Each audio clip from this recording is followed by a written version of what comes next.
Yes, welcome back to Football Heritage TV. New manager, same performances, same results. And as I've titled this show, the worst Spurs team ever. My opinion, not the panels. I will be asking them, but this is the worst Spurs team I individually have ever seen play football for Tottenham Hotspur. And we've seen some shockers in our time. We've got Stell, we've got Lee, we've got Perchy, we've got Danny, and we've got Lubo, who was at the game. I don't know why, but he was at the game. Fair play to him. Gents, I'm not going to go around and ask if everyone's all right. I'm just going to assume, unless anyone's in trouble or wants to. Everyone all right? Is everyone good? I'll just answer it. I'll just answer it for everyone. Same Spurs, different day. There we go. Done. Yeah, I've not needed to use my safe word just yet, but we'll see how the night goes. All right. Okay. What is your safe word? What's the Relegation. safe? You know it. Okay. Relegation. Fair enough. Yeah, guys, look, another defeat. No new manager bounce. We are now 2 for 2 in defeats, 2 dreadful performances. This is now, I believe, this is the 3rd different formation in the last 3 games between Frank and please put your phone on mute. Thank you very much. This is the 3rd formation in 3 games between Frank and Igor Tudor. Igor Tudor is now coming out and sounding very defeatist after 2 games, which is not what you want to hear, apparently, because Frank, when he said it, I was told that he was Brentford. He was Brentford material, not ready for Spurs. And Igor Tudor is literally saying we're shit at the back, shit in midfield, and shit up front. I paraphrase, but it's essentially what he said. Guys, we're going to get into it. Let me start. Whoever wants to go can go. I'll ask the first question. Whoever wants to bite on this. What did we make of the lineup today, guys? What did we make of the tactics? I'll start. I thought it was a strange one. I said to you, was it your show yesterday or Friday, Savva? We were talking about the team selection, and I said about putting round pegs in round holes. So, and you've got whatever you may think. Listen, we don't know what he's like. He's a 19-year-old kid that's just come across. We haven't seen enough of him to make any sort of opinion. But if you've got a left back that's there, and a natural left back, then play him at left back. For me, if no one else is there, Davis is injured, Udog is injured, don't play Gray. Gray's a midfield player. It's pointless. You might as well play a left back at left back. For me, that was a strange one. We wanted him to switch from a 3 to a 4 at the back, which he did, with the 2 guys up front. It's just poor. It's just poor. There didn't seem to be any balance. The first half was absolutely dreadful. In fact, the most excitement during the first half was, first of all, the fans were singing "We Want Enoch Out." Then you had a "You're Not Fit to Wear the Shirt." And then the guy in front of me said, "We're going down at this rate." And the guy three along from, this was right in front of me, the guy 3 along from him turned around and said, "You're not a proper fan." To which there were strong words, and then there was nearly a ruck, and the stewards had to get involved, and some woman was like, who was in the row in front of both of them, was screaming to knock it off and pack it in, and we're all Tottenham, and what's going on? This is all bullshit. And are you suggesting there was more fight in the stands than there was on the pitch? Yeah. And that for me was the most exciting part of the first half. The rest of it was absolutely dreadful. There seemed to be, and you look at the second goal typified it. No one's closing down. Solanke's just stood there and let Iwobi run off him for the goal. Beautifully taken goal. Nobody 5 yards, no one near him for 5 yards. Took it beautifully, but no challenge. No one tried closing him down, did they? Sorry, Dan? No one tried closing him down or nothing, did they? Just give him the shot. Don't get me wrong, he put it in the back of the net nicely, fair play, but no one even effort, did they? I'm agreeing with you.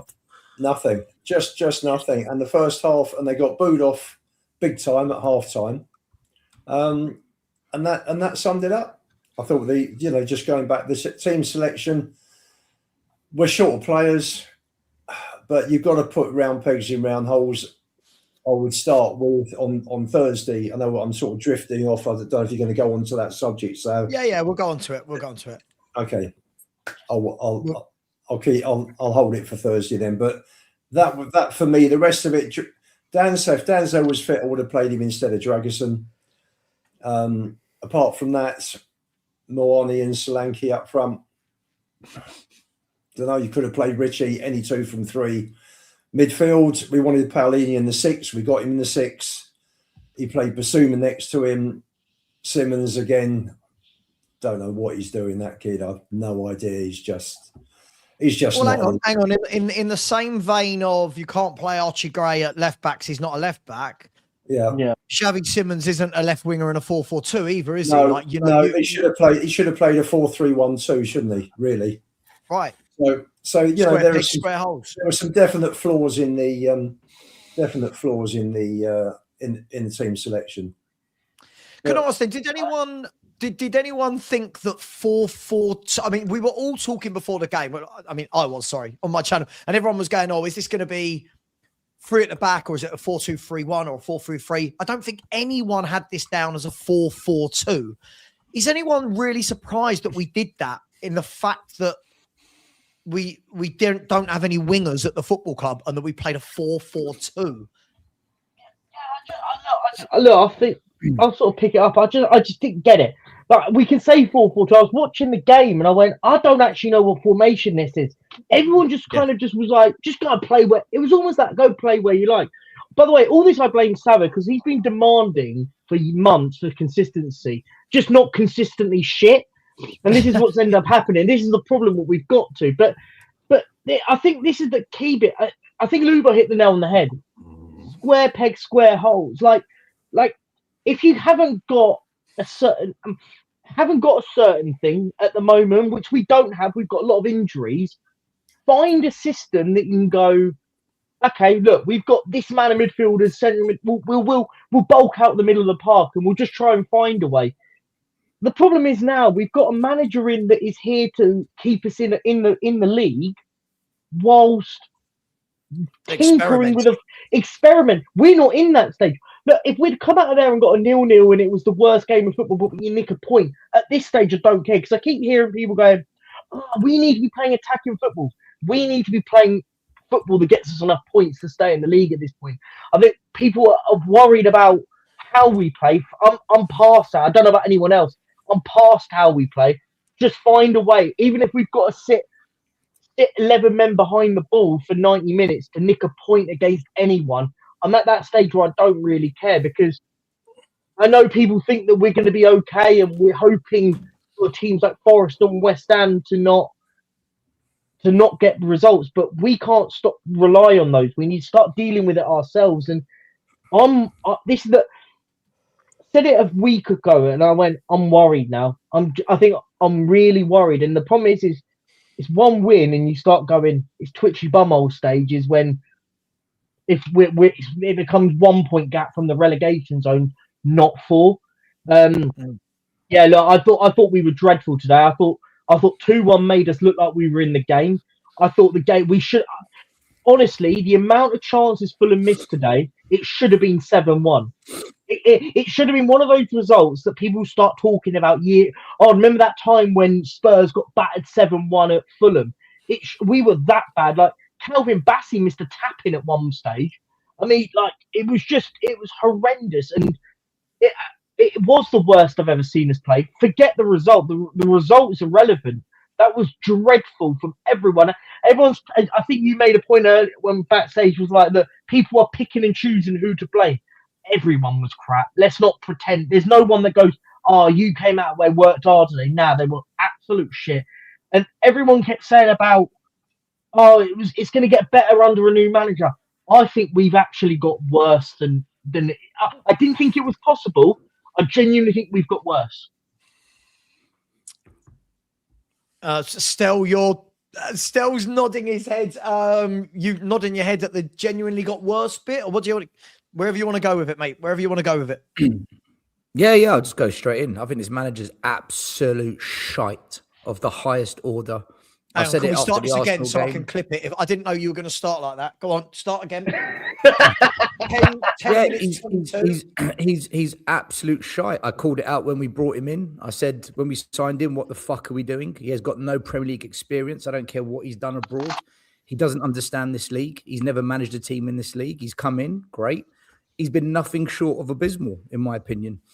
I said after the Arsenal game, I called him out on so many factors, and all I got told was, you can't judge him after one game. You can't say that. I'll say what I bloody want, because I can see with my own eyes.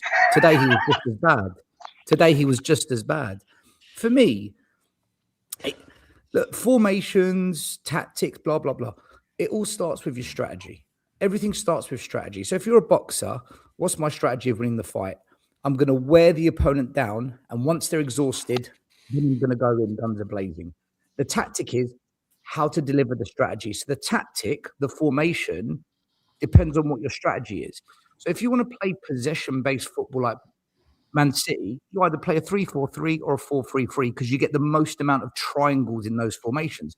But that matches the strategy.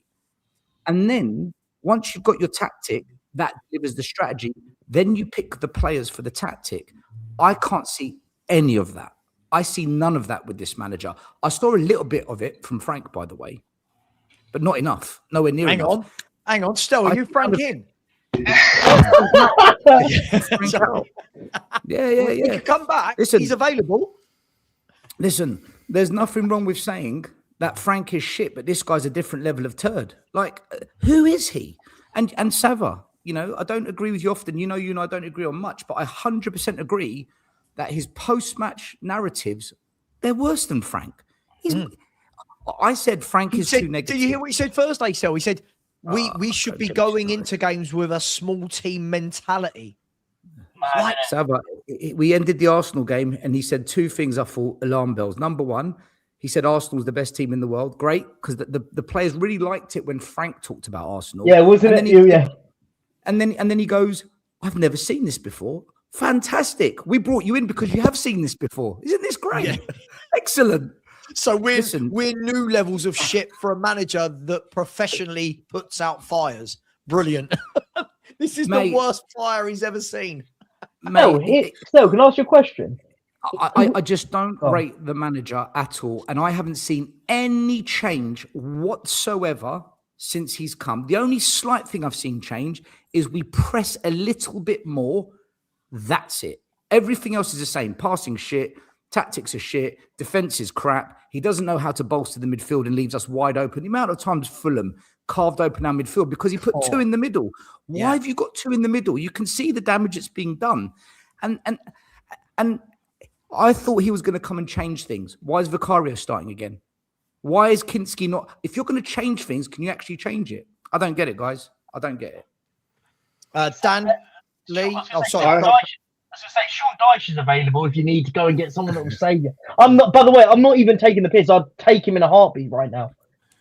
I think we are literally in that situation at the moment. I was one hoping that a new manager, there is this possibility that gives you that little honeymoon period. Because I'd say more often than not, you do see that happen. You at least get, say, a 2, 3, 4 game where it looks a bit better and then falls off the cliff again. It obviously hasn't happened like that. That's just on a bit of hope. On the first game, I wasn't going to judge him on the first game. I had a hope, again, that we could squeeze a point out of it, and it was nothing but hope. But on this one, first half, I was sitting there talking to my wife and then got Dietrich's on the phone and that. I'm like, is that how bad it got? You weren't watching the football, you decided to talk to your wife? Yeah, she was sitting next to me watching it, laughing. Talking to Dietrich's is worse. No, I phoned up Dietrich. No, I phoned up Dietrich's for a reason. Dietrich was talking to his wife. He called me. He called me. And the question was, what formation? What are we actually doing? Because I'm sitting there looking at it. I was seriously trying to work this out. Like, what formation? 1 minute it looked like 3, then it looked like 4, then it looked like 5. And understand how things chop and change, where it's attack, where it's. I'm looking at one player hit, one player that I don't even think in that first half, I'd say half the players even knew where they was meant to be on the pitch.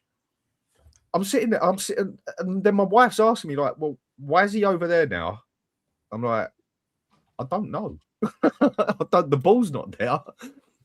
And she's asking me these questions where she's been listening to a lot of football and this and that, taking it in. I thought you brought him to take that, what's his name's place, Maddison's place. I thought he was meant to be your, what's it called, a playmaker. I'm like, yeah. Well, why is he over there? I'm like, I don't know. I couldn't answer any of the questions. So when Dietrich's called, I'm like, I said to Dietrich, what the fuck is going on, mate? Because I really can't get, like, what is going on? That first half, I just don't think that anyone knew whether they were coming or going, basically.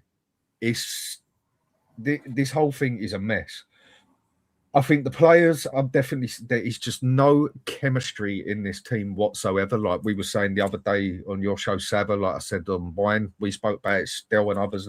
There is no chemistry in that team whatsoever. The players, yes, I think you can look at it and I think you go stick Pep in there, go stick Klopp in there, go stick Alex Ferguson in there on his prime and that. They still ain't getting fuck all out of this lot.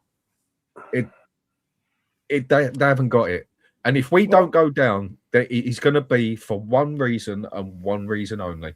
And that is because West Ham save our arse by not getting enough points to get above us, or even to the point that I think the way we struggle it, we might survive just on a goal difference. We are that bad. If we go down, we don't deserve this. But the club deserves it as such, i.e. the owners and that. And the thing is with the players, they get out of it because they just get bought elsewhere and go elsewhere and get on with their lives. Yeah. But the whole thing is a fucking shambles. Well, look, let's get Lee's take, and then we won't do a round robin. We'll do what we do best, which is argue and shout over each other and call each other names, and then be all right at the end. That'll be more fun, won't it? I love those shows because what happens is I end up having a row with Lubo, and people go, "Don't talk to Lubo like that." Lee, any positivity you'd like to bring from today's game? What did you make of it? Mate, no positives, not from today's game. I think the only positive, and you know, Lubo said this before the show, is that we didn't lose ground because no one else gained ground on us, right? That's the only positive from this weekend. Yeah. Look, I'm going to come from this at a slightly different angle. I'm absolutely 100% convinced now that this Tudor signing was a last up yours from Paratici, because this obvious, this ownership, right? How can an ownership, knowing they're in a relegation battle, get in a manager, an interim manager that says, Stell's absolutely right, no Premier League experience. You know that this is one of the hardest leagues in the world to come into and get any kind of results in a couple of games. It makes no sense. This appointment makes no sense. And while I'm happy to give people time, Stell's right. When I saw him on the channels the other day, he's got no clue how to set the team up. He doesn't know how to play in the Premier League. It's really weird. So I think this just goes to show how the hierarchy haven't got a clue. They have not got a clue how to run a football club. And it also... But isn't that why we can't sack Tudor as well, Lee? Because I wouldn't trust them. Oh, no, we can sack anyone we like. Well, no, exactly. But who they bring in. Yeah. But my point's going to come on to the point that's been made over the last week or so about who is actually running the football club and who's doing what. Because you must think that as much as we don't like Vinay and Lange, right? They've both been in the Premier League for a long time. They know what it takes. Therefore, they could not have been anywhere near these decisions, because you would not get someone in who doesn't know the league to get you in a out of a relegation battle. It makes no sense. So the power is swinging one way or another, but something's not right. On to today's game, right? I'm going to tell you now. Stop calling this a team. This is 11 blokes running around on a field. They've got absolutely no chemistry. They are not a team. They seem to tackle each other more than they tackle the opponents. I don't know what on earth Solanke was doing today. Solanke upped his dribbling stats for the season, but he went from dribbling from the centre circle to out on the touchline somewhere, and I'm pretty sure he dribbled around his own player twice. So I have no idea what he was doing. There was absolutely no standout performances at all. No, everyone was absolute dog shit. And I have to give a big shout out, and I know Lubo is not going to like this, but I'm sorry, Archie Gray should not have been on that pitch today. He was absolutely dreadful. And let me give you 2 examples why. Go back and watch that Iwobi goal, right? There was enough gap in there. The guy's side, he placed it in the corner, right? There was enough gap there to get 2 buses and an Arctic through that gap. And if you watch it, it's because Archie Gray gave up. He could have quite clearly chucked himself in front of that ball, but he decided not to. And So Simmons. one. And Simmons with that one. Secondly, about 10 minutes after that, or 10 minutes before that, what on earth was he doing when that ball came across the box? He had a free header to knock it out, and he didn't even attempt to header it, and they almost converted that into another goal. And I'm just like, what are you doing, boy? Just header it out. I remember that. Irrelevant if he was out of position, he was awful. He's today. not very good. He's not very good, but say it quietly. Nice assist for the goal, chaps, wasn't it? Oh, get out! Yeah, it's You're always one, using isn't it? get There's out. always This, one. honestly, that's ridiculous. If this doesn't, the point I want the club. he's had that in his pocket all day. I can tell you. Yeah. Listen, what I want Enoch Got a post to get, on his piece. he's gonna. What I want Enoch to see when they watch these matches is how important it is to have strength in depth in the squad, right? Because let's be honest, we're only missing Kudus. Kulu we never were going to have. Madders we didn't have. We've had so many bad results, whether it's our first back four, a makeshift back four, we're still not getting the results, that it just goes to show you how bad it gets when you haven't got a strength in depth in this squad. And they have made an absolute mistake in the January window by not bringing players in. I don't see how they can't get away with anything but blame about what's going on right now. It's as simple as that. Forget the manager. The manager's going to have a struggling time because I think these players are just not playing as a team at all, in any way, shape or form. Do you know the funny thing you mentioned there about Gray? But I'm going to stick up for him a little bit here, but not sticking up for him, but I'll just bring others down to that level. What I watched today was, and I've said this for ages, right? And I told you so, but I said this for ages. You don't have to have the best 11 players on the pitch, but you do need to buy for your system. You do need to have a well-oiled team. And Fulham today looked like a well-coached football team. Everyone comfortable on the ball, good patterns through midfield. They had one in midfield who got on the ball, one in midfield who destroyed. Both their wingers were very comfortable on the ball. Raul Jimenez held the ball up, absolutely brilliant. But more than that, Lee, what I thought today was, what I noticed was the difference in physicality between Fulham and Spurs. I felt like even if their players weren't massive, Tete, physical little player. Harry Wilson, stocky, gets stuck in. Raul Jimenez, powerful. Iwobi, Berg, right? Diop, Bassi. They just all felt quite physical and, really good for the fight. And then you look through our team and you look at Simmons and Gray between them. Like somebody needs to take them to McDonald's and feed them up. Like they're just weak. They're weak. You look at Mawani. I mean, Bassi and Diop put Mawani, he was absolutely atrocious. Like, physically, he couldn't cope with them. Sander Berg absolutely bossed the midfield for me. I thought Sander Berg, and I hate to say it, I know he's ex-Arsenal, but I thought Iwobi was brilliant. Tom Cairney, by the way, ladies and gentlemen, came on today, and I thought, we need him. That's how bad it's got for me. Tom Cairney, who's a bit part player at Fulham, came on. What did he do? He sat in midfield and he just kept dropping into space. Give me the ball. I'll do it. Give me the ball. I'll start this move off. And that's the worry for me, that Fulham, who have spent hardly anything in comparative terms, Lee, between what Spurs have bought good footballers, professional footballers, men that are in a set system, a set philosophy. Manager's been there for years. And I look at Spurs, I look at Fulham and I go, how are we a worse football club than Fulham now? That's where I'm at with this. The other problem you've got as well, if you look at the matches that we've played, it's so easy to play against us, right? All you need to do is put a bit of pressure on us because we've got no players that can keep hold of the ball. Even Van der Ven today, who, he's gone on a few runs on that, he got tackled. Yeah. So easy. when he's Yeah. trying to take it round players. It's like, well, if he can't do it, no one else can, and that's the issue. We've got these type of teams like Fulham. They press us up the park. Who's decided at Tottenham that you you're going to hate me for saying this, right? But one of the things that we used to moan about when the big he who shall not be named was at the club is that we used to try and play up from the back, and no matter what, we'd never pump that ball up the field. It was always, you've got to play up from the back, keep it at the feet, keep it on the floor.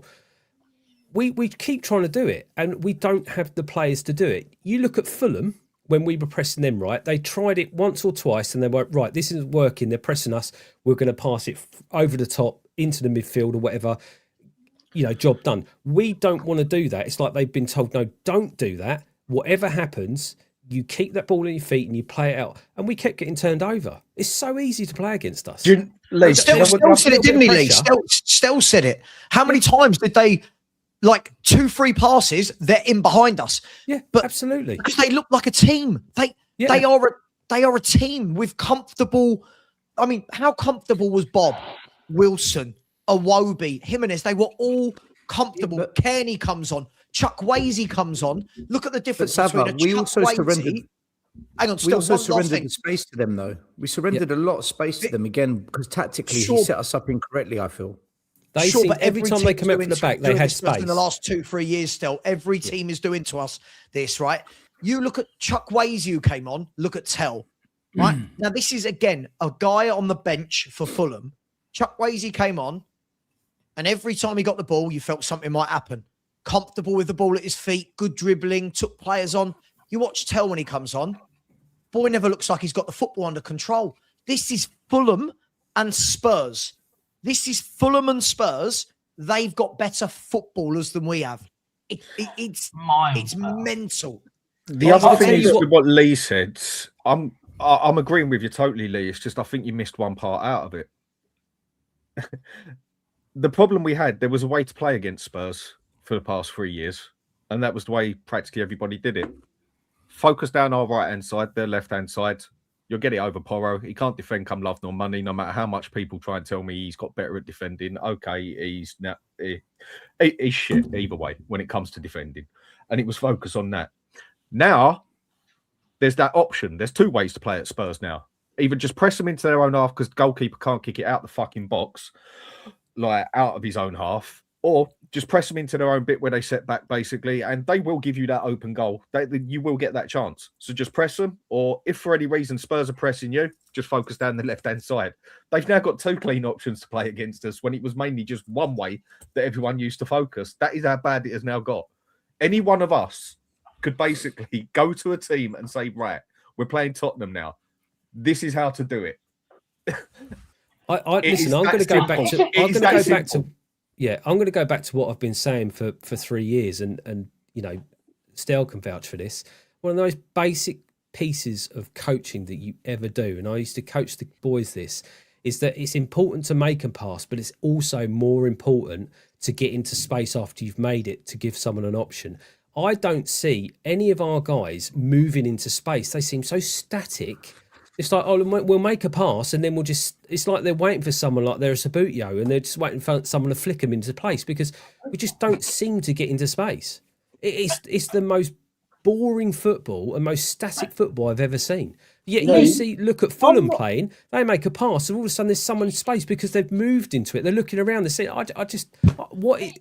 listen, coaching, manager, I have no idea what's going on. But Fulham again are another team. Fulham are like Brentford, they're like Brighton, they're like Bournemouth. These clubs sign with a plan in mind. So when they sign a player, this is basic. This isn't a plan, Savva. This is basic football. Yeah, Lee, I understand that, but the problem is, again, we change manager every single day. It seems we seem to change formation every single game, right?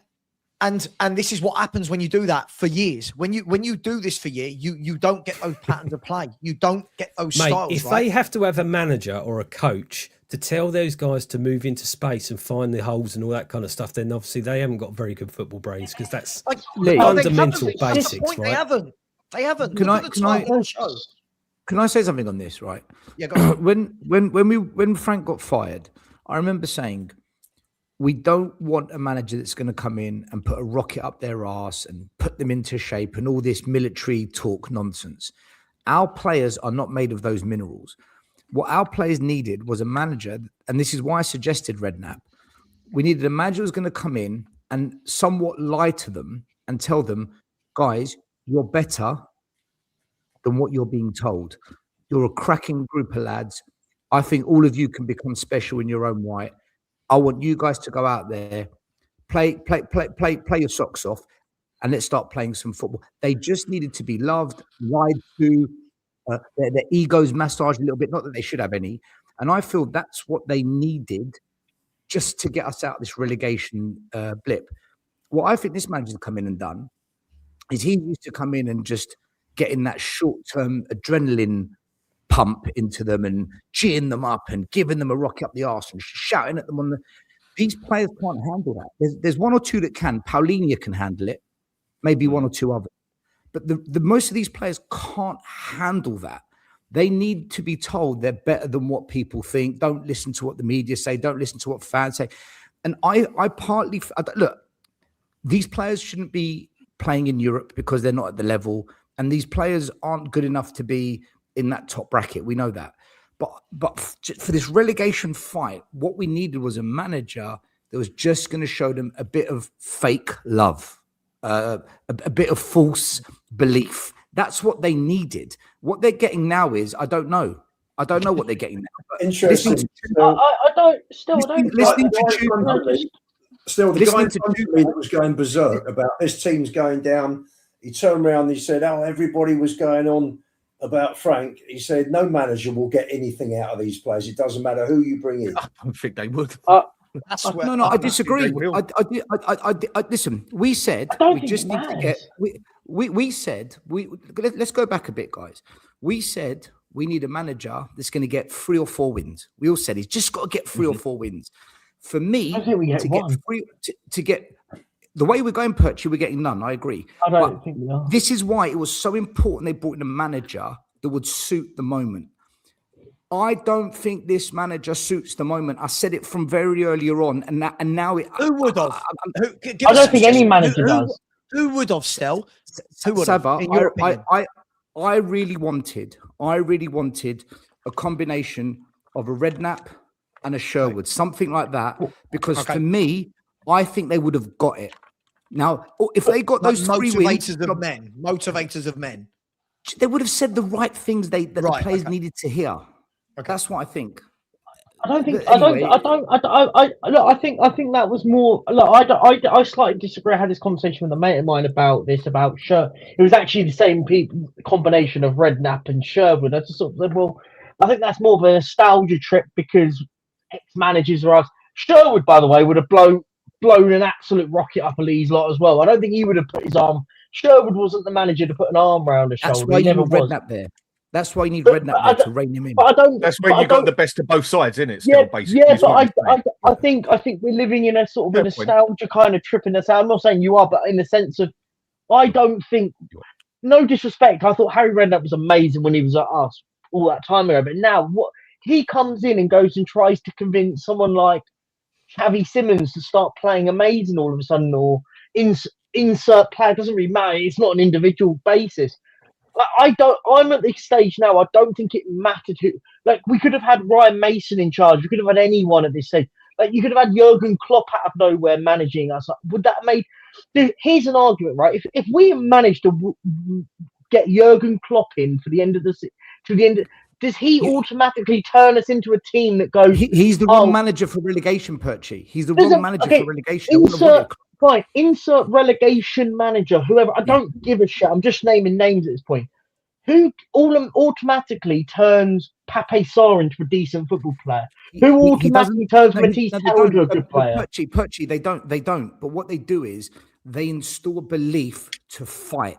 To not get bullied, to not get pushed off the ball, to not just surrender, not going in to block a ball, to shut down a space. They squeeze that juice out of the orange because they would have motivated them. We needed that motivator. And there's different ways of... I've heard all this for ex-managers that we've had that would motivate and put the arm around the shoulder. But you never got that, Perchy. You got Tudor. We got Igor. No. I'm talking about ex-managers, previous managers we've had before that everyone went, oh, they'll come and put an arm around the shoulder, galvanise it. Like And who? Can we I had it ask with- the we had it question? with- Can I ask the question? Sorry, I've been asking this all season. I'm going to ask it again because I feel like I'm getting more and more validated as the weeks go on. Can we not just admit now that these players are shit? I really don't know how much more we need to see from these footballers year on year on year until we're going to stop pretending that the manager is going to be the one to change them. Savva, There's no one no- disagrees with you on this. No, Lubo, sorry, Stelbo? No, Stel. There is a huge, Stelbo, yeah. There is though, right? Because there's still people I can see in my chat right now that think we should be top 5 with this team. They think that these players are good, and it was just Frank and just Tudor. The problem is, I think Lee was onto something what he said about the basics. I'm watching these players. Most of them, the basics escape them. Like we can talk about coaching, we can talk about. I agree with you to a degree, Stel, that you could get somebody who's a man motivator that gets 10-15% more out of them attitude wise and work rate. But realistically, these guys, the stats for these players in the main over the last 3 years is horrible. Like it's truly horrible. That's 3 different managers, 3 different styles.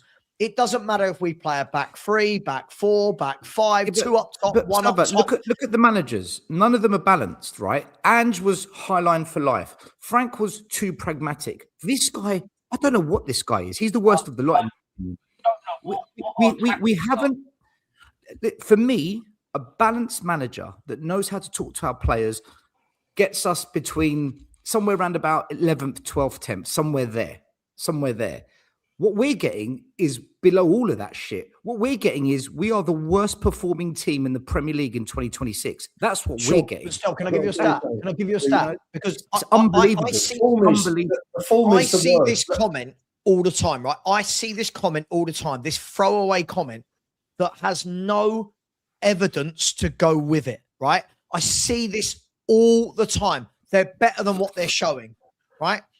With that defeat today, and the updated table from the last 3 calendar years, Tottenham Hotspur are 1 point off of the bottom 3 for 3 years. We are 1 point off the bottom 3 averaged over 3 years. So how many years do we have to watch some of these players play before we're going to say they're better than we're seeing? They're better than... Who are you watching in the last 3 years that you've gone, yeah, you're really good? You know who you're watching and you think that? James Maddison, right? Kulu in spells because he's very up and down for me, right? Kudus is a player that shouldn't be in a bottom 3, bottom 4 Savva, I can answer this. Right? I think Paulinho, Conor Gallagher, hold on. Paulinho, Conor Gallagher and Xavi Simons as a midfield 3, I've seen them as players be much better than what I see them do together at Tottenham. Sure. But you've got to remember one of them has only just joined. And by the way, everyone having a dig at Conor Gallagher. Conor Gallagher in his time at Spurs has played right wing back, right wing, number 6, number 8, and number 10. But they all look crap at Spurs. In 4 different formations. This boy has played in different teams, we can't go on like that. There needs to be a formula. There needs to be a set style of play. And look, maybe I'm alone on this, Stel. I'm not saying I'm right, but my opinion, and I've not flip-flopped from this, my opinion is this squad, the moment you took Maddison, Kulu and Son out of this squad, there's nothing there that makes me go, this is a good football team. There's nothing there.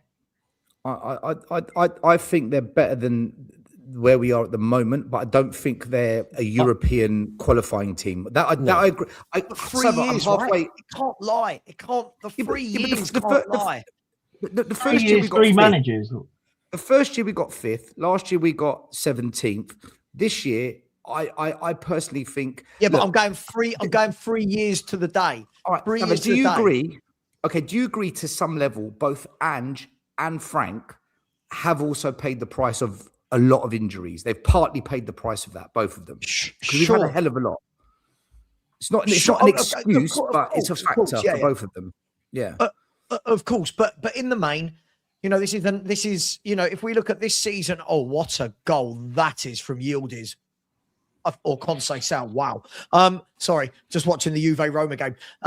I agree to an extent still. Yes, the injuries do cause pain, but let's be fair, right? Right now, other than Maddison and Kudus, Kulu to an extent, who comes back from injury that you go, wow, they transform our team and we're suddenly a really good team?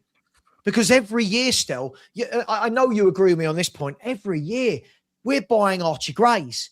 We're buying Takais. Yeah, we're buying this I agree with. Yeah, I agree. We're buying Odebert. We bought Vicario. We bought of every goalkeeper in world football. We bought Sousa. Vicario. I mean, fucking Sousa. Like Sousa. Like, look at the signings we're making, right? Look at the signings we're making. We're buying Mawani on loan because we didn't plan properly. So, yes, yes, I maybe you could get 10, 15% more out of these players. But in the main, this has now been many years that a lot of these same players, Porro gets pass after pass for how bad he is. Adogi, pass after pass for how bad he is. Romero, to a degree, does as well. Vicario does. You know, Sarr with a different manager. Gray with a different manager. Bergvall with a different manager. Tell, Odeberst, Solanke, Richarlison. This is a shit squad. Sorry, I stand by what I said. It was a negligent summer window, an even more negligent January window, and we are paying the price for not replacing Kane and Son. They held this shit together for years. We have been shit for years, and those two held us together. This isn't this year's transfer windows. This is 8 years transfer. Oh, sure.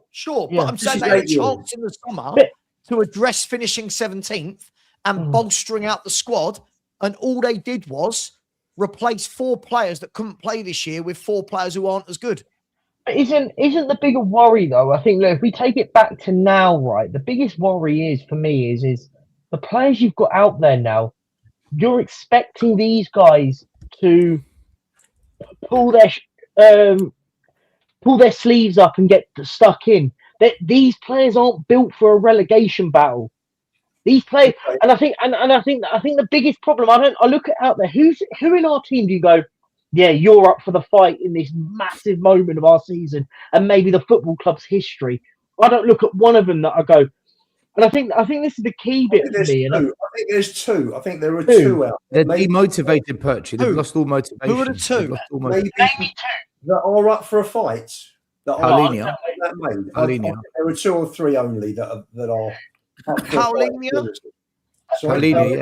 Paulinho, Richarlison, and Porro. Porro. I must say so. Whatever you think of him ability-wise, he gives you 100% every game. But I can say that with Richarlison and Tell. But do you know what the problem is? Do you know the first name? But do you know? Isn't the biggest concern the first name mentioned isn't even our player? Doesn't that terrify you? The first player goes. Everyone shouts out a Paulinho. He's not even our football player, and I think. And then I look at Perchy. What do we do from here? That's the question, isn't it? Tudor. Get rid of Tudor now. And you know what? Still, let me ask you a question. Redknapp comes in. We lose the next 3. Are you saying Redknapp out? Who are we going to get in then? Can we lose the next 3 first before you say that? Wait, no, can we lose the next 3 first before you say that? Because with this guy, if he loses the next 2 or 3, still he'll go. He'll be gone. I don't think this. It's too late then. It's too late. No games left. Oh, it massively is. No games left. It might not be too late. I tell you what. We'll be 18th by then. West Ham have got Fulham away, Man City at home, Villa away. Next 3 games. Villa in freefall. They're in trouble. By the way, if we do sack Tudor and replace him with someone else, we do go top of the league of one league that I found out today. If we do sack Tudor and replace him with someone, we become the top team in the Premier League of sacking and hiring managers. We become the high. No, No, in the Premier League era. In the Premier League overall, in the Premier League era, we're one behind Southampton, by the way. So if we want to become top of that table, we've just got to sack Tudor and bring somebody else in. But I think the key thing is, though, here this is the biggest dilemma for me, and this is where I think where people need to realise the severity of what could happen. We're at a position now where we're praying for West Ham and Forest just to be equally as shit as us. And my concern is Forest and West Ham are more likely. If you're going down the bookies now, who are you going to bet on to get a win first out of those three teams? I'm not putting on Tottenham any day of the week, and I'm concerned. We've got players that I don't think are good enough in any way in the slightest good enough to keep us in this division. But equally, I think you've got also got a lot of players that will look at us and go, everyone pretends that they play for the badge. They don't give a fuck about the badge, because if we get relegated, Romero fucks off, Van der Ven fucks off, Vicario fucks off, Porro fucks off. So they're gone anyway, Perchy. No. Regardless if he's gone anyway, my point is that we get relegated, you have to sell them. You can't and my point is everyone talks about they've got this fight in. These players get a free pass every single season. The manager gets sacked every season and gets the blame. Fine, I don't care. But these individual football players don't give a fuck, because if we go down, they get a free pass and they can fuck off to insert football club, right? And it will be 20 of them. With Van der Ven, though, I don't get. Perchy, you think we're going down? I think if something doesn't drastically change. Yes or no? Question: yes or no? Do you think we're going down? Says the politician who never. That's rich coming from you, Lubo. Yeah. Fucking hell. Do you know what? It's hard because if I'm going to answer on this, if it's on the basis of us, yes. But I think the only thing, the saving grace we have, is West Ham are going to be as shit as us. That is our only. I think if we're going to judge it based on Tottenham, yes, we are the worst team in the league right now by a country mile. Perchy, we're hoping West Ham don't nick a win or two. I disagree. I think we are reliant on the teams beating West Ham and Nottingham Forest, because when you watch West Ham and Nottingham Forest, they're fighting, right? They're not shit. They're just they can't beat the better teams. They are fighting for their lives. Whereas we don't show any fight. And I'll call this one thing out as well. I don't get the mindset of I'll call him out first, because I think this is the biggest one that's going, is Van der Ven, right? If he's out the door in the summer, you've got if we do get relegated, right? He's got to remember he's part of that.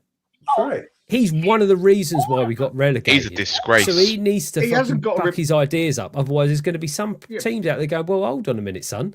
You want to make a move, but we're not going to pay top whack for you. You got the team relegated just as much as everyone else in that 11. No, so I disagree with that, Lee. No. In that aspect, I get where you're coming from. That's how it should be, but it's not. It's like the manager we just got in. If we go and lose the rest of our games, whatever, and that, this ain't going to look bad in his CV. He's going to turn around and say, "Look at that woeful bunch of shit I just walked into. What did you want me to do with that?" And he'll just walk away from it. It probably won't even affect his CV. Van der Ven's going to turn around and say, well, look at this bullshit team I've had. I've had a manager that made me sit on the bloody halfway line and nearly ruin my career. I've had another manager who's had us sat back so deep that we have to put up with everything else on there. I've had another manager who don't seem to even know what he's doing here and whatever and that. It's not going to bother him. Someone's still going to quite happily, a bigger club, he's still going to quite happily going to come in, put the money in for him and say, cheers, mate, over it. Yeah, and that's the other club. I'm going to say that sounds like a load of excuses, mate. I can see all your stats. You played shit. It's not right. It is how it will be. Right. No, Dan's right. Clubs will look at Van der Ven. I'll do Van der Ven and Romero. Someone will take him anyway. It doesn't matter. I said at the start of the season he was going to go. But this is I think this is the worry, right? When you look at teams like Forest and West Ham, for example, a lot more of their players will play for them in the Championship, right? So a lot of them are sitting there going, "I've got to fight it out with the players with the team that I'm at." We've got players, and as I said, there's 20 of them in our. I think we lose 20 players if we get relegated, anywhere between 15 and 20. And those are players that we're now having to rely on keeping us in the league. Well, players that go, well, there's no real Perchy, do you want those problem players if I- gone? Do you want those players gone? what if we get relegated? No, do you want those players gone that you said those players would leave? Do you want them gone? I think some. I think you could. Look, I think you've got to find. You've No, got if it was down to you, if it was down to you, would you get rid of those players? Do you want them at top? All of them? No, not all of them. I think some Yes. can stick around. Yes. Yeah, I would. Yes, they should not all all. of them. Sorry, I can't listen to this fucking Hang on, waffle I hear. In that case, Right, in hold that on, case, Stel. Let me let's get just say relegated, something. Danny, Right, Danny, you're really let's loud. get I can't relegated, hear they'll you. all be gone. let me If just we say get relegated, they'll all be something. gone. Yeah, but the problem is though, and this is the thing is this, We'll get to relegation. We'll get to relegation. but no. Oh, okay, yeah, fine. If you want to touch it in a bit later, I was just going to say the problem you're going to have though is it becomes fire sale season, and the problem is you end up Who losing. cares? Honestly, Perchy. I care as a Tottenham fan. These players are the ones who've got us in this situation. Yeah, Right? but Danny, I'm it's sorry, I so can't listen to this. short-sighted. I can't It's listen to short-sighted. this anymore, right? These players have been dog shit for us. I for a don't long disagree. time, right? They've been dog shit last year, and they've been dog shit for the year before with Ange as well. Up until that Chelsea game where we lost, was it 4-1 or whatever it was at home after this first 10 game? We've been getting worse and worse and worse year in, year out. That is a fact, right? You can look at the data and actually see that we've been getting progressively worse. And out of right? their first 10 games, Dan, there was a lot of luck in it as well. I'm trying to work out Exactly, your exactly. point. Hold on, Perchy. I haven't finished. Right? No? Let me speak. Right. After that, then, on top of that, both managers have had massive injury issues, right? Massive injury issues, both of them, in their certain departments, right? This season, it was so evident that we did not have creativity or goal scorers, right? For me, as soon as we did not replace those players, because all we did in the summer was replace the players that got injured. We didn't make any further additions to the squad, right? When you go into the Champions League, right, you've gone from playing in the Europa League to then going into the Champions League, and then instead of adding to the squad, which is what a fucking club should do, what we did, we wait for the injuries to happen. We then replaced the players that got injured with players who are nowhere near the level of the players that got injured, right? And then we didn't add more to that. That's the fucking problem, because we didn't have any creativity. Because I remember last season, all of these YouTubers, all of these people, all these fans were saying, when Maddison didn't play last season, we had no creativity, right? It's the same fucking thing this season. Who's good? Who's the creative spark in our team? Danny, no one's argued that point. That wasn't the point I was making. The point I was making, you went on a massive tirade about let them all go. That's fine. I've got no They issues should all with that. be sold. All of them. Okay, They're all dog shit can- who don't care about this football club. Sorry to Perchy. I'm not No, having no, it. it's not. Look at the No. situation we're in. They don't want to fight. Can I just get my point I'm trying to make? I'm trying to look at more rational than an emotive reaction here. I don't It's not disagree. emotional, mate. These players It's a are shit. motive. It's a motive. But my point I'm trying to make here, if you let me speak, was the point I'm trying to make in this is fine. I've got no issue. By the way, I stand by it. I don't give a shit if anyone gets sold. I don't. There's no one in this football club at this moment that I go, you can't sell this player at all. I don't care. But the point was about relegation. You have to sell them if we go down. My bigger issue is you're then asking the same people that are messing up transfer window after transfer window to go and sell 15 to 20 players and then buy 10 to 15 players. That's my concern. You're asking Johan Lang to sell all these players that are going to go for bargain basement prices and then go, well, now we've collected £100 million. Now we've got to go and buy a squad with £100 million. That's Who my said concern. Hang on, both these things are true. Both these things are true. Yeah, right? yeah. Like, hang on. Why Both is these Johan things are Land going true, to be? right? Why is Johan Land going to be here for it? Well, look, He is at the moment. As I was going to say, right? Both these things are true. I agree with Perchy that there isn't anyone Spurs could sell today or tomorrow or in the summer where I'm upset. There is no one, right? There's no Bale. There's no Kane. There's no Son. There's no Modric, Defoe, Keane, Berbatov, Sheringham. Right? There's none of those types of players where I go, oh my God, that player was sensational for Spurs. I can't believe they're gone. None of them. I'll challenge you. Not one of them. Now, Perchy is right. If we go down, there will be a fire sale, which is fine, right? And we will have to get rid of most of them because of the wages, because we won't be able to afford most of their wages in the Championship.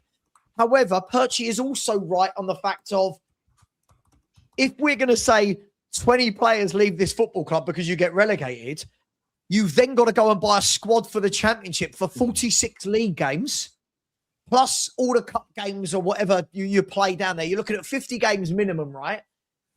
And the point he's trying to make, I think, tell me if I'm wrong, Perchy, is Lang at the moment is the guy. I agree with Stel. Why should he be here? I mean, that's in a dream world that he goes. But if Lang is the guy, has Lang got the experience to say, you know what?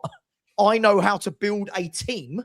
I know how to build a squad for the Championship. Because, sorry for the ranting, guys, but lots of people say things like, oh, it'll be all right because we'll go down and we'll have Gray and we'll have Tell and we'll have Odeber. That's not what gets you out of Championships. No, it's not. Young, unproven players don't get you out of the Championship. What gets you out of the Championship is seasoned pros that have been there, seen it, and done it. Mm-hmm. And when you look at those clubs that come up, that's what they build around. They buy a Chris Wood, for example. Do you know what I mean? I'm not saying we should buy him, but they buy a Chris Wood. They have a Hayden Hackney. Like, if you look at Middlesbrough right now, if we go down... Josh Brownhill style player. For me, thing is, right, for me, it doesn't matter. It doesn't matter if we have to sell 15, 20 players, right? Not because it doesn't matter because of what I think of the players. It's because I don't trust this club, whether we're in the Premier League, the Super League, the Champions League, the Championship. I don't trust this board to do the right thing. So for me, it doesn't matter, right? That's why I don't care. I don't care because I know Stel. I get what Stel says when he says, "Oh, he wants them to be relegated." I don't agree with that. But if we do get relegated, I couldn't care less because this club and this board is not going to get us out of the situation. They're not. Danny, basically, Dan, what you're saying is basically we're fucked, mate. basically, what you're saying is it's not really players we're gonna go down. They're not any players like Savva says in the aspect of if we survive and we sold them, a lot of it we just really wouldn't care because there's not really that many there that you got that care for. No. But the problem is at the end of the day, if we go down and we will have to get rid of a significant amount of those players. And most of them, you'd be able to sell. They'd be going on the cheap, whatever, and that. There'd be teams that have just come up that would take them up. There'd be a couple of teams in mid-table that would take a couple of the players there. Couple, maybe. But then the problem is, if 15 players go, then we need at least 20 players in there. Because at the moment, with those 15 players gone, we need to replace those 15, but we need another between another 5 and 7 to cover the hardest league on the planet. Now, the Premier League is the best league and the hardest league to play in. Everything else, yes. But if you want to go by sheer physicality, brutality, and everything else, that Championship is the hardest league on this planet. Most of these players, they just wouldn't even be able to look at that league and survive it for 5 games. The physicality of it, the bruteness of it, they wouldn't. So it wouldn't just be 15 players we'd need to replace. We still got to build on those other players to make that squad stronger because you've got a football plan, Dan. Dan, we need a football plan. But do you know what, Dan? Basically, got about 40. You'd have how many games is it you get in the Championship? 46. So you've now got a significant amount more of games. I know some might say 8 doesn't sound a lot. What, Dan? Well, 8 games is a lot. That's why you'll be forced to have a football plan. Otherwise, you'll never get out of the situation. You hope you're forced to have a football plan. We won't know. We won't have a football plan. Many clubs have gone down and gone down again, right? Yeah, we won't have a football plan. Aston Villa went down. Look at them now when they came back. Aston Villa went down and they got new owners. They got new owners. Yeah. They did get new owners because. Stel, can I ask you a question? Can I ask you a question? This is the problem, right? I think, and this is genuinely my opinion. I think we've got very arrogant people in our football club that think we're better. I think the sign. I'll go back all full circle. I think the appointment of Tudor was arrogant, thinking, we'll be okay if we just put in anyone. I think that was that. If we go down, I think it's easy to sit there and use the Villas and stuff. Villa appointed the right players at the right time when they went down and got themselves straight back up. here's the question: if we And they get had it, a superstar in the championship. Don't forget they had a superstar in the Jack championship. They Grealish. had Jack Grealish. yes, but Oh, we now got Tell. Don't worry. but We've my got Tell. concern is look at Tell Leicester be City. gone. He'll be gone. Look at Leicester City right now. Yeah. There's no, and the problem is if we get it horrendously wrong, financially wrong, you're getting 6 points deducted in the championship, and you put yourself in that problem. Yeah. This attitude that we're too big to go down, we could be too big to go down a League One if we get this. That's the pain that Enoch need, Perchy, to change, because But otherwise they it's won't change. but my hate for these owners doesn't supersede my love of for the my football club, club. my love for my club wants pain for the owners, because that's the only language they understand But for change, Perchy. Yeah, but I love the club. You think These going owners down, don't love the all club. These owners don't love the club. Yeah, but Well, one of you guys, one of you, please, one of you. I can't hear. What I'll do, I'll retort that is fine. You think that if we get relegated, they'll put in a plan. Who's to not think that we go down and we've got arrogant people in our board that go, don't worry, we're big enough to go back up. We'll do it. We'll do it how we've done it before. And we'll go, and then we don't. And what position? I'll tell you why, Perchy. Because when we go down, they're going to have to speak to the because they're the guarantors of the debt. They're going to have to reassure the banks who have issued us the debt that they can service that debt. And they're going to have to prove that. They're going to have to figure out a new pricing scheme for tickets, because they're not going to get the numbers they're going to get in that stadium, charging £75 a game against Stevenage and Lincoln. They're also going to have to reevaluate how they buy players, what wages they can pay, and they won't be able to keep sacking managers because they won't be able to afford to do it. So everything they do football-wise will have to be reevaluated.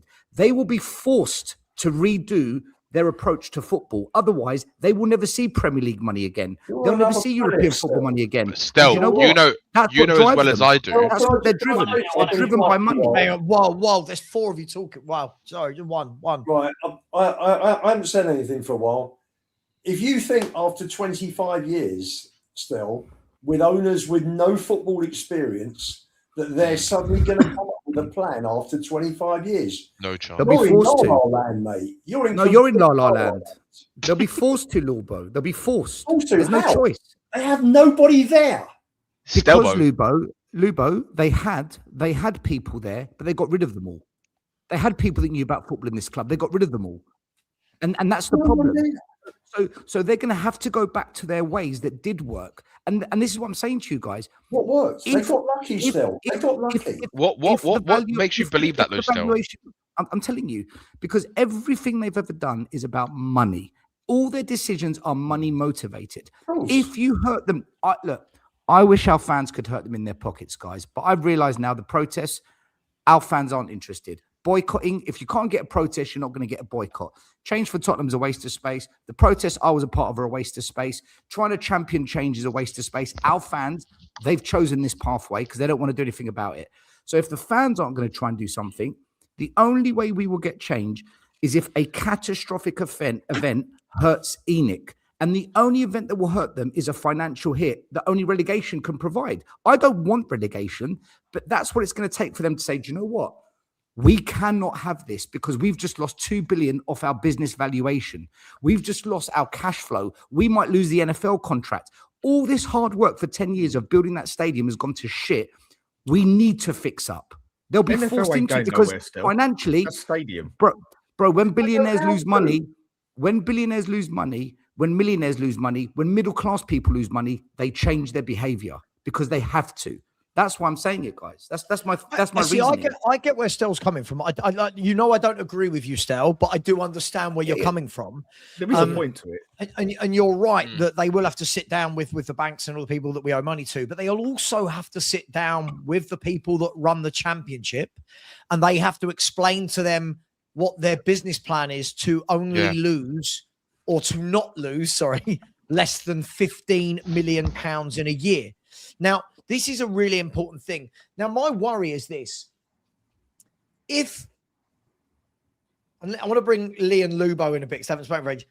If we went down, it's great that we can all sit here and go, oh, but we're Tottenham Hotspur. Like somebody in the chat just said, you're dumb if you don't think we win the championship. And you're like, well, okay, but let's hold on a second. We've never been in the championship. We don't have owners that know it. We don't have directors of football that know it. We don't have scouts that know it. None of our players know it. And let's be brutally honest, 15 to 20 of the first team squad go. You're left with Takai. You're left with Sosa. Gray will probably stay in the Championship. You're left with Ashley Phillips. You're left with Donnelly, Kinski.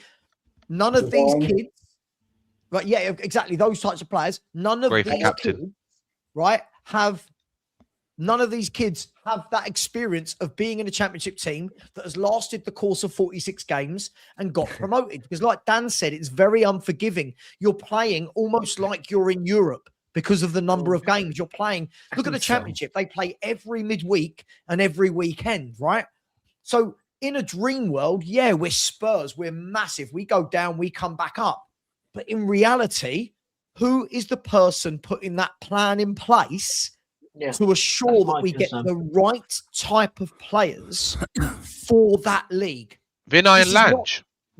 Well, No, okay. no, it won't be Vinay and Lang. It won't be. So, but Danny, this is my point, right? So if it's not Vinay and Lang, we're saying that Vivian, are we saying Vivian is going to be in charge of going and getting a director of football that understands the Championship? Then also we want them to bring up the Premier League. And I'll throw another layer on top of it for you guys. Think about this. When we go down and we have to replace 15 to 20 footballers, all of those players that we get to come to Tottenham Hotspur are going to jump at the chance, right? They're going to jump at the chance. Spurs, Championship level, big stadium. Yeah, we'll do it. They're all going to want 3, 4, 5-year contracts, right? Yep. You're going to bring in 15, 20 players for the Championship that are all on these 3, 4-year contracts. Then you come up. What happens? Now you've got to try and sell them all. They're not worth loads of money because they're not Premier League level. It will Now, take years to rebuild. finance- Years and years and years. Then where does your finance come from to then push in the Premier League when you're back? So if you go down, I'm not saying we can't come back up, but if people are saying go down and we come back first year, it's then going to be a number of years of slowly building from this is the squad to this is the squad. Yeah. So this is the squad. So there's just a lot of variables, I guess, is what I'm getting at. Sorry, I've talked a lot there, but I think there's a lot of variables. Charlie. Can I respond to that very quickly? Because everyone else needs to speak as well. All those problems you listed is an absolute mindfuck of a headache that ENIC will have to deal with. And that's exactly what they don't want to deal with, which they won't want to deal with. And they will get the biggest wake-up call of their life when all that slaps them in the face, because they're going to have to navigate that and never, ever allow that to happen again, which means they're going to have to focus on football, proper scouting, proper academy player development and pathway into the first team. What if they don't, Stel? Then they're going to keep hemorrhaging money, Danny, and they're going to end up broke. So, Stel, what you're basically saying, they will if I understand this right, I won't be broke. Because if I've understood what you're saying right, I mean, because I do think it's quite crazy what has happened at Spurs, because like I've said, football's two sides. It's sport and business. And sadly, the business side is bigger than the sports side now. And on the business side, what they have done, they have made this place worth £4 billion, the amount of income it gets, blah, blah, blah, everything else. Great businessman on that side, terrible sports side. But then you just think, you're that good at the business. How have you let this business, this massive income, all of a sudden fall to shit like this, basically? So if we go down, basically, it's going to be the money that hurts them. And what's going to have to kick in is their business side, because they're going to want their money back. But to get their business side working, they're going to have to kick up on the sports side, basically, because that's what they're going to need to get the business side working. Is that how you're saying? Is that what I'm understanding? Yes, exactly. It does actually make a point. Whether it would happen, I don't know. Hang but on. I tried to bring in Lee and Lubo. Yeah, sorry, I just wanted to understand. No, that's all right. That's right. Lee, Lubo. It's an interesting one, isn't it? Right. I mean, like, there's no rights or wrong here, but, going down versus coming back up versus what it means for losing players. I'll start with you, Lee. We'd have to cut the wage bill from 260 million to about 110 million, I believe. It's a lot of change. And what do you make of it all? It's far more complex than just players, wages, all that kind of stuff, right? What you've got to remember is that going down to the Championship, all of your revenues are going to go down, right? Yeah. But that doesn't mean the amount that's going out of your bank to keep the lights on goes down. So if your outgoings every year are 100 million to keep the lights on, to keep the business running, Yeah. and you're making 100 million or 150 or 100, you're fine. But if then all of a sudden your revenues are going down to 75 million, you've got to find that additional money just to keep going. That's what people don't. Just for the viewers, can I just confirm you're talking about things like electricity, staff costs for the stadium, staff, lighting that's for the not going down. stadium, Yeah, training the staff ground ain't got staff, relegation shit. contracts, have they? Right, okay. Yeah. You know what I mean? Yeah, yeah. Paul on the fucking gate opening the car park ain't got a relegation contract saying, well, I'm going to go down to 10 grand a year. You know what I mean? So it's a lot Even more the team complex league. than just Paul- that. Yeah. Get Yeah. Paul from the gate up Vera, front. the tea lady, Vera, she ain't giving up a. They're going to have to bring back Doris. Yeah, Doris has come back. Yeah, but that's the problem. People see it as so black and white. As we just reduce their wages, we just do X, Y, Z. No, it's a lot. It's a lot more complex than that. You could almost say that, you know, could we survive it? Because I think there is certainly some. I know where you're coming from, Savva, in terms of there are rules for the EFL and stuff like that. But I've heard that they can be wavered, and they can be. Yes. You know, for in this type of scenario, but you still have to say a club the size of Tottenham and knowing all the debts and everything they've got, keeping it at a loss of 15 million per year is unheard of. Didn't we For a produce club a that loss size. recently, Lee, like of 130 million or something like that?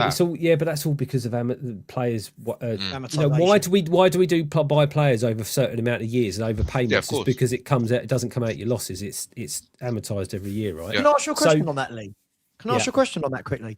So I'm not an expert of amortization, but obviously, as we all know, when you buy a player, you don't pay the full money up front. You pay a chunk of the money, and then you owe the rest over a number of whatever deal you've agreed, right? But Spurs is 330 million, right? I believe it's 330 million. That I believe we we've owe got in 250 million outstanding in outstanding player wages, Right. player purchases. So even if Spurs, let's just assume in the summer league we sell, I don't know, we sell 13, 14 players for 250 million pounds.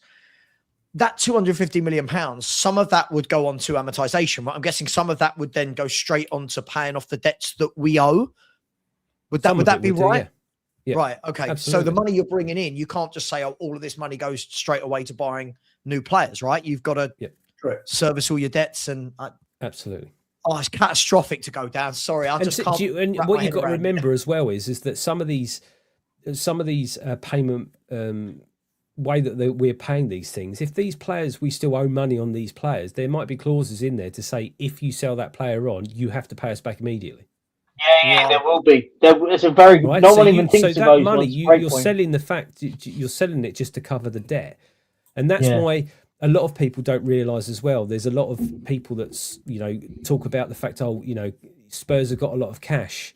Well, yes, we have, but the reason they don't pay them up front is because then you're not taking a big hit on your profit and loss in 1 year, right? You're spreading that profit and loss over 5 years.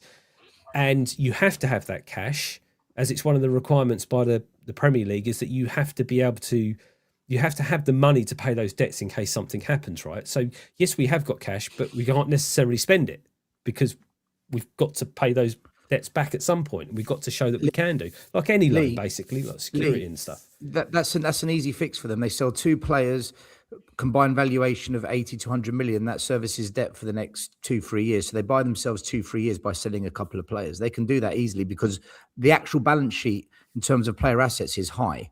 That's Now, we're right, but gonna they've take still a got to look- sell more players to get the wages down. They've got almost half their wages, haven't they? Yeah. Yeah, and Lee, and this is the exact kind of financial distress that will wake this ownership up. Look, I think there's two camps here, right? I think there's two camps. There's the camps that hope if we stay in the Premier League, Enoc's going to switch on this light bulb and they'll change their ways. Then there's my camp, the That's more tiny what I'm minority. There's the tiny, Dan, 99% of fans like you in that camp. But I They've been totally in get that your point that you're making with everything. There is. My issue, Yep. my issue with your camp, because I was in that camp for 25 years. I'm now at a place where I'm sick to death of Savva going live, calling out all the problems. I'm sick to death of me going live, moaning about the same problems. I'm sick to death of Sean Butler going live, telling us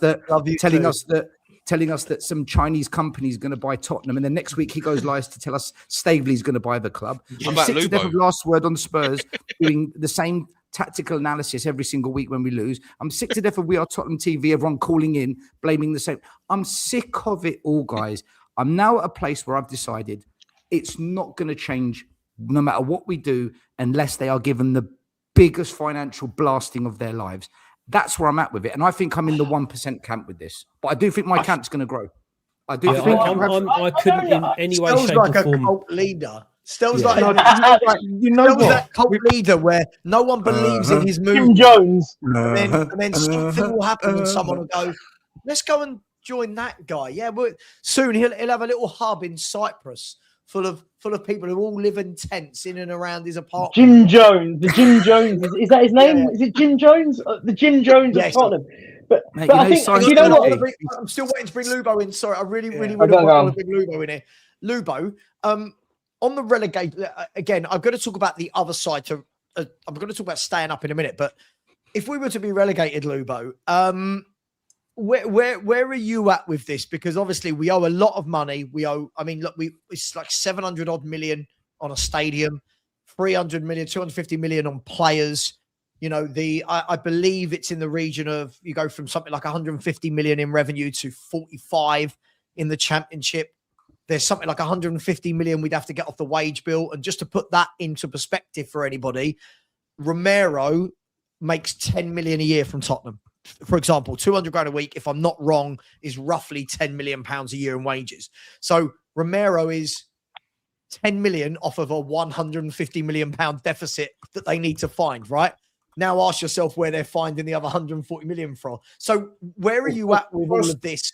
First of all, Sav, let me repeat what I said the other day.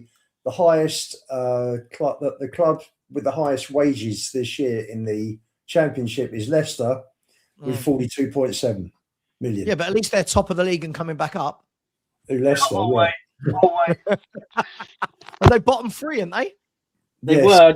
Yeah, they are actually. Yeah, they would be. Because they've lost 10 points. They've lost 10 points because of FFP. So there you go. So not so easy. Sorry, tell us what was their wage bill a year? Leicester 42.7 million. What's ours right now? 260. Yeah, but Lubo, compare our revenue streams to theirs as well. You got to be, if you're going to look at their expenses, look at our income streams as well. There's got to be some balance with those numbers, because that's a bit of a cherry picked. There was an interesting conversation I had at West at half time. Funny, because Jeff Omi, I said I could hear the crowd behind him. I said you turn up. You never come to away games. So I went down. Lubo's ITK, by the way. Lubo's ITK. Yeah. So I was having a chat with Jeff and his son, and the guy, funny enough, that was next to him on the edge of the seat. So Jeff said, "My name is Jeff. Finished. I'm done. I'm giving up my season ticket. I'm not coming again this season." He said, "I'm done." He said, "I'm not listening to any more podcasts." He said, "I'm just done with this shower." So he's finished with Tottenham. The guy next to him turned around and said, "What do we actually owe?" So I said, "Well, we owe 774 on the grounds, and we owe about 250 on transfers." So he says that's just over $1 billion. He said, "If we go down," he said, someone will buy the club, and they'll come and they'll turn around to the Lewises and they'll say, "Do you know what? I'll take the club off you and I'll take your debts off you. That's it." And that's where it could get to, because people aren't going to want to, if they see a mess, if they see a situation that is just horrendous, with you go down, you're relegated, you just can't cope. You can't suddenly adjust your whole finances, because the finances are huge. They're huge. We're not Burnley with a low turnover, low players' wages, etc., who drop down and the parachute payments cover their drop. This is on a different level altogether. Will this be the worst it's ever been for a club, Lubo? Sorry? In your opinion, will this be the worst drop it's ever been in the Premier League era for a club the size of this size? Yes. I know Villa have gone, Newcastle have gone, but the money wasn't the same realms back then as it is Nowhere now, near. right? The money Nowhere wasn't near. right. That's the Nowhere worry, isn't near. it? But those finances don't affect you, Lubo. You're talking as if it's you that owns the club. You don't own the club. It won't affect you. Well, it'll affect my shares. My share price will dive. Okay, you're the only shareholder. You're the only shareholder. Well, it's a bad investment. You've got to think before you invest, right? He's upset because we'd have to sell Archie Gray and he wouldn't be able to watch him captain Spurs in the future. So he's. What can you do? Listen, at the end of the day, the thing is that Spurs could be in free fall, very easily be in free fall. There is nobody at the moment.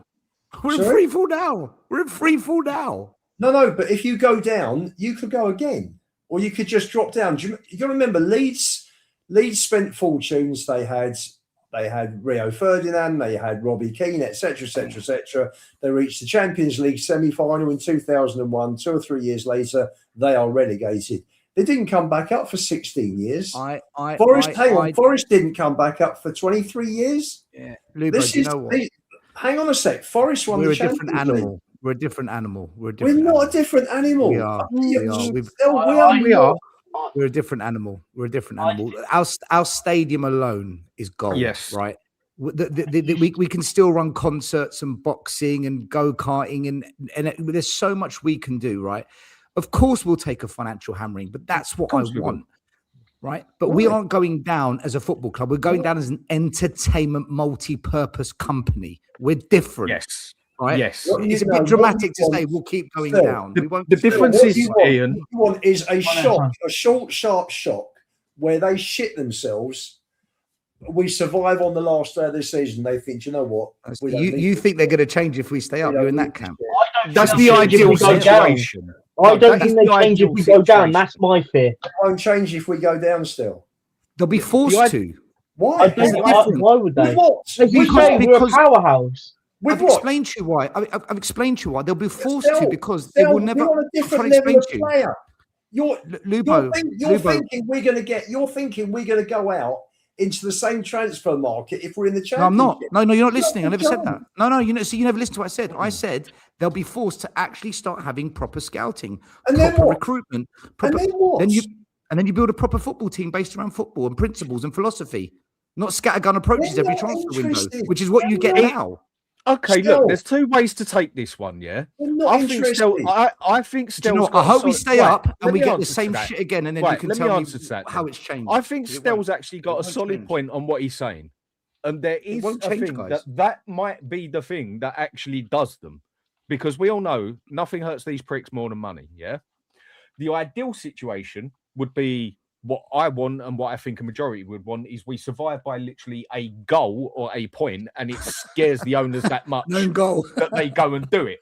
That would be the ideal situation, basically, yeah?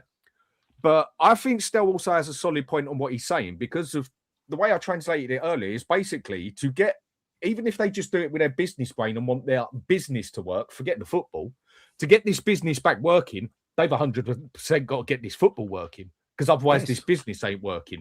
So they get they will have to find the right people to get their business working, which is get the football working, yeah? And stick with it. Now, when it comes to going down, I don't think it'd be as... The one thing that Spurs do have as an advantage, now I'm not saying it won't bust us in a bad way, yeah? We will feel this pain epically, but that stadium is gold dust in that aspect. We wouldn't have to worry about paying the stadium off with the loss of the Premier League, because the money we get through that stadium would cover that stadium. It'd be everything else on the football side that we would have to focus on that gets damaged so much. I think a lot of people take our debts in. That's not true. Hang on, let me put things aside a sec. Sure. I think a lot of people, when you add it all up together, yeah, there's loads of different slots of debts, this, that, and everything else. But the stadium and everything with the stadium covers the stadium. What is the payment of the stadium a year? 30, isn't it? About 30. That's easy covered by what that stadium brings in just for concerts and everything. Hang Just for on, a hang on, boxing, hang on, hang on, just Dave. for just for a boxing, we get round about, what was the last one? 6.5 million income. It's 50, isn't it? Altogether? Roughly 55 million a year, Turnover, apparently, for the event. revenue, Yes. revenue. So that Not profit, covers. Ben. So that Ben, covers. it's Let not me finish profit. here. It's Let me not finish. profit. Let me finish. Well, it is a profit. It is money that is coming into the club that would obviously have to be spent on the club. The stadium would cover its own debt. It's the rest of it, the football side of it, that would totally eat us out alive, that we've got to find a way to cover it. The stadium, Can I throw in the obvious that's being missed out as well, though? It. Can I throw the obvious that, again, as fans, we kind of miss this side of things? We're now forgetting about all the revenue from sponsorships, right? That's the football side. Well, sure. I consider I consider the football side players and revenue from football matches, but sponsorships, right? I saw the other day that something that it didn't like half of Spurs's. Again, sorry if I got this wrong, but from the finance podcast I watched, half of Spurs's revenue is from non-footballing matters, right? Which includes sponsorships. Now, those sponsorships will have break clauses or end clauses.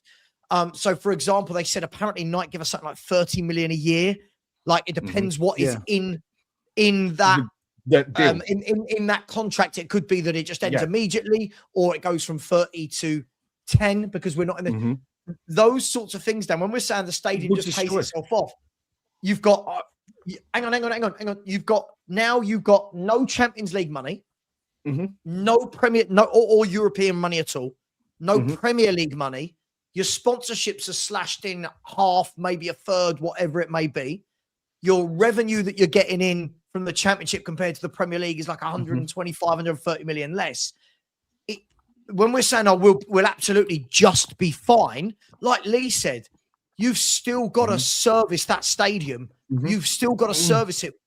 So all of this, it's fine. It absolutely pays for itself. No, of course it's not fine. Hang on. That might last. I'm not an expert. Somebody in the feel free to tell me if I'm being an idiot. I'm sure Lee's looking at me like, I'll tell you. Right? That might work for year one if you come back up. That might work for year one. If you don't come back up in year one, I'm guessing that all gets a lot worse in terms of revenue, in terms of sponsorships, in terms of in terms of parachute money gets less. So this is the risk versus the reward for me. It's just not Savva, that's why they're forced. Savva, and that's why they're forced to have a football plan. They'll be forced to because of what you've said. It forces their hand. I'm totally agreeing with what you're saying. I was just purely talking about the stadium. Nothing more, nothing less. That's all I was saying. Can I ask you a question, guys? Can carry itself, Dan, basically. Dan, the rest can I ask of you a question? with all the sponsorships and everything else, that is where it's going to damage us most. Can I ask you guys a question? When Vinay and Lange and Charrington, this lot came in, I slammed it all. I blasted it in August. I said, this ENIC 2.0, I don't buy a single bit of this crap, right? Now I think more fans are on board with the notion that this new restructure is bollocks. If we stay up, which we probably just about will, I hope we don't now because I'm sick of it. But if we do stay up, do any of you here truly believe you're going to see a new footballing structure of integrity and success and to actually justify why we built this stadium? Do any of you believe that? And if so, why? Lee's got his hand up. Go on, Lee. Off you go. So this is why I won't condone relegation, right? I get exactly where you're coming from, Stel, and I get why you say what you say. I will never condone it and say I don't think it that, but that is my concern, right? It's always been my concern. They can spout whatever story they like, but we've got 25 years of evidence to say they won't change because listen, I don't go back into a conversation about Daniel Levy, but Levy run the club from a business perspective very well. When it comes to footballing matters, he was a block, right? When it comes to transfers, how much wages, all this kind of stuff. But at the end of the day, he wasn't in charge of how much the club wanted to spend. So what makes you... I know they've come out and said, we're going to cut up the wage structure, all this kind of stuff. and wages have always been the biggest problem, the biggest hurdle, far over the transfer costs of how much we pay for players. But why now? Why would they change now? Are they really that frightened, or is it going to be a case of, do you know what, we survived? Maybe we don't need to change. Maybe we don't need to start spending loads and loads of money. I mean, this is my worry. And this is why I started off with the fact that I talked about these guys must be watching these football matches and understand that when you've got such a bare bones squad, that when you've got players out, and I'm not saying we've got 11 players out that make us, a top half team, but even when you've got 1 or 2 out, the level next down is that bad that you can't even win a game in 2026. They should have clicked already. They should have clicked in January. They should have clicked last year or the year before. So I don't have any faith that they will change next year. And let's be fair. And I'll say this now before we get to the summer, even if we do stay up, which I'm hoping we do, and I think we will, this is only going to get worse, because we are going to have people that leave that we've relied on, and we are going to try and have to get into the transfer market with, at the moment, Lange and Vinay that don't seem to know. We don't even think they've got control or power at the moment. And it's a World Cup year. I wouldn't be surprised if we don't do hardly any business, and we have to go through another year of suffering, unless they turn around to us publicly. And I'm talking about Vivian and whoever her brother is, and Charlie Nobed, Charrington, or whatever he's called, and publicly addresses the fans and say, we are going to change. We promise you there is going to be, unless that kind of thing, which they've never done. And I'm not talking about Vinay or Levy, but those guys that are actually running the club come out and say this, I don't believe anything is going to change. And that's the point I'm making. Yeah, but still, I think the fear with me, and anyone who can jump in after it, was that I think the fear with it is we think that them getting relegated, they're forced to change. How do we know they get it right if we get relegated? Like, my point is who's to say it could get worse? Like, they could change, but who's to say the change is for the better? We're in uncharted territory right now, and I think that's because the motivation will be money, Perchy. The motivation will be money. But who's to say that they think they're doing the right thing?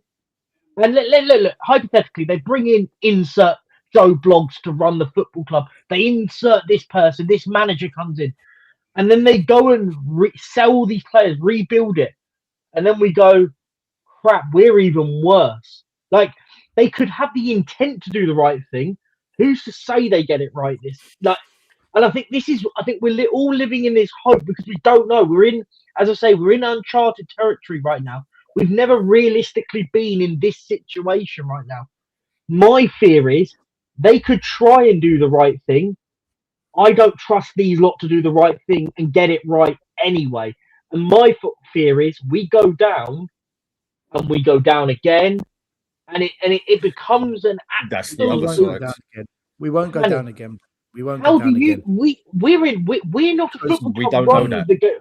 We have no right and no God-given right to think that we couldn't do it. When it comes to money, this club is brilliant at making decisions. They found the money to build a stadium. They found the ability to get these NFL contracts, these sponsorship deals, these boxing matches. When the motivator is money, they're really, really good. The problem is they've got comfortable. They get it horrendously wrong. That's my concern. Because they're not motivated by that. Because as long as they get Premier League income, as long as the stadium's packed, which it is every freaking week, and as long as they get a bit of Europe once in a while, Perchy, the machine ticks over. There's no seismic shock for them to change. Sadly, you're asking that. I don't disagree with you. Still, I think you're right. But my point I'm trying to make here is we go down. And then their motivation is to try and figure out how to run a football club properly. And they get it wrong again, trying to do the right thing. Do you know what they'll do, Perchy? What Perchy, do you know what they'll do? They'll do what they did with the stadium. They'll hire the best in class designers, architects, plumbers. They'll go and hire the best they can and say to them, we need to fix this. Because otherwise they won't ever get that Yeah, but business still, money back again. They won't get it back. I don't. With Again, I what don't money disagree. still? They'll be restricted again, about with what wages money? and stuff. As soon as Which they is why can. they'll need to be better at scouting, better Yeah, at but recruitment, still- better academy development, sticking with we the manager don't and the know what- philosophy. They'll be forced we- to do these things. Yeah, They've but never been we forced know- to do it before. No, again, I don't disagree with you, but the problem we've got here is these lot don't know what the right thing is at the moment. Thank we you, then go, Percy. and then Thank we go into, but then we go into uncharted Because they've territory. never been forced to, Perchie. They've never been But forced we to will- learn. Yeah, They've never but my been point forced is, to do it. here's the question: who at the football club, whoever we They ain't gonna appoint, learn still. knows what the right championship player is for Tottenham? Perchie, That's my concern. Perchie, do you agree? Do you agree we've actually had some good football directors in the last 15 years? I don't know, really. Do we? I don't. Who? Can I? Maybe Mitchell. Paul Mitchell. Paul Mitchell. Right. Can I at tell all? you what happened? have Can one. I tell you what happened? Do you agree? Do you agree that we've had some good football managers at this football club in the No. last 15 years? No, Yes. one only. Yes. Only one.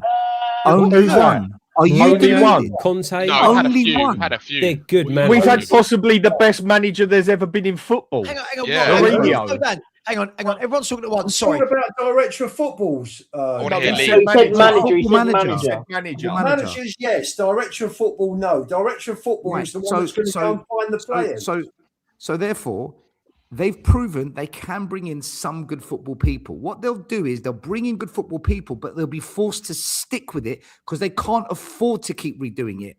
That's what will happen. They'll be forced to actually stick with a footballing plan from Will the someone footballing people. advise them on that? Still, in your opinion, again, a devil's advocate, right? In your Yeah. opinion, who is going to advise? Because that won't be Lang, right? It might be Vinay, right? Because just because Lang might not be here doesn't mean Vinay might. Who's advising Vinay and Vivian that you know what? Charrington. Hang on. You haven't heard my question yet. Carrington's right? nothing to do with the football side, Daniel. Who- No, I He's know. just a That's not my mould whole to point. sniff out Levy. That's Hang all on, he hang was. on. That's my whole point. Charrington's going to be the guy. No, hang on. I didn't even ask the bloody Let question. him ask a question. I don't want to hear what he's trying to say. It's mental. Let's have her Who's ask the gonna- question. Who's going to be the one advising, right? Vivian Lewis or Lang, or Vinay or whoever is running our club this summer, that this is the guy that is going to get you out of championship, knows his onions, but also he's the guy that when we go up, he knows his onions there as well. Who's advising them on that? Because still, I get Perchie's point. He's agreeing with what you're saying that would need to happen. But do we agree that just because they've got money, you can go out and get the best in class?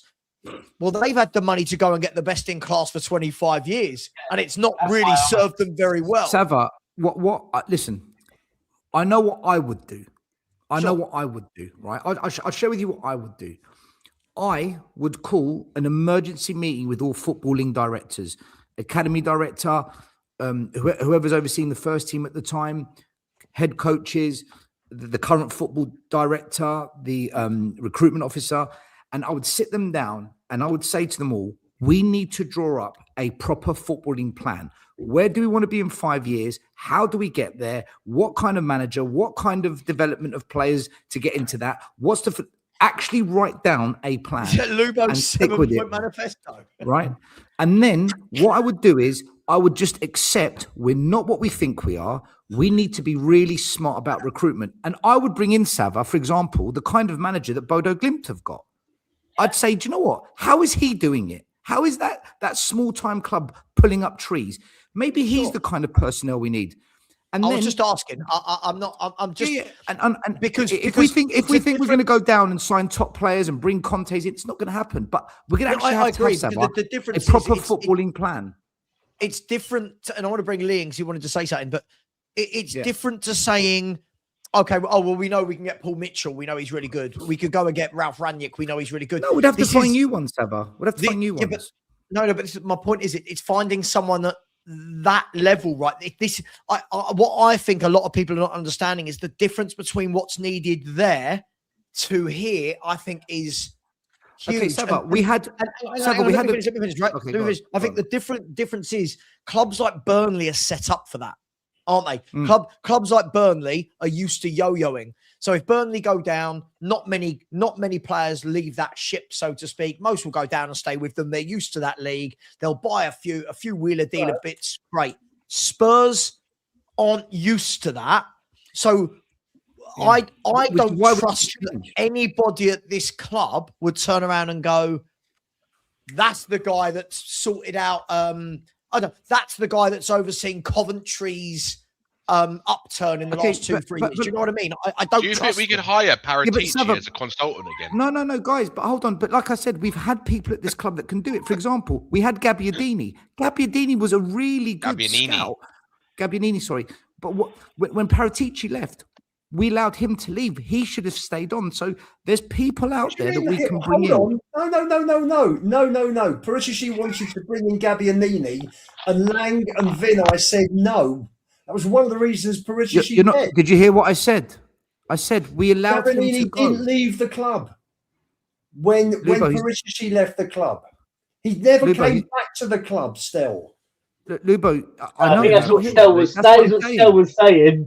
That is what he was saying, Liam. That is exactly what he was saying. Do you know what? I actually thought I went mad for a second there. I actually thought I went nuts. You're talking like the people at the top know what they're doing. Burnley's owners no, they don't. own a sporting franchise in America. They are sporting people. They own the greatest team in Spain as well, but the whole thing is a shambles. But you want to give them another season in the Premier League. They'll relegate us eventually, Lubo. They will relegate us eventually. I don't disagree with Stel. If we don't go down this, it will go down at some point. We are primed to go down at some point. That is true. I actually thought. I don't disagree with that, but I think we need. Look, guys, listen. Do you know what? You know my point on this. You guys discussed it, but I've made my. This is where my head's at. Right? I've explained my position. I want to hear Lee. We need new owners. I think we all agree on that. The only way they're going to sell is if they've got a business where they're going to get, if not the money they want, but not far off. If we go to the Championship, there'll be nothing anywhere near what they will get if they stay in the Premier League. You got more chance. You got 100 times more chance of them getting out and selling the club if we're in the Premier League. So you're going to go through this shit. So Lubo, you're going to go through this shit every single year for the rest of your life until they sell. I think they'll sell. I think they'll sell still. I think you say that every year. You say that every year. I think they're going to sell as well. It's a matter of time. Sean does a video about it every week. Sean comes up with a new owner every 2 weeks on his video channel. These new owners, the kids won't want this shit. They won't want it. They're not used to it. I'm sorry. They're just the kids. Most of them old enough to be my really grandparents. Yeah, so I find it a bit weird they get called kids. But look, can we, Lee? I want to start a new conversation, Lee, and I want to bring you in. Realistically, even if we stay up, mate, which I think we will, and I think me and you are aligned with this, Lee. I think we do stay up. By the way, I don't think we stay up because we're good. I think we stay up because I can't see West Ham getting 2 more wins than we get. Don't clip this because this is one of the moments that could really bite you on YouTube.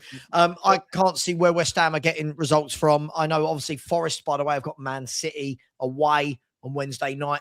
But the question I've got for you, Lee, is even if we stay up, does this squad need a dramatic overhaul in the summer? Whoever is the director of football, whoever is the manager, we can't go into next season, can we, with this nucleus of footballers again and then pretend it's a manager problem again? Can we? No, absolutely not. Next year we'll get relegated. Hang on, Lee. I'm trying to get Lee in and everyone's jumping in on him. Lee, oh, mate. But listen, as I said earlier, this is the problem, and this is what worries me about the ownership, right? As I said to you, you can see it from a mile off that there are some players that are already gone in the summer. I think Van der Ven and Romero are both gone. I know people won't want to hear that, but I think they are. Therefore, straight away, we've got to buy 2 very good centre-backs going into next year. I think we need to upgrade all over the place. I don't think we can rely on the likes of Madders, even if he's come back, because he's getting on. He's going to be a long time out. even when he's going through the summer, he's going to have no match experience. He won't be. I doubt he'll get in the England squad with his injury. Therefore, we're not going to have him back. He's going to be 30 years of age almost, or he'll probably tipped over 30 by then. Kulu's just, he's transparent. No one can see him at the moment. Don't know where he is. And I think we've got to literally upgrade every single position in that team unless we want to go through another year of being at the tail end of the Premier League. It's as simple as that. So that means the owners have got to show us something, whether that's buying players, paying the wages. And I think, and this is why I say, I don't even think it can happen next year. I think we're going to have another struggling year because of the World Cup, etc., etc. It's going to be very, very hard to get top quality players in. But we're having this same conversation every year. So until the ownership show me some kind of letter of intent, I can't see anything changing. And this is one of the first thing that I want to see is not even players. I want Vinay and Lange out of the club. I want that foundation to be changed first. Once that's changed, then maybe we can get someone in that can either bring those players in or find and scout those type of players that the other clubs seem to be able to do quite easily, and make a player out of them in the Premier League, because we just seem to. It just seems to be hit and hope over and over again, and 99% of the time it's not worked out. So, it comes back to it, right? We need to see a plan, and whatever that plan is, because I don't know. Stell's right, and the other guys are right. If we keep continuing the way we are, we might be a near miss this year if we stay up. But I'm telling you, without the likes of Romero and Van der Ven and some of those other guys that are getting on, it can only get worse. It can't get any better, really, can it? Let me ask you, Lee, just before we bring the others in, is that a bad thing? And the point I'm going to is Van der Ven and Romero. Like, I keep hearing from everybody for years that these guys are absolutely brilliant. We can't lose them. I'm really sorry. I know I'll be in the minority. I'm really ready to see a different partnership at centre half. Same. I'm really ready to see something different from one who's erratic and one who's really hit and miss and a lot more about pace than he actually is about defensive ability. Would it be the end of the world to lose those two for 150 million between them and actually go and buy two decent centre halves that work as a partnership? Well, see, that's the point. I'm quite happy. Listen, if I don't care if they go, but what I worry about is the club ready to replace them with quality? Sure. Can they find Always the quality? problem, right? Because it's always good. It's, if someone comes in for them and says, 120 million quid, both of them are gone, that's fine. Have the club got it in them to actually replace them with something and not cheap knockoffs, if you know Definitely what I mean? not. Yeah, That's my worry. That's always my worry. Oh, another guy, Sam Joe, Vuskovic. You are never seeing that boy in a Spurs shirt. I will put my left bollock on it right now. Absolutely never see that boy in a Spurs shirt. Hang on. Isn't that our choice whether we see him in a Spurs shirt? Not if he wants to go and there's no clauses in his contract, he can absolutely. Someone comes in and wants to pay for it, know they'll sell him. And if he refuses to ever play for Spurs, you can't make him play. He can't refuse. He can't refuse. He He's under contract. No, you missed what I just said. Are we not understanding If he says, if he's right, so okay, I've got a contract at Spurs, to play for Spurs. I say I ain't playing on that pitch. Now make me go and do it. You won't get paid. You won't get paid then. I know, but most of them are millionaires anyway. And when he gets say his the same about transfer, he Van de becomes Ven. a millionaire. He ain't a millionaire. I'm telling you now, Vuskovic is not a millionaire. He's a kid. When he gets, I'll bet you he makes more money than you earn in your bloody in your. How much 2 do we years. pay? How much He do we will pay be for nicely Vuskovic? off. He won't pay hard. He won't be hard. Hang on. Sorry, just quickly. I feel like we're doing that thing again where we're talking dream world, not understanding how football clubs work. Sorry, this nonsense that you can't make him play. Vuskovic is a Tottenham player. If we turn around and say to him, now he might, again, clauses aside, he might have a relegation release clause. I don't know. I doubt it, but he might have, right? But if he turns around and says in the summer, I want to go back and play for Hamburg on loan, we absolutely have the right to go, No, you We've are absolutely playing got the for right. us. Yeah. Right, and you But- think but then hold we're on. going to go right? You're in the match team. You're in the match team this weekend, and he's going to go. No, I'm not doing it. Let me finish my point though. He can't Just do before that. we go on to it, right? He can do What that. are we If- doing here? He can't. No, This no. is mad. What I'm talking about though is how much did we pay for Vuskovic? It was peanuts, wasn't it? 8 Yeah. million. 10 million.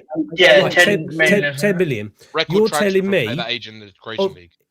Out of all of the stuff that we know about the way that this football club's run, right? You're telling me that if a European club where it looks like he would prefer to play in Europe than he would prefer to play in England, come in and say we'll give you 40 million for him, that Eni can't turn around and go, yep, sanction that.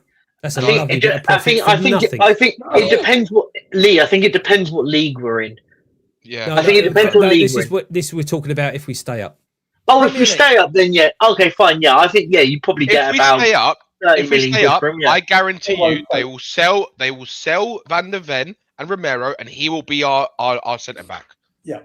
I guarantee Yeah, that. You reckon then I if guarantee the that. likes of Bayern Munich Could or happen. someone come in and offer £40 No. million for Vuskovic, Spurs will not we're sell not him. selling No, it. they won't sell him. Do you know why, Lee? Because the way that players You know a and different buy ENIC ex- than I do then, mate. No. Stel? Lee, no. Hold on. Let me just say this. Let me just say this. Let Let me just say this. Let me just say this. They won't. They're not gonna The problem spend the money. is, no, it's not that. No, it's not that. They know that this kid is being talked about as one of the highest rated youngsters on the planet, right? And if he goes into the Premier League and does what he's kind of had a season like he's had at Hamburg for Tottenham in the Premier League, his 40 million goes to 100 million, right? Danny, That's why they won't sell him. And then Danny, if he has you a dog know shit season, it goes from 40 million to 5 million. he will come to Yeah, of Spurs course. and absolutely turn into mashed potatoes, like every Yeah, but, player. yeah, sure, but You're we're missing- going on yeah. the proviso, right? We're going on the proviso that this kid is as good as everyone says. Now, look, you all know what I'm like. I don't watch him at Hamburg and go, "Oh my God, this is Bobby Moore reincarnated," like people like Lubo. But he is, from watching him, he's got something about him, right? And you know, Yeah, for me he to looks praise good. youngsters, He looks good. he's got something about him, right? He's built differently. He's a machine. Right. But if he turns around in the summer and says, "I don't want to play for Spurs again," Spurs absolutely have the right to turn around and go, "Cool, you can go, but we want 70 million." Yeah. Right? That's the right that Tottenham have got. But And if he's that equally, good, if they someone will pay it. sure. Right. And if you are exactly, if like Danny Kay says he is that highly rated across Europe, right? Let's be fair, we paid 40 million for Archie Gray. You're not Yeah, paying yeah. no one's paying 40 million for Vuskovic. You're paying double that, right? Yeah, exactly. And now ask yourself the question: Yeah, but there's we no got mugged chance off. Spurs are going to sanction the sale of Romero, Van der Ven, and Vuskovic. Vuskovic No in chance. one summer. We've got to think about these things, right? No If chance. Spurs turn around to Vuskovic and go, "Sorry, we know you want to go and play for Hamburg again, but you know what? We paid you. We want you. We need you. You're in our team." If he then turns around and goes, "Right, well, I'm going on strike." I don't know him, by the way. I'm sure he's a lovely lad, not thinking this at all. But if he turns around and goes, "I'm going on strike. I'm not going to pay." Cool. You ain't getting paid and you're sitting in the reserves.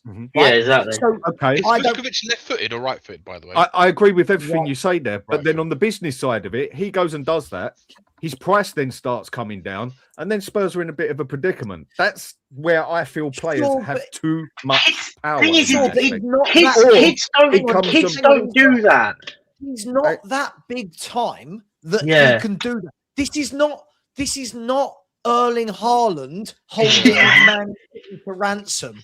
This is an 18-year-old kid who's had one season in one of Europe's top leagues. And also, right? Savva, you've got to remember what he said at the beginning of the summer before he left. He said that he was nowhere near the level of Romero and Van der Ven, which is why he wanted to leave and go on loan.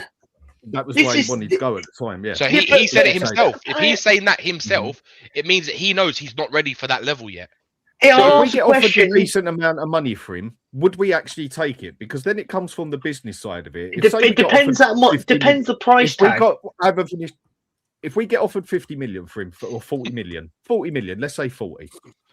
Now, again, that's a good price for someone who's had one good season on and whatever. okay, we keep him, say, no, you're staying here because he definitely looks like he's got potential. We can't be bothered to spend the money. Next thing you know, he does what a majority of players do when they come to Spurs, and that is just go to shit, basically. Now he's only worth about 2 million and you can't get his price up. So on the business That's not side, true, though. That's not true, though. So what do you do? Dramatic. Yeah, but Dan, that's not true. So what Yeah, do but you Dan, do? that's not true, though. That's not true, though, because regardless of what we think about it, whatever we paid for Romero and Van der Ven, for example, if we stay in the Premier League, this is a proviso. We will get a profit on those players. No matter how shit we've been, we will get a profit out of Romero and Van der Ven. There is no way that a Vuskovic at the age he is and what is we would lose money on that transfer. It just wouldn't happen unless we retain him for No chance. Have you seen the price tags of 18-year-olds are going around? Mickey Van der Ven, right? Bearing in mind, Mickey Van der Ven's a good player. I don't think he's as good as many Spurs fans think. I don't think he's world class like people think. People are talking about Mickey Van der Ven leaving at 18, 19 million. Yeah. And this is a guy I watch one-on-one against forwards and have no faith in. And we're talking about 80, 90 million. Vuskovic is a kid that's done nothing in world football, right? Because he's a kid, because he's only 18. I don't believe in any way, shape or form that Tottenham are going to sanction the sale of Vuskovic, Van der Ven, it won't happen. Romero all in one window unless you get relegated and then all three go. If you get relegated, all three go. If you stay up, I believe that Romero can go, and I'm happy for him to go. I'm happy. I can't wait for him to go. I think Van der Ven, I wouldn't want to lose. I think he's a good player, but if somebody offers you, this is going to sound a bit arse about face here, right? If someone offered me 70, 80 million for Mickey Van der Ven, I would 100% take it. But equally, I just don't trust our scouting team to scout. Yeah. But like players like Lacroix, forget the red card today. Players like Lacroix at Palace, solid centre backs that do their job. How do we not scout centre backs like that? Do you know what I mean? It's not. It shouldn't be difficult. It really shouldn't be difficult. Can you replace Romero? Bloody easily. The geezer is stealing a living for me. The way he gets, he's a liar, such a liability. This geezer.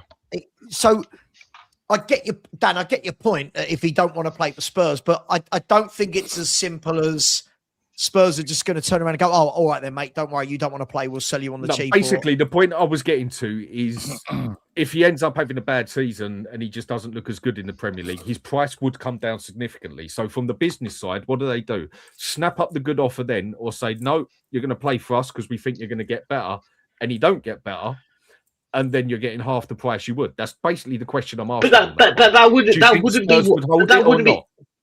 wouldn't be what happens. A player's price of his age range would not slam in half. It would only slam in half if we get relegated, when you have to then get rid of players.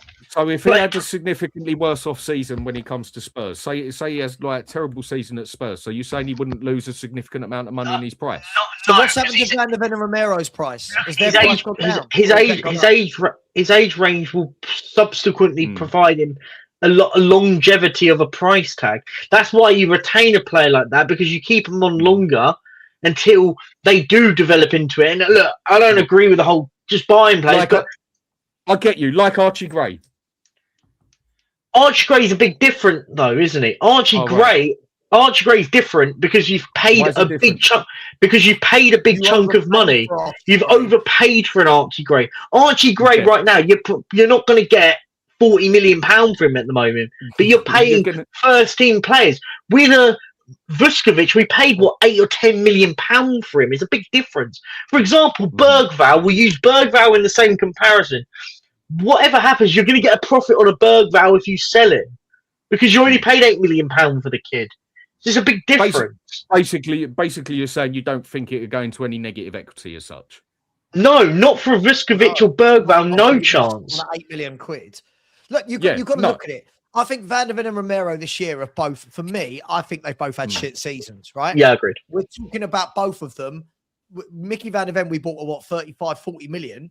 We're talking about, people are talking about him going for 75, 80 million to round. But who's had a good season, Savva? Perchy? Who's had a good season? No, They've all been that's not the point No of one's this conversation. The point of this conversation is we're talking about players' money going up and down. Mickey Van der Ven, I think, has had a poor season, right? I think he started well, and then I think he's just gone to shit. But his price, no one's sitting here going, oh, we could only get 40 for Mickey. Everyone's going, cool. That's an 80 million pound defender, which I think is mad, but that's the market, right? So there's no way Vuskovic comes back at 18 and we go, oh, he hasn't hit the ground running in year one. He's worth less than the 8 million we paid for him. But we should be telling him this is where Spurs need to be a stronger football club. This is where we need to be stronger. We shouldn't be dictated to by an 18-year-old. We should. But dictate. no 18-year-old dictates that, though, do they? Yeah. If Bayern Munich want you, like Ramon Vega comes out and It's goes, his agent. It's going to be his football agent, isn't it? Clubs like Bayern Munich want Vuskovic. Cool. Clubs like Bayern Munich can pay for him then. Yeah. That's what we should be saying. And the argument. No, I agree with that. You think he's the next best thing? Cool. We want 80 million. Well, he's only 18. Well, don't worry about it. We'll keep him then. Yeah. Yeah, and the argument is you have to look at how much Fulham paid Oscar Bob for, and Oscar Bob has played bit parts here and there for Man City, and they got 38 million, 42 million pound for him. So you use that as your benchmark and go, well, that kid has barely played football, and they got 42 million pound for him. So the benchmark then would be on that sort of, you would work around it, and on the price tag of it all. Look, and Sav's right? If Bayern Munich want Vuskovic, cool, we want 80 million pound. We're not paying that. Cool, he's our player. And Spurs have to make those sort of decisions, right? And it's different, right? When we use the likes of Romero and Van der Ven, they can be the sort of players. I don't agree with it, but they're the sort of players that will go, I ain't playing here anymore. I'm out of it. Whether I agree or disagree with it's a different point. They have leverage when it comes to things like that. They can attract the Bayern Munichs, the Real Madrids. They're not kids, right? So they can go. They can almost manipulate that side. Again, I don't agree with it because I think players that do that, I think there's a big problem there. But an 18-year-old kid coming back from a loan spell is not going to be going, I'm not playing for Tottenham. Like, I'm better than this. It just name me one other under 21-year-old that's done that. I'm more if we went down to the Championship. Mikey Moore has. But if we go to the Championship, we'll probably have. That makes us more desperate to sell him, then, doesn't it? Yeah. If we get relegated, relegation's a different conversation because you're going to have to try and create as much funds as you can, collect as much funding as you can from player sales. So yeah, players like a Vuskovic, for example, if we got relegated, will attract the likes of decent teams in the Premier League, decent sides in the Bundesliga, for example. The Bayer Leverkusens would go, yeah, we'll snap up a Vuskovic, for example. I'm saying, if we stay up, though, there is no way if Vuskovic goes, oh, I want to leave. It don't happen. I need to do some super chats quickly, guys, and then I'm going to go until 10:45. So I've got half an hour left. Just letting everybody know, and we'll be back in the morning. Don't worry, we can bitch and moan about this some more in the morning. Don't worry, people, it's all good. It will still be here, this shit show in the morning. Let me rattle through these. First of all, big up to Jordan Coys. Thank you so much. He is always super generous to me every show. Said it's the worst everything I've seen at this club. Worst owners, yep. Worst director of football, yep. Worst managers, yep. Worst players, yep. Everyone employed by Spurs is stealing a living. Mate, I agree. I find it funny, Jordan, right? What I find funny is every single show, people want to pick on the one individual player they don't rate. And I'm sitting here going, I don't really rate any of them. I'm not sure who we've got to blame for this week's defeat, but it is what it is. Thank you so much, Jordan. Ian JD's come in very generous. Said this is why last season's decision to throw the league was such a bad idea. I don't believe we threw the league at all. I think that's the biggest load of cobbler's misdirection ever. We were losing games. Agreed. We were losing games at a rate of knots before the February when we decided to throw the league. So each to their own. Losing every week creates a losing mentality. Some of the stats that were sent to me today about the number of games we have lost compared to other teams in the last 3 years is well and truly frightening. And we'll go through them a little bit later. But big up to you, Ian. Thank you. Destiny, big up. I said a top manager can get 10% more out of these. Sure. No chance. Sure. I keep hearing every week, I hear that there's more from these players. I don't know which players people are watching and thinking that, but sure, absolutely. Big up to you. And again, you've come in very generous. And I'm not saying these players are good, but this bad. Well, their data for 3 years tells you that they are 16th in the Premier League. So yes, this bad. Just saying. Big up to you, Destiny. Ian JD's coming again, very generous, and said, in 6 years, we've gone from a Champions League final to relegation to the Championship. Well, not yet. Not yet. Not quite, yet, right? Yeah. Not yet. Nearly. Managers, players, this is a result of complete lack of leadership from the top. Yeah, look, absolutely. This is bigger than a manager. This is bigger than the players. This is bigger than everything. I don't blame the crap players from the point of view of them being crap. I blame whoever put this structure in place and decided to buy them. So completely agree with that. Thank you very much, Ian. Ian's coming again, very generous today. Maybe he won an ACCA like I did earlier. Hey, Perchy, telling me my ACCA wouldn't come in and that Roma would ruin it for me. Ian JD said, when we go down, think how many concerts. Yeah, we'll have to ramp it up. We'll have to put in an extra 100% concerts to get an extra more Premier League. Yeah, but there's more games. It's going to be harder to fill it out. There's more games that they've got to play there. Yeah, there's more games. There is more games, exactly. Yeah, which means paying staff more money, more lighting bills. Yeah. It's all happening. Yeah. Big up to you, Ian. He's coming again. Ian, have you won the lottery tonight? I'm here for it. He said, if we go down, the finance companies may force ENIC to sell, depending on how ENIC have structured the club's debt. Listen, I'd love to be in those conversations when they have to talk to all the people that have given them money to say, don't worry, we'll be all right. We're going to go up. Big up to you, Ian. Thank you very much for that. Ledley's knees. I said, VDV was talking about top 4 with Neville, by the way. Top 4 for who? With who? In the Championship. What's he doing? Is he joining the Championship? What's going on? Top 4. Crazy. They all talk a great game, and then fans, not you, but fans go, oh, Thingy thinks we can get top 4. They're all delusional. Sure. Big up to you. Thank you very much. Russell Coyett, thank you. I said, bring back Matty K. Yeah, where is little Matty K? Yeah, well, I was going to say. Ever since he's disappeared, we've gone to shit. Is he on hiatus until Solomon comes back to the club? He used to WhatsApp me every day about Manuel Solomon needs to be in this 11. Do you know what, though? Do you know next what? season he will be. Mate, I'd take Manuel Solomon over any winger we have right now. I'm not even joking. We don't have none. What's the whole point? So one would be all right, isn't it? Chubby Funster, the 7,642nd of the Chubby Funsters, has said, you need a real director of football. What Berta did for us in one window compared to Edu. A proper director of football for you might make the North London derby competitive again. How sad is it that we are not even competitive in these North London derby games anymore? I mean, that's one point. But yeah, as we said in the summer, like people were going, who's this Berta? But Arsenal went and got Berta and bought everything they needed in one window. Yep.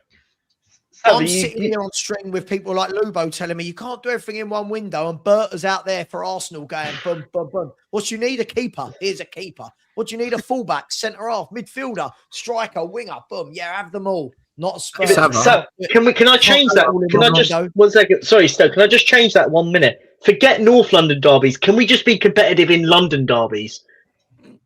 Like we're not competitive in London derbies anymore. Can I ask you a question? Can we just be competitive in just one Premier League game? Stel?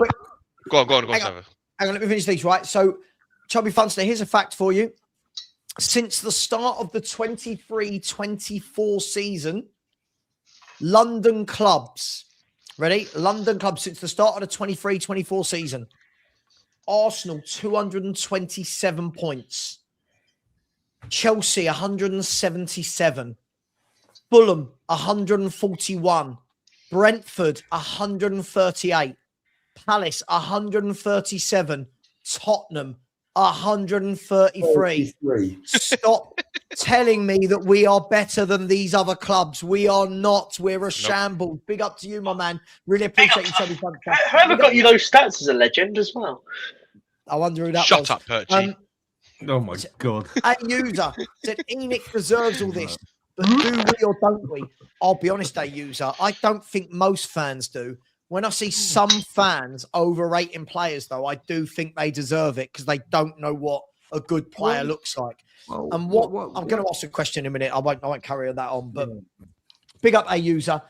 Queen Ellie putting a super sticker as well. Hello, Ellie. Thank you very much. Really appreciate that. Really, really do appreciate it. Guys, I want to start off by saying this. What's frustrating? I'll tell you something that's frustrating me, and I'll let you all discuss it. What's frustrating me is whatever formation we pick, everyone turns around and goes, no, but if we had done that other formation today, we would have won. And whichever player doesn't start, we get the same thing. So for today, it's, if Tell had played, right? Next week, it will be, but if Mawani had played. Are we just at the stage now where we're just making excuse after excuse? Is that where we're at? Yep. And also to tie into that, Savva, I want to ask whoever wants to answer it. It's probably mainly for Stel, actually. Who do you think is more delusional? Why mainly Stel? The fan base, right? The fan base. Hold on. Because you call the fans are the problem, right? So I want to ask you, who do you think is more delusional? Yeah. The fans or the actual players themselves?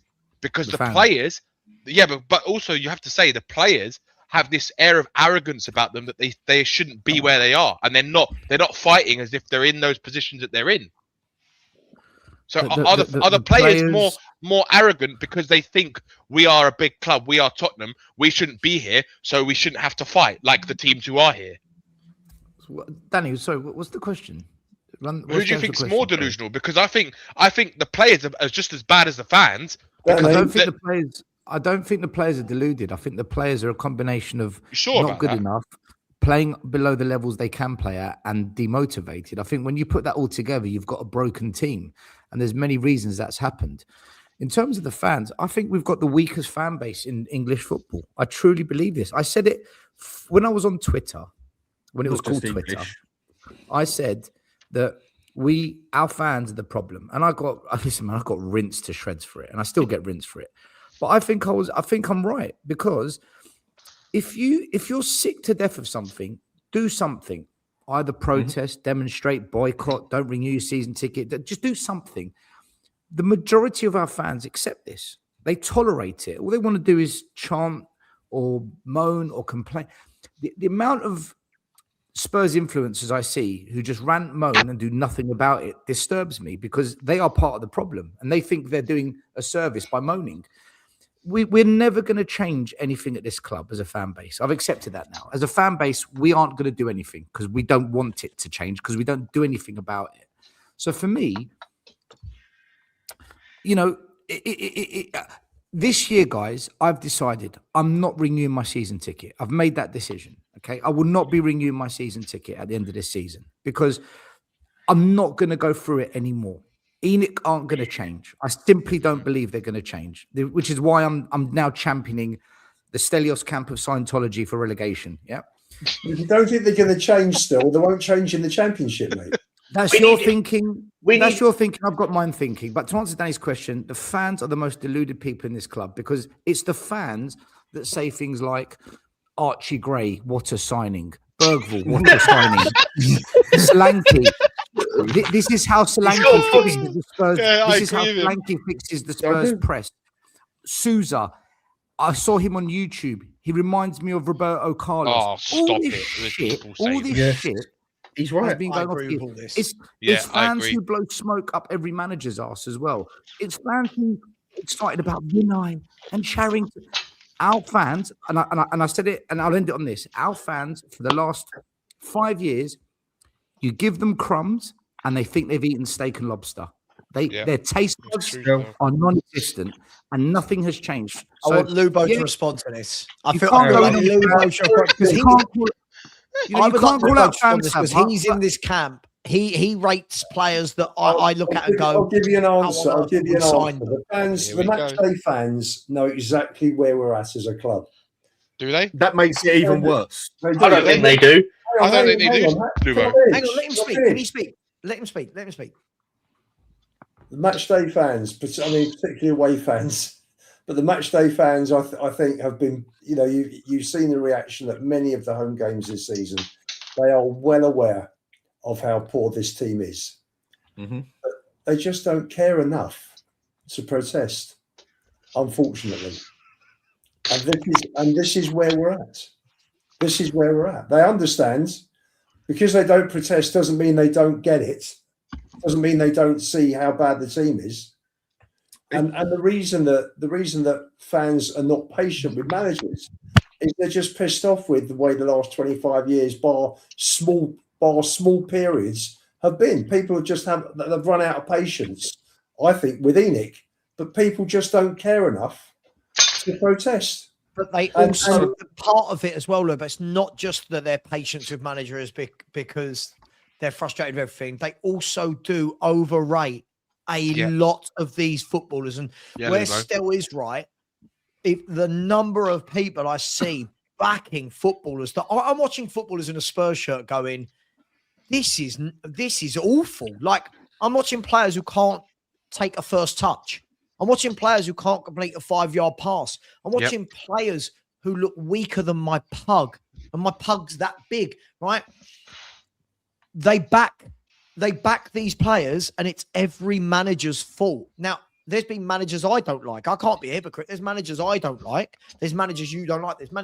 But we will still do the same thing. You look, even today, there are people saying, God, we've got to get rid of Tudor. A new manager will get a tune out of these footballers. It's like, what, another one? Yes, another one will get a tune out of Matisse Tell, out of Odeber, out of Sarr, out of, yada, yada, yada, yada.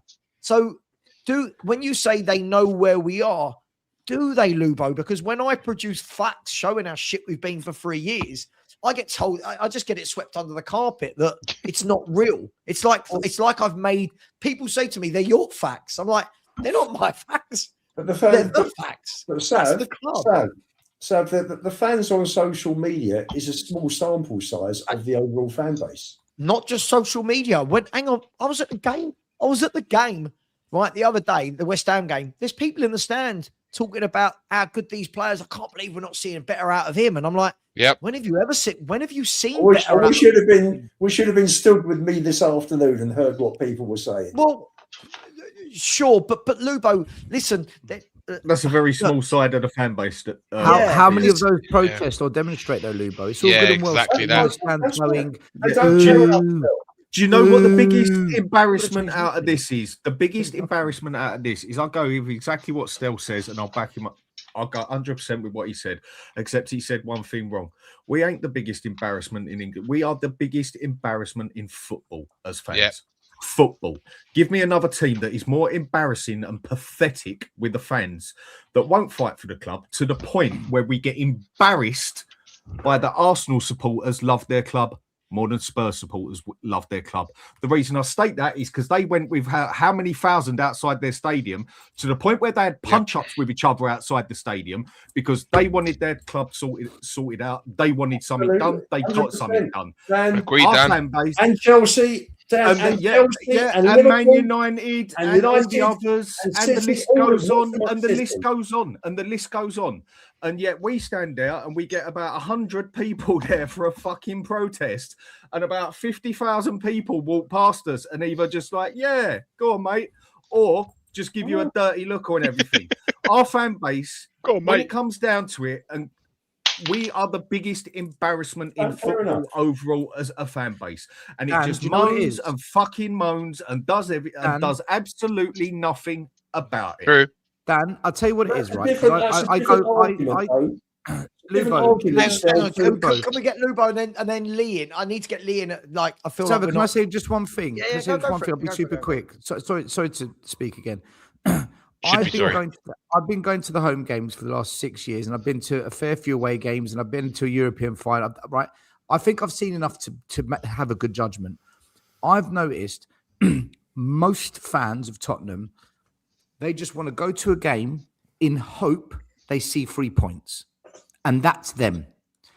A very, very, very tiny percentage want to go to Tottenham knowing there's a plan, there's a structure, there's a direction, and we mean business.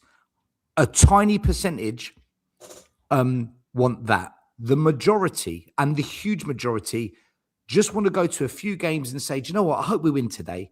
And that is your problem. The standards aren't there because most fans, they just want to have a good day. And that's it. Yep. And that's where we're at. That's where we're at as a club, in my view. That's why you hear people in the stands, they'll be like, oh, well, fuck this player and F that player and he's shit and he's shit. And then that's it. After they've left that stadium and they've gone home, they don't think about Spurs for the rest of the week until the next game. That's literally what they do. Like how many? Go on, Lee. Go on. Sorry, go on. I was just going to say you're absolutely right. Right. So I don't get the chance to go to the stadium that often. I've been 2 or 3 times the last couple of years. One of the reasons is because I just don't want to. If I'm honest, not that I don't want to go there every week. If I go there every week, it's only a 25-minute drive at the most to get there. But you're absolutely right, and I think this is the mastermind and one of the reasons why Levy had to get out of the club. Right, I agree with that. Our fan 100%. base has been watered down so much that Stel is spot on. Most of our fans just want to go out for a nice day out and a nice sparkly spaceship of a stadium, spend some money. The problem is that what also rolls into this is the fact that we've highest ticket prices, really expensive ticket prices for bang average games has mean the real hardcore fans just can't afford to go anymore. So they've been taken up by people that want a lovely day out that can afford it. And that's what's happened. You would never, ever see the likes of like a Newcastle or a Liverpool were going through this. You'd never see so much, sort of moment saying this the wrong way around, but the amount of noise coming from the likes of Stel and YouTube and all that kind of stuff in terms of processing and stuff like that is the minority. Yep. If that was Newcastle, that was Liverpool, etc., etc., the fans Arsenal would be, or Arsenal, it would be a majority of fans that are doing it because they're upset. And that's the problem. And that's because of the genius of Daniel Levy selling and building this as a sports entertainment company that also does football. And it's so sad to see, because I'll tell you now, when people ask me that have never been there, they say, have you been to that new stadium? Yes, I've been to that new stadium. What would you, and have you been to White Hart Lane? Yes, I went to White Hart Lane. I went to White Hart Lane a lot more times than I went to this stadium. You will never, ever beat the atmosphere and the fans of White Hart Lane over this stadium. Never. It's just like it's completely dulled down and it's weird. It's really, really, really weird. And people, but it's like, hang on, Danny, let me just say 2 things. Number one, that's one of the reasons why I hate Levy so much. And number 2, Lee, do you remember like Tottenham Action Group tag in 1999? You had 5,000 to 10,000 people after every match protesting outside the gates, wanting sugar out. All changed. People outside. My chairman. Got him. We didn't forget, Lubo. We didn't forget. That was it's all changed. Also, sorry, can I bring this? I just want to bring this back one bit, right? But also, I don't disagree with anything Lee's just said, or Danny, or Stel, or Lubo. I don't disagree with it. But also, the fans of the other clubs you just talked about, they don't praise all these shit players, right? They do not praise this average group of football. He has a point. Right? Yeah, so true. I again, we could talk about online versus at the ground, but the number of comments people, oh, that Tell's a good footballer, isn't he? Really? Oh, that guy's brilliant, isn't he? Yeah. Is he? Like based on it's that Tottenham bias opinions, right? Because they play for Tottenham, they have to be good, or they have to find a reason why they are good. Even if it's like, oh, they work hard. Oh, come off it. That's the worst one ever. Oh, they press from the front. I mean, fuck off. He's a nuisance. He's a nuisance. He's a nuisance. Yeah, he's a nuisance. I'm a nuisance, but I don't play up front for Spurs. Liverpool will go and buy Isak or FTV or Salah or Gakpo or Luis Diaz. They don't buy kids. They just go and buy these players. It's not just kids. So the fans just have these players to talk about. No, But- no, hang No. on. Doesn't mean That's you go and not how it justify them. Yeah, It's just Lumo's mental. justifying it. What the fuck? Hang on, Lubo, sorry, right? Mate, no, Just that's a because- mind fuck. That's a mind Right. fuck. Just I because love Lumo. they're the players we've got Genius. It's genius. doesn't mean, I go, this is who the club have bought me. I'm just going to rate them. That's brilliant. We genuinely, right? If I look down that 11 that played today, genuinely, how many of them would you say have actually done anything in their career? How many of them have done anything in their career, right? Yet I'm told always, well, if that guy starts and when that guy plays in this position and when this guy plays for this manager, and then Stella's right. I know this is the online thing, but the number of fucking videos I have to watch telling me how this one player transforms. What I love is perfect for a system. What fucking system are they perfect for?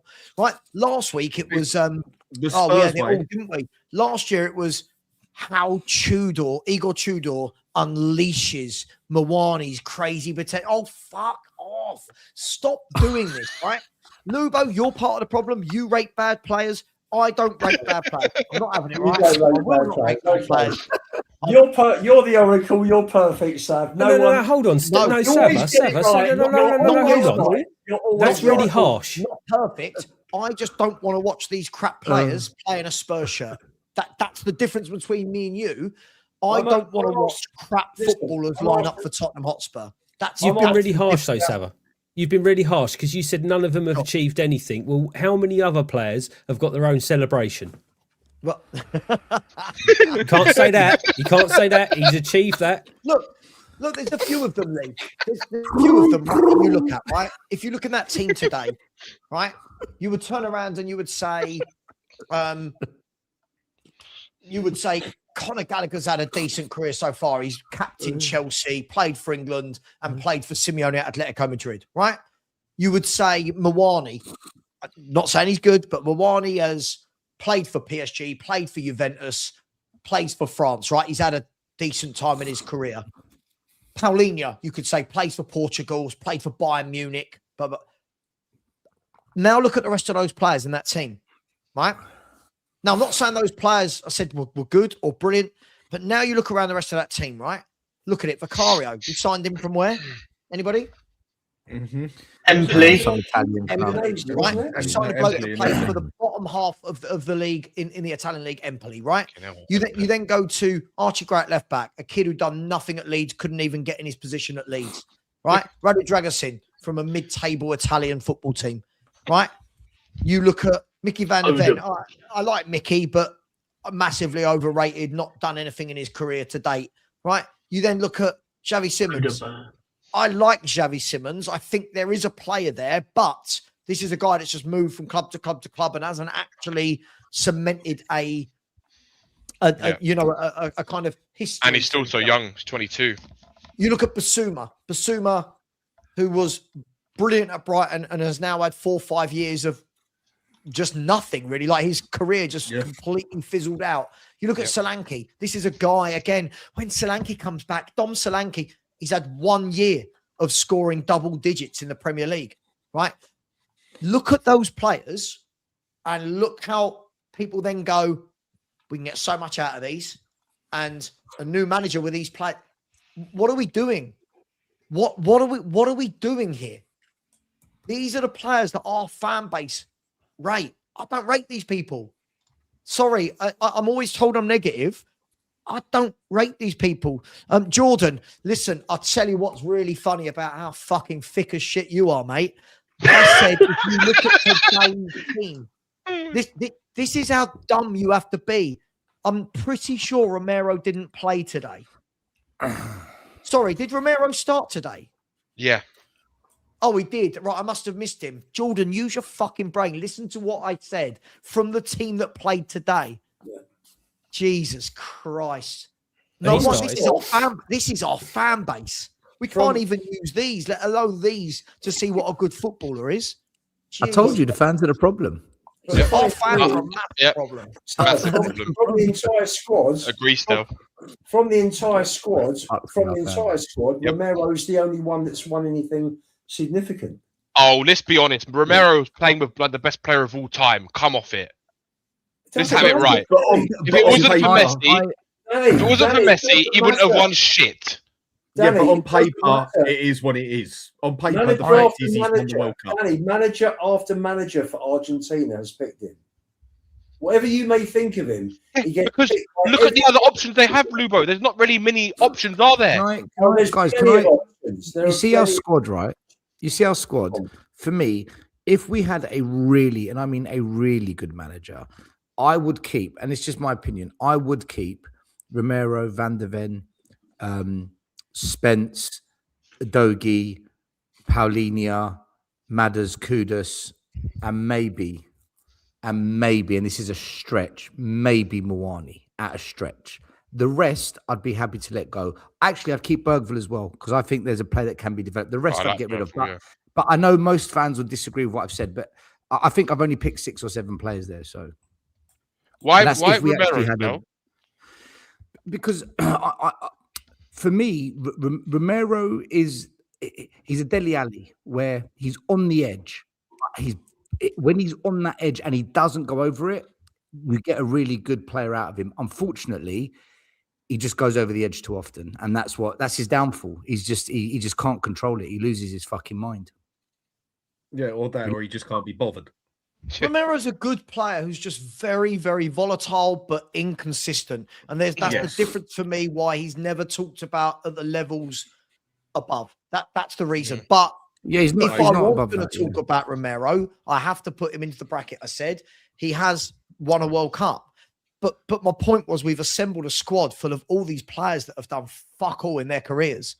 That's the problem, right? We're assembling a squad of none of these people have got that attitude, that fight, that desire, that skill set. That What is it's it? not Alex there. Davis called them rejects.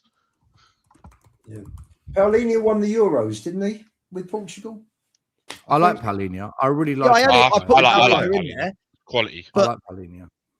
But You know, I there's put not enough of him. Paulinho in there, but again, he's not even our player. Like, No. do you know what I mean? He's not a Spurs player, is he? He's a was he Bayern Oh, Munich? by the way, I think Xavi Simons under the right manager in the right team, we can I get a agree. tune out of him. But there's a lot of factors that need Yeah. to kick in for him to do well. A lot. I honestly, agree. with him, I honestly don't. It's going to be next season where I'll make more of a judgment. I don't quite know if he's a Premier Cup sort of player. I think he's more one that's going to do better out in Spain or in Bundesliga or whatever. Yeah. I just don't. I'm very on the I think- fence. No, with Dan, you whether know what he he can is? handle Physical it. for him, Dan. I think it's too And- physical. Bit like Yeah. Brian Gill, like Gill, Yeah. too physical. I think No, he can don't say that physically about do Arsenal. it. No, Right. he can play in the Premier League. Look at Bernardo Silva. Look at Modric. These players they were all Right they were system, skinny Danny. players. Yeah, Danny, not the just- right system with the right way of playing. You 100%, can't chuck him. 100%. You can He's see not a Xavi Simons can relegation play in the battle Premier type League. player. No, definitely not. And No, do you know Xavi Simons- look at who Danny- Xavi Simons is playing with. He's playing with dog shit. Danny, I don't Right, see. I and disagree. if he's that I- good, he should still be standing out. If a Dan- player is Dan, that good, he's- they he's- stand out in it the doesn't dog shit. work No, like it's that. so No, it's don't so worry about that. simple. Like Yeah, exactly. It doesn't Theory. work like that. One minute. Can't Hold on, do hold on, that. He has not Danny, been Danny, good. 1 second, right? No. Hold on a minute.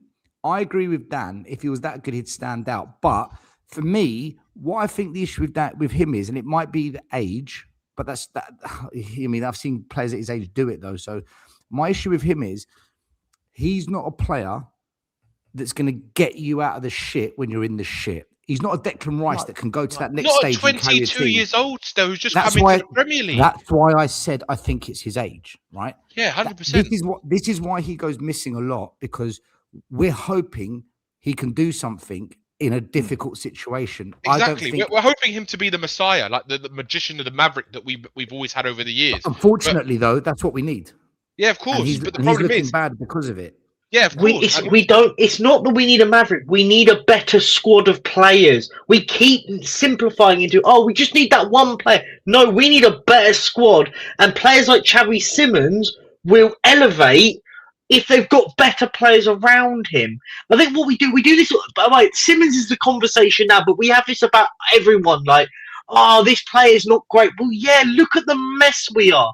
But I genuinely feel sorry for Xavi Simmons. Yeah, but Perchy, Sol Campbell stood out in a shit team. If you're that good, you will stand Sure, out. but we're picking out like generational football players.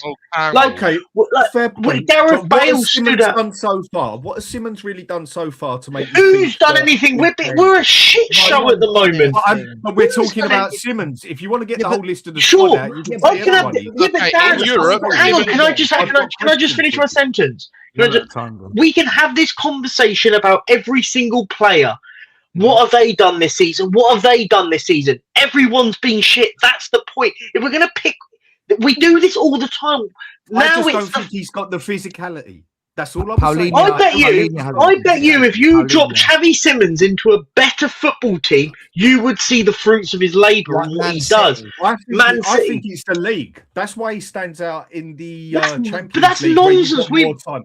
No, it's not nonsense. Because Of course it is. When he's played It's his absolute nonsense. he looked very good against Dortmund.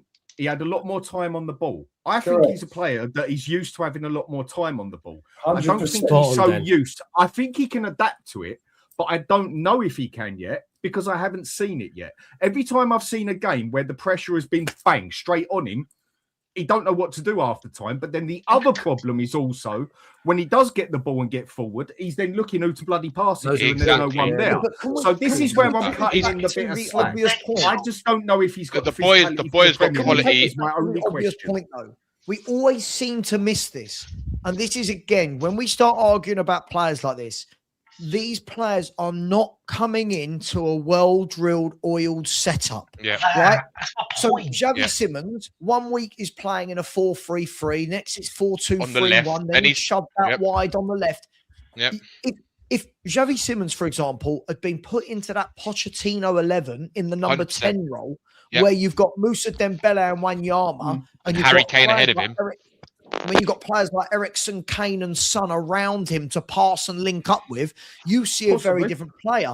But to turn around and go, it's just physicality. Well, there's been plenty of small players that have absolutely I'm not saying there hasn't. thrived in the Premier League.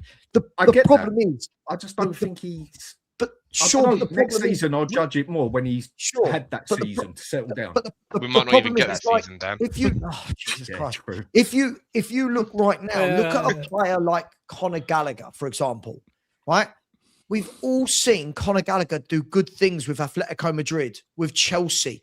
We've seen what he can do as a footballer, but lo and behold, you drop him into an absolute shit show like Spurs that lose every week, with no set style of play, with no set formation, no patterns of play, no set partner to play with, chucking him out on the right wing, and we go, he's shit. Well, yeah, what are you dropping him into? No You shit, can't Sherlock. I haven't said he's shit or anything Hang like on. that. I've just said I've got Hang on. questions about him. I didn't say you had, but the point is, look, we keep doing this with people. Like, we never drop them into anything settled.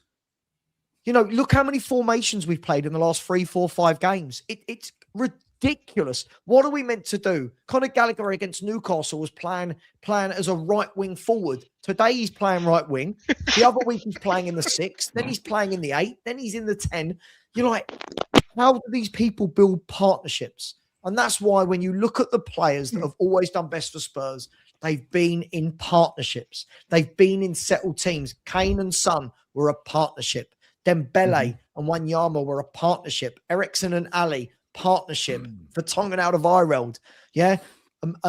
You look Rose. at Bale and Lennon when they were on the wings. Same team every week. We were settled. We don't have that now. Yeah. No, I totally agree with that. The only question I was asking is I just don't know if he's cut for it. I'm going to wait until next season to make a proper judgment whether I think he has. It's just there's been times where I've always seen the pressure on Simmons. He just does not react good with it, but he does have that problem that there's no one there when he does get the bloody chance for it. And when I've seen him in games where he's had more breathing space, he seems significantly better with it. I just don't know if he's an out-and-out Premiership type of player. But I don't know what that means. I'll be honest, season. I It's never just know a what that question. means. English fans say I never know what that means, but that's So the fine. Premiership is played the same way as the Spanish league. I didn't say it played the same way as the Spanish league, but there's been plenty Yeah, of players so that it's come over from. I know, and there's been plenty that haven't. It's just a question. Well, I'm the asking league with is you. I'm 60, not sure. like 68, 69% foreign, so I don't ever understand this Yeah. foreign. Look, either way, can we at least get this man lined up with some other technical footballers around him so we can actually see passing and moving with them? Like, let him link up with Maddison. Let him link up with cool technical footballers that he can link up with. Right now, we're judging him. He's the only one, not saying he's been good. I need people to get that. But he's the only one that when he gets the ball, looks up and wants to, right, what am I doing? How can I create? How can I play? And then we're going, oh, he hasn't created today. Well, yeah, he's got no left winger. There's no right winger. He's playing balls into what? Kola Moani, who can't hold a ball up to save his life. Right? He's got no ball playing midfielder behind him to link up with. And we're going, oh, he gave the ball away today. Of course he did. He's got 3 men around him and no options to pass to. I'm going to make a bold prediction. This is the sort of player that if Spurs, and this is a lot of ifs, caveats, if Spurs sort themselves out in the summer and get a proper manager that brings in proper players, that build a proper system, you see Xavi Simons, he'll be interviewed by Sky Sports and he'll be laughing and joking. They'll be going, oh, difficult first year. And we'll all be going, yeah, look how different he is this year to that year because we surround him with footballers. But we don't want to surround him with footballers. We're surrounding him with runners. He's the only technical footballer in that lineup today. He's the only technical footballer that played. He's got the technicality, for sure. And he's chucked out on the left wing. He's chucked out on the left wing against Kenny Tete. And you're like, well, what's he doing out there? He's not a left winger. So I think we go at people like him, but people that have been here years and years and years and years seem to get a free pass. And that's I don't know. I think I've been through pretty much the rest of the squad over the past year, 2 years. Basically, he's just one I've got questions for. I do agree that he's got the technicality. You can see he's got it there. I just don't know whether the Premier League is his cut. I mean, I get what you're saying, Dan. I do get what you're saying. Next season, I'll be able to judge it more because it'll be his second season and that. But I'm only going by what I've seen. Mm. Listen, I'm not saying dysfunctional team. I'm not, but we can do this with so many players. We can't keep changing the 11 every single week, changing the formation every week. Yeah, dropping players into a shit show and then wondering. I don't know what are fans expecting right now of Conor Gallagher, for example. When Conor Gallagher was at his best at Chelsea, right? He had Enzo Fernandez and Caicedo in the 2. And Conor Gallagher was just allowed to go box to box, right? He had 2 wingers either side of him and a strong, and it worked. And Poch got the best out of him. Right now, he's just being moved from pillar to post in a shit team. I don't know what we're expecting. Hey, that's just how can you expect anything from 18 and 19-year-old kids that are thrown into this shit show? What? If you can't expect anything from Conor Gallagher, that's been at Chelsea. And that's 6 games. Like 6 Lubo, games. can I just say something? I know where you're going with this. Exactly. These kids get slaughtered. Let me respond to it. Guys, I'll put it out there. As I said earlier, when I said our fans rate bad players and want that, look at Lubo straight away wants to defend players that we should never have bought. And that's the problem, right? Lubo. Kids that are at the start of their career and you judge them the same way. In fact, you judge them more than Gallagher, who's 27 years old. Lubo, do you know what? I'm just gonna forgive this as a stupid moment from you. Conor Gallagher's played about 6 games for Tottenham Hotspur, right? Sorry, Lubo. The point is that. No, hang on. Sorry, I was in the middle of a sentence. It's been a shit show for 3 years. Sure, but the difference is, Lubo, and I keep having this conversation with you, and you keep conveniently ignoring it because you've got this love for players that have done fuck all in football, right? I have seen 19. What do you mean? Oh my God, let me finish. For Christ's sake, get off of this. This dying on a hill for these young players is exactly why the football club's dying on a hill for them, right? Are you kidding me? Anyone says anything, you listen. The difference is, I've seen what Conor Gallagher's done at Chelsea, right? I've seen it. I've not seen anything from these kids to warrant them being in a first team at Tottenham. There's a huge difference between the two, right? That's the difference, Lubo. These kids should not have been bought at Tottenham to go into a first team. That's what we did. We bought them for the first team. There's a huge difference. We didn't buy them for the first 11. Of course we did. Squad players. So, sorry, if that's the case, why didn't we buy any senior pros when we let senior pros go? We Well, replaced senior pros with kids, so they were bought for the first team. Ridiculous, wasn't it? Ridiculous. They got rid of 4 midfield players and didn't replace any of them. Isn't They that did. Savva's They whole? replaced them with the kids that play in the first team. So they were But they bought. should- Well, look at Lange. Ask Lange. But Lubo, you're agreeing with Savva's perspective, though. I'm confused. I'm not sure what the argument is. That is exactly the point. Can I just defend Lubo? Lubo. I know it may That's my sound fair, point. but Sorry, can I just defend Lubo in the sense that one of the managers, he will not be named, did come out and specifically say that these two guys, he didn't expect them to get a minute of action. He had to play them out of necessity, and I think that's the problem. We played him out of necessity. That's a lie, isn't it? Yeah. No, it's not. Lee, that's a barefaced lie. How, if Tottenham only had 2 senior centre mids in front of them, did Because we of injuries. expect that they weren't going to play any minutes in a year where we're in Because Europe? they brought them in because of the injuries.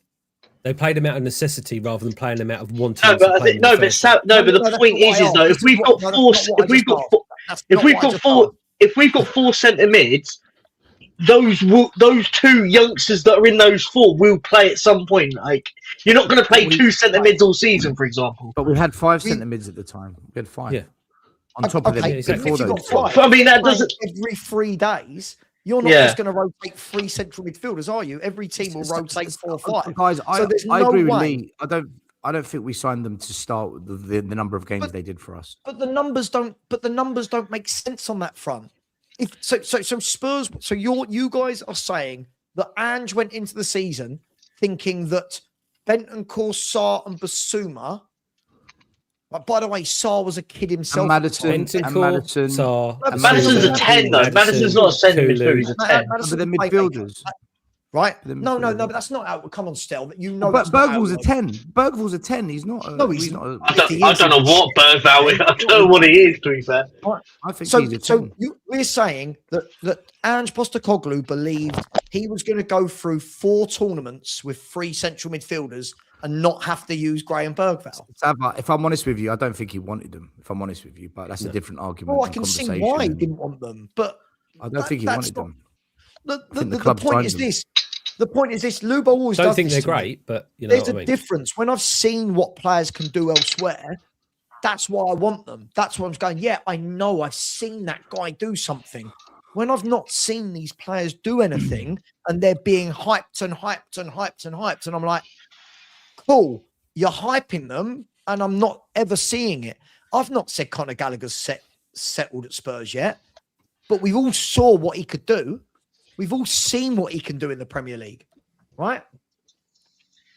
Look, The kids. No, but look, I think the problem is, and what ends up happening is it's the same thing. As I said, there is currency to being under 21 at Tottenham Hotspur because there is no level of standard set to those players because if they have a great game, they're hyped to the moon. If they have a shit game, they're only a kid. My perspective is always this, and we can end it on that bit, is that if you're playing in the shirt of a Tottenham Hotspur, I will judge you respectively. Like, if you've had a shit game, whether you're an 18-year-old or a 28-year-old, you've had a shit game. And I think we need to stop worrying about we need to stop worrying about the age of a football player at the football club. If you're playing for Tottenham Hotspur, you will be judged on the same barrier as everybody else, whether you're an 18-year-old or a 28-year-old. Do you know what? There's one pass I'll give to pretty much every player, almost every player, and that is when we had Poch, you knew everyone's starting position and you knew that they would consistently play in those positions. Agreed. Under Ange and under Frank and under this guy, the chopping and changing of positions and Yeah, players I agree. is That's so detrimental to having any kind of consistency. That I And don't think disagree that's with. the, that's the only pass I give the players. But the but, only but one. still, I would argue that in the pretense of any player, right? Like, for example, it doesn't matter if you're Archie Gray or Conor Gallagher. Both play completely out of position today. Conor Gallagher's not a right winger and Archie Gray's not a fullback. So it's like, I get your point, but I would put that on the basis of most players, right? Like, it's just ridiculous at the moment. Like Paulinho at centre back and Porro at right back, Yeah. and he's a right fullback. Like, exactly. That's my point. Yeah. Well, that's my point with someone like a Xavi Simmons. That's my point. Simmons is another example. Yeah, Simmons as well. 100%. We've seen at clubs like Leipzig what Xavi. This is why whenever Lubo goes with me about this, I've seen what Xavi Simmons could do at Leipzig. We've got the evidence of, there's a really good footballer there. But you've got to play him in the right way, in the right system, the right setup. Savva, do you agree though? We would never know truly what Archie Gray can do unless he starts consistently in one position for at least half a season. Like, sure, but I'm not saying he'll be brilliant, but we never know because at beyond position, right? Beyond position, as a footballer, right? You can watch certain players. Now, they're different footballers, right? But for example, I can watch as a footballer and go, Paul, what lovely passing range, really good technique. Look how comfortable he is on the ball, or he's strong, or he's this. My problem is I've never seen Archie Gray play and gone, you're good at anything. I just see him as a run-of-the-mill young footballer that could have come through the academy. And my point is still, Spurs went and spent 40 million on Archie Gray that summer. Yeah, it's fucking ridiculous. And what does he do that a Tyrese Hall or an Alfie Devine couldn't? Like, that's my point. What does he do that somebody from the youth team couldn't, and saved 40 million and gone and bought a proper footballer? So still, I don't know if you agree with me, right? For Spurs to go and spunk 40 million on a kid, you need to be good. You need something where you go, wow, look at that player Spurs it's crazy. have got. It's crazy. And I watch Brighton's youngsters that they go and buy, and you go, cool, he can play, right? I watch Brentford bring through kids that they go and buy. You know, oh, he's good, he can play. It's the same for Odegaard. 30 million on him, 35 on Tel. I've never watched Ray still, not once, and gone, yeah, there's something about you. He works hard. I would expect any pro footballer to work hard. Sorry. He's had the odd good game. Not Right? many I of thought he was these days, Sav. Not many of ours do. Not many of ours do work hard these days, do they? You can see. Yeah, but that's not that's not a should be that should be the baseline of where we should be having the conversation, right? It ought to be a given. It should be the first thing that you expect, and everything goes from there. But but Lubo, you can't then go, okay, fine, we're going to just put in 11 players that work hard. Perchie, I've got to tell you something. In our situation now, that would be a start. But you can't sacrifice any level of quality, right? Like, hear me out, right? For example, let me finish my point. I don't disagree with you, but hear me out. It would take a bold thing for the manager to go and completely gut out the 11 and play 11 kids that work hard against Palace at home, and then we get beaten. I'm not saying you should. No. But your argument is you could do with some kids that work hard. No, I tell you something, Perchie. What he's got to do, if we're going to get out of the shits, he's got to start looking at the players within the squads. And we got two more league games, and then you've got Kudus, Bergvall, and Udogie coming back, which gives us more of a squad. And he's got to start playing the players that are going to give 100%. Because there were too many out there today that didn't. But Lubo, what's the problem is who is giving 100%? None of them are. No one. None of them are. There are a few that are giving the 100%. Who? They might not be playing well, but a few of them are giving 100%. Who's giving 100%? Well, I'd like to know. I thought for as bad a game as he had, Simmons gives 100%. You see the effort. He tries. Okay, I'll give you that one. Right? He's one. Paulinho didn't have a good game today. Oh yeah, Paulina does. Yeah, Two. he does. Whether you like him or not, one thing I've always said, Richie gives it his all. No, it's not good Absolutely. enough, but he does. Sure. Whether you They're like all him or not. So They're no, all- I'm not. they're all I'm not going to players. start agreeing that you start the players on this man or whatever. But the question is, who does give it their all? So that is all that's being answered. I think Yeah. we're stuck in a really, really. The problem is, right, whether or not people work hard or not, we don't have quality at the moment in any position at all. So it's all well and good. You can have players that work hard, great. Quality wise, to get us out of relegation is the question mark. Have a relegation fight. You see, to me, Perchy, on Thursday night against Palace, forget about Gray at left back. He's not a left back. Start with Sousa. He's a left Yeah, back. I mean, we're at that position, but Own him. If he's there, I he's agree with the that. only- I don't he's the disagree, only but- left back in the squads.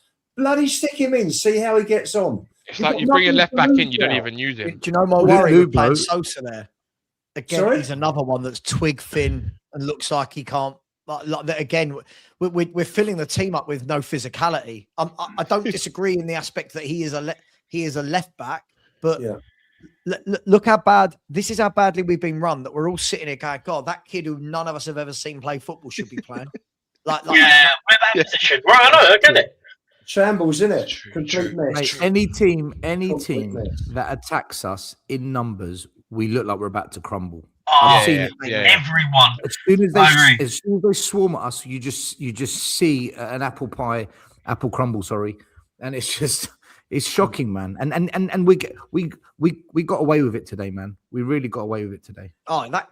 Let's be honest. And Lee, let me bring. It look, should have been 5-0 today. Sorry. go that on. for me should have been 5, 6, 7 today. We They got away had with it. We got chance away with after chance. Yeah, Lee, we're going to wrap up in 5 minutes, but it's a difficult one, Lee, because I'm actually embarrassed that as Spurs fans we sit here and look at the levels of player we're actually debating. Like, look at the level of players we're actually debating. It's so sad, isn't it? That Or we've the got fact to we're this. debating relegation as well. Lee? Yeah, well, we're in relegation because we haven't got the quality of player to keep us up in the Premier League, right? It's as simple as that. And our current form is the worst of any club in the Premier League. Yeah, and to be fair, as I said before, the players that are out only take us up to probably mid-table. That's the issue. Agree. So we are where we are because of the injuries, and some players are out. But listen, I'm at the point where after watching today, I'm in agreement with some of you guys. I would even listen if Danso's back. I would say stick him next to Van der Ven and put Sousa in there. Just give him fucking anything now, anything different from what we've been watching. Yeah. I couldn't care less. But I'm actually at the point where I think I'd start Richie up top.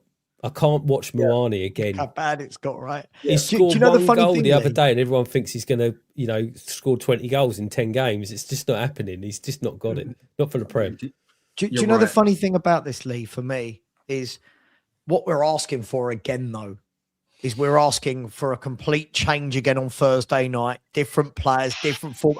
And this is the problem we're going to have. We are literally going into every game trying something. And I thought the whole point of everybody Stability, screaming right? for Frank out was that you brought in a guy that immediately came in and Yeah. boom, there's my team. That's what I'm doing. We're not getting that. So We're like a team in pre-season trying to stay out of relegation at the moment. Like the changes that are making now, with the changes you make in pre-season, right? You gamble around and swap around in pre-season. This is the problem, and Savva's right in that sense that this manager shouldn't be coming in going, I'm changing it. I'm just trying to find the right solution. You're right. If it was just the manager had to go, and you needed a new manager bounce, he should be coming and going, I know how I'm setting up. These players will work. Hasn't worked because he's changing every 5 seconds. But Perchy, can I something that we talked about on WhatsApp earlier? You know the whole myth of new manager bounces. Oh, yeah, it's not true. The new manager bounces in the Premier League this year, if you've actually noticed, have not been the teams that are shit, right? The new manager Two teams have come from Chelsea and Man United, right? The new manager bounces have not come from Nottingham Forest. They have not come from Wolves. right? It's not come from Spurs, right? It didn't come from And- West Ham. I know that Savva, it took them. Can I ages just say to one pick thing up. on this point? What's the correlation between what you said about the managers who've had a new manager bounce? But the better teams have got better squads, right? Exactly. Better Cool, yeah. players. Yes, This is but why the, when everyone the, was waxing lyrical about Carrick, I'm looking at Man United right now. They've got a front three of Sesko, Cunha, and Mbuemo, with Bruno Fernandes pulling the strings. If Spurs had that front four, we wouldn't be in the relegation Oh, battle. no either. chance. yeah. It's just and that's the thing, right? When it was anyone but Frank, this is the problem where now people that have died on the hill for anyone but Frank Yes, Del. almost are now at a position where you go, are we now realizing that the manager argument is a bit redundant? As I said, you could. And I think we go full circle. You can with take this. that back to Ange then if you want, Perchy. Sure, I think we've been a problem for years. Forget We it. nearly I got mean, through a whole show without somebody having to mention Ange Postecoglou. Nearly. and he's had a stinker in hook. Nearly. You're going to set Nearly Stell got off there. now. Bloody hell. Nearly. We're at a I just want situation- relegation, Danny. I'm done. You know what I mean? He wants relegation, so what does he want? We've now got to a situation where he's got to look at which players are going to stand up and give 100%. He's had 2 games and he still has got it wrong. I think Do you know what I mean? my worry today, Lou, but Tudor hasn't got a clue, guys. He hasn't Lou, got. but I agree. I don't disagree I agree with that. you, right? Would you Because- expect him to have a clue still, though? The guy's Yes, that's his job. coming blind. That was his remit when he got That was appointed. Come in. Listen, I wanted No, I don't Carrick. expect him to have a clue about management. No, I don't. No. No. Listen, I wanted Redknapp and Carrick, and then I split. And when Carrick went, I said bring Redknapp and Defoe in. For me, that would have been better. What would Carrick do with these players? Like, what What would you anyone do? do with these players? Forget. He wouldn't do You anything. know what- Carrick What wouldn't he do did, nothing. though, do you know what Carrick did? And yes, did Carrick- he hasn't got that. He wouldn't have the same level of players at Spurs as he had at United. But what he did was he put a system together and he put players in the right system in the right position. Yeah, And but then it helps you've when got you've got 4-2-3-1, players, Lubo, like Bruno Fernandes, who's the most creative player in the league. Yeah. I mean, it'd be easy it's easy when you've got a squad like Man United. I'll tell you what Carrick did. He got them playing 2-touch football and playing the direction they face and moving the ball quick. And do you know what? Because they've got good players, they can pull it off. Yeah, Our players can try it, but the problem is they're not going to try it because they've not been coached to do Not it. good Our enough. players right now, good enough. Perchy, they're good enough to pass a ball. Whether they can execute it to win games is a different. Do you know what? Right. I actually can't have this conversation. I more. agree. Please That's a great relegate point. the club.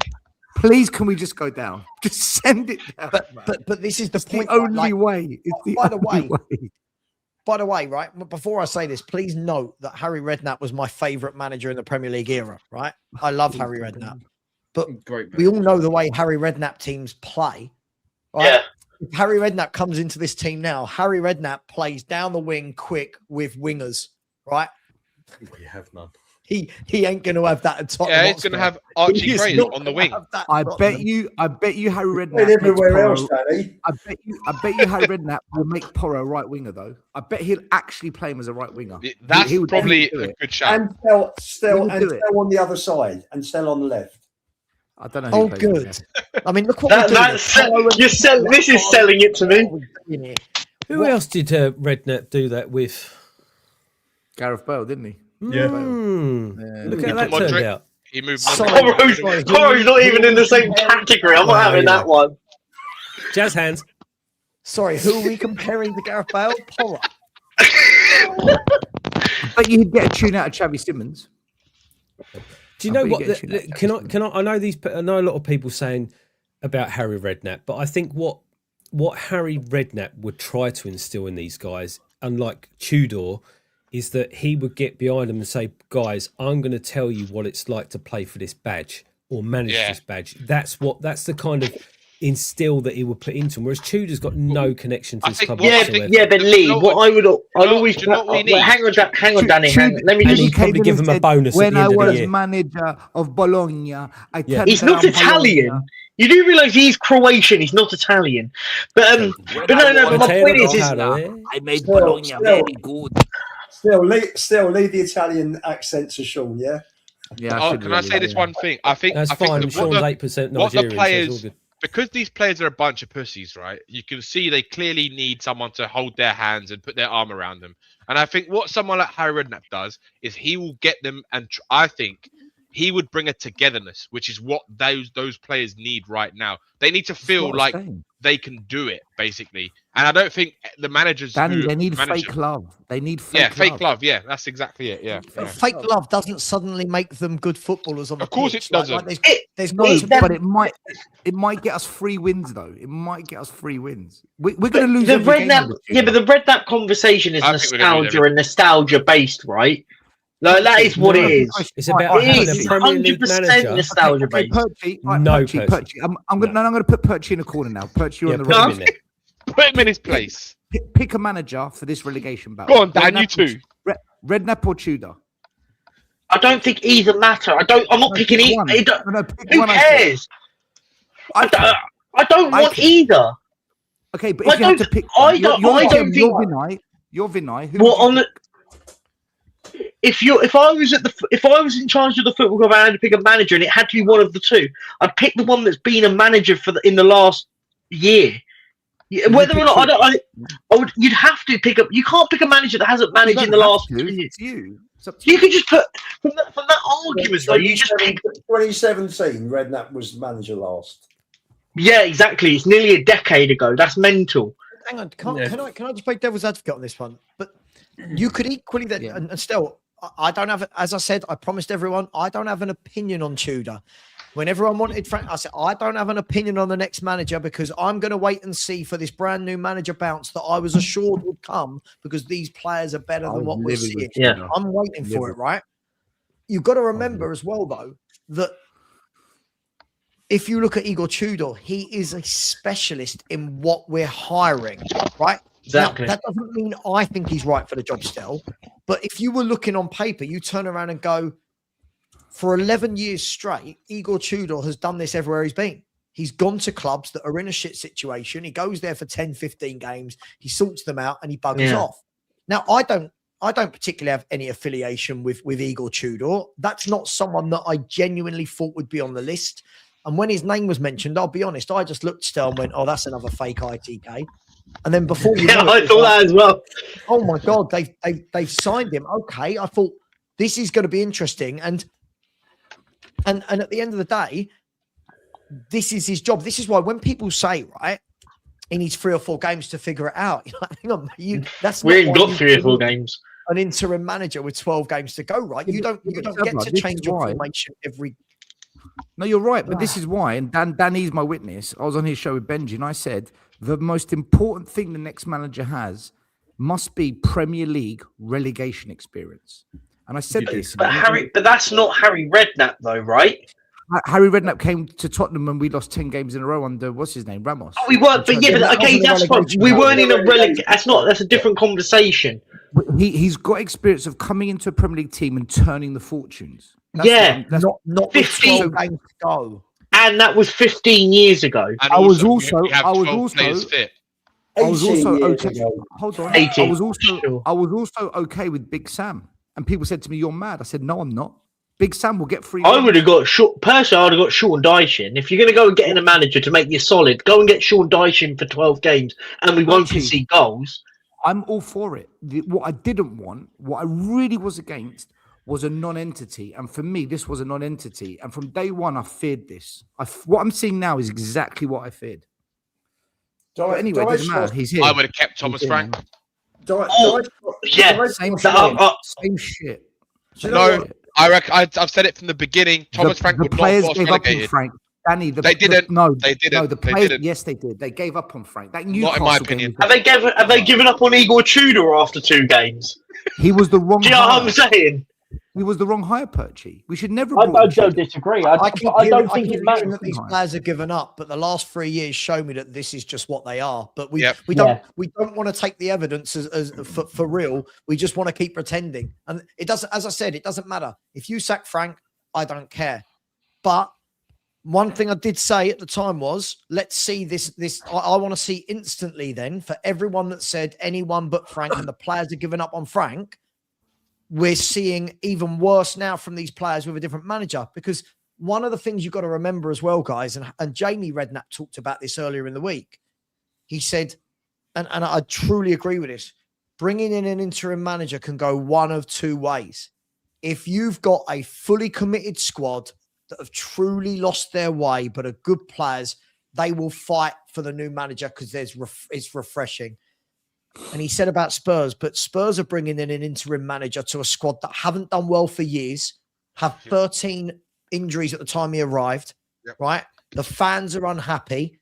The club's the worst it's ever been. He said, sometimes bringing in an interim manager, will those players look and go, I am going to fight for this guy who we know won't be here in 3 months? We're going to find out, right? We're going to find out what the case is. But I was told that the players would automatically 20% uplift for a new manager. Those And fans so are far, deluded, I've seen Savva. Those fans are two deluded. dreadful. You say that still. Dreadful. No, I was. performances. Are you mad? I've been blasted. thought you- slam it. Didn't you say that?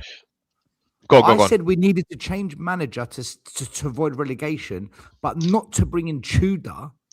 Okay, I said but we needed to didn't you improve- say that a manager could give them 20% or 10% Danny, more? Danny, this team is capable of winning 3 games in the next 12 since Tudor came. They are capable of it. Unfortunately, with this manager, good luck if we win more than 1 with this guy. I was dead against this manager. As soon as he came in, Let me ask you a question. I was so against So this when guy. we're saying the players at Spurs, right, but bearing in mind, this is a club that for 3 years to date, right, has been 16th on average. These players gave up on Thomas Frank, who is a seasoned Premier League manager. Why did the players at Brentford never give up on him? And why did he never have Brentford in a relegation battle? Savva, for me personally, what I think happened is injuries definitely played a part for Frank. Sure. No one can dismiss that. I think Frank fucked up because he stopped being Frank. He started being Frank at Tottenham, and then when he hit a rocky road, that's when he should have doubled down on being Frank. Instead, he thought, "Oh, the fans want me to attack here. Oh, the fans want me to do this and that." He should have done it when he was ready, but I think he buckled to media and fan pressure and changed from being Frank, and it cost him in the end. That's what I think happened to him. But half the problem, right? Listen, I think that's a valid argument. Yeah. I think half the problem, though, right, is this now not already the 3rd manager that these players have all down tools, Given up not on, yeah. playing for, lost the dressing How many more? It's more than 3 now. We had one last chance to save this season, and that was this manager that we brought in now, and we've completely fucked it. Now, forget it. No one's turning this around. In my opinion, no one's turning this around now. It's all going to come down to whether or not West Ham and Forest fail to win less games than Tottenham. I agree with what you lot said. Yeah. If we don't go down, it's not because of Tottenham. Sorry. When It's you're not saying because of Brentford Tottenham, is a it's smaller because of club other with lesser expectations, Frank never had Brentford in a relegation battle, mate. When you're saying once. what expectations what are you expecting, mate? Just to clarify, mate, we also Brentford over the last 3 years have had 5 more points than Tottenham. Let that sink in. Can I say to what's his name in the chat, saying Alfie, who always likes to ask me these questions, whatever show I'm on. So I admit my take about Palin and Bentancur was too defensive. No, and it's the same with the back 3. My comment has been the same. There's a time to play these 2 together, and there's a time to play a back 3. And I've said it 1,000 times. Against the better teams, I'm all for Frank being Frank. Against the bottom 10, I don't think Frank should be that defensive because we can beat those teams with a more offensive approach. That was my take on it. But it doesn't matter what I think because he's gone. He's gone. It doesn't matter what I think now. He's gone. Some of the things that I think done him was that he went into too many games at the start, too assertive on not losing instead of going into winning. I agree with that. I think that's what actually hit him in the arse. God, if only we had that now. Yeah. I think the problem with Savva, we're Frankie's is fucked that now. we- We're fucked We're now. not- It doesn't matter what we do. Still, we're not. we- Still, we're not. We're not. Not- Still, we're not. I'm going to. Are we not? No, hang on. Lubo, Yeah. are Yeah, you that's- watching these games? We get battered every Yes. week, mate. Agree. We get Hang on, battered every week. Still. I'm going to split it into two. In terms of relegation, Yeah, well, obviously, whether we get relegated or not depends on A, obviously us, and and B, how the other teams in the area do. I split it into two. We got 3 games before the international break. We got Palace, Forest at home, and we got Liverpool away, which I've written off. When they come back, there'll be 7 games left. You'll have Udogi, Kudus, and Bergvall back. Plus will Champions help. League. Plus Champions Will they League. be match fit? I doubt they'll be in the Champions League after Atletico Madrid. Still, in all honesty, I can't see it. I think they'll. Yeah, I I can't. think, no chance. I think they'll tear us apart. The way we're playing at the moment, Atletico. will I'll tell tear you one thing. I'm going to go as far as saying this, Lubo. If we somehow manage to get past Atletico Madrid, then I think these players are even more of a disgrace because it means they're giving it all they can to beat a team like Atletico Madrid in the Champions League. And like Romero said, he goes, "We've got a different mentality in the Champions League." Well, fuck off then, you prick. So are you basically saying that they are better then? I'm saying that these players, what I've been saying all along, is they only play when they want to play. No, hang on. I also think we haven't really had to do anything so far in the Champions League to qualify, right? Like I can't be I can't be contradictory. I thought last year we had a very easy run to the Europa League final. So far, we haven't really had to play. Have we played? That's not what I'm saying, Savva. Have we played any of Europe's elite? I mean, we played. No, I'm saying that if we somehow get past Atletico Madrid, then isn't there more of an argument to have a go at these players? Absolutely. No, because every game's different. People, every game's different. People pull off shock results. We can't. I don't think we can just say that. But by the way, Danny, I think that there's no way. I think when we go out to Atletico, I think they're going to rip us apart. Oh yeah, I know, I do too. But I'm saying those Sorloth, Alvarez, and Griezmann. I mean, They're tearing us a new one. But Savva, wouldn't it be more? Lookman. Yeah. Lookman. You know what's happening. Yeah, but we've guys. got Dragusin, Gray, and Suzanne. By the way, how shit is Dragusin? What an he's abomination. He's rubbish. 30 million. 30 But million. is it not a worry though when you've got your own 30 captain million. saying that we have a different mentality in the Champions League? So is he pretty much saying that in the Champions League we like to try harder, but in the Premier League we don't really give a shit? Danny, I think it just listen. It comes back to Danny's point earlier about Xavi Simons, right? I think absolutely 100%. We play better and he looks better in Europe because it's a different tempo of football. Yeah, true. Yeah, Premier League is high press. You've got to be on your toes. Whereas in Europe, most, not all of it, but most of it, you get more time on the ball. That's why he looks and produces better. How come we won 4 home games in Europe this year and we won Against Premier League? Dortmund as well. Lee, look at all the English sides. They've all qualified. All the English sides in every All 9, competition. all 9, Europa Conference League. Still, all 9. I know. That's what all the English sides means. 9 out of 48. 9 out of the last 48 are English. That tells you what the state of Europe right now. It's not as strong as it used to be if all the English teams are still going in there. Because half the English team, look at Newcastle, where are they? It must be 11th, bad 12th? if he's making us look good. Look at the Europa Cup final last season. Spurs and Man U, for God's sake, 2 of the worst teams in the Premier League. 16th and Last 17th. season. One by an own goal. Jesus.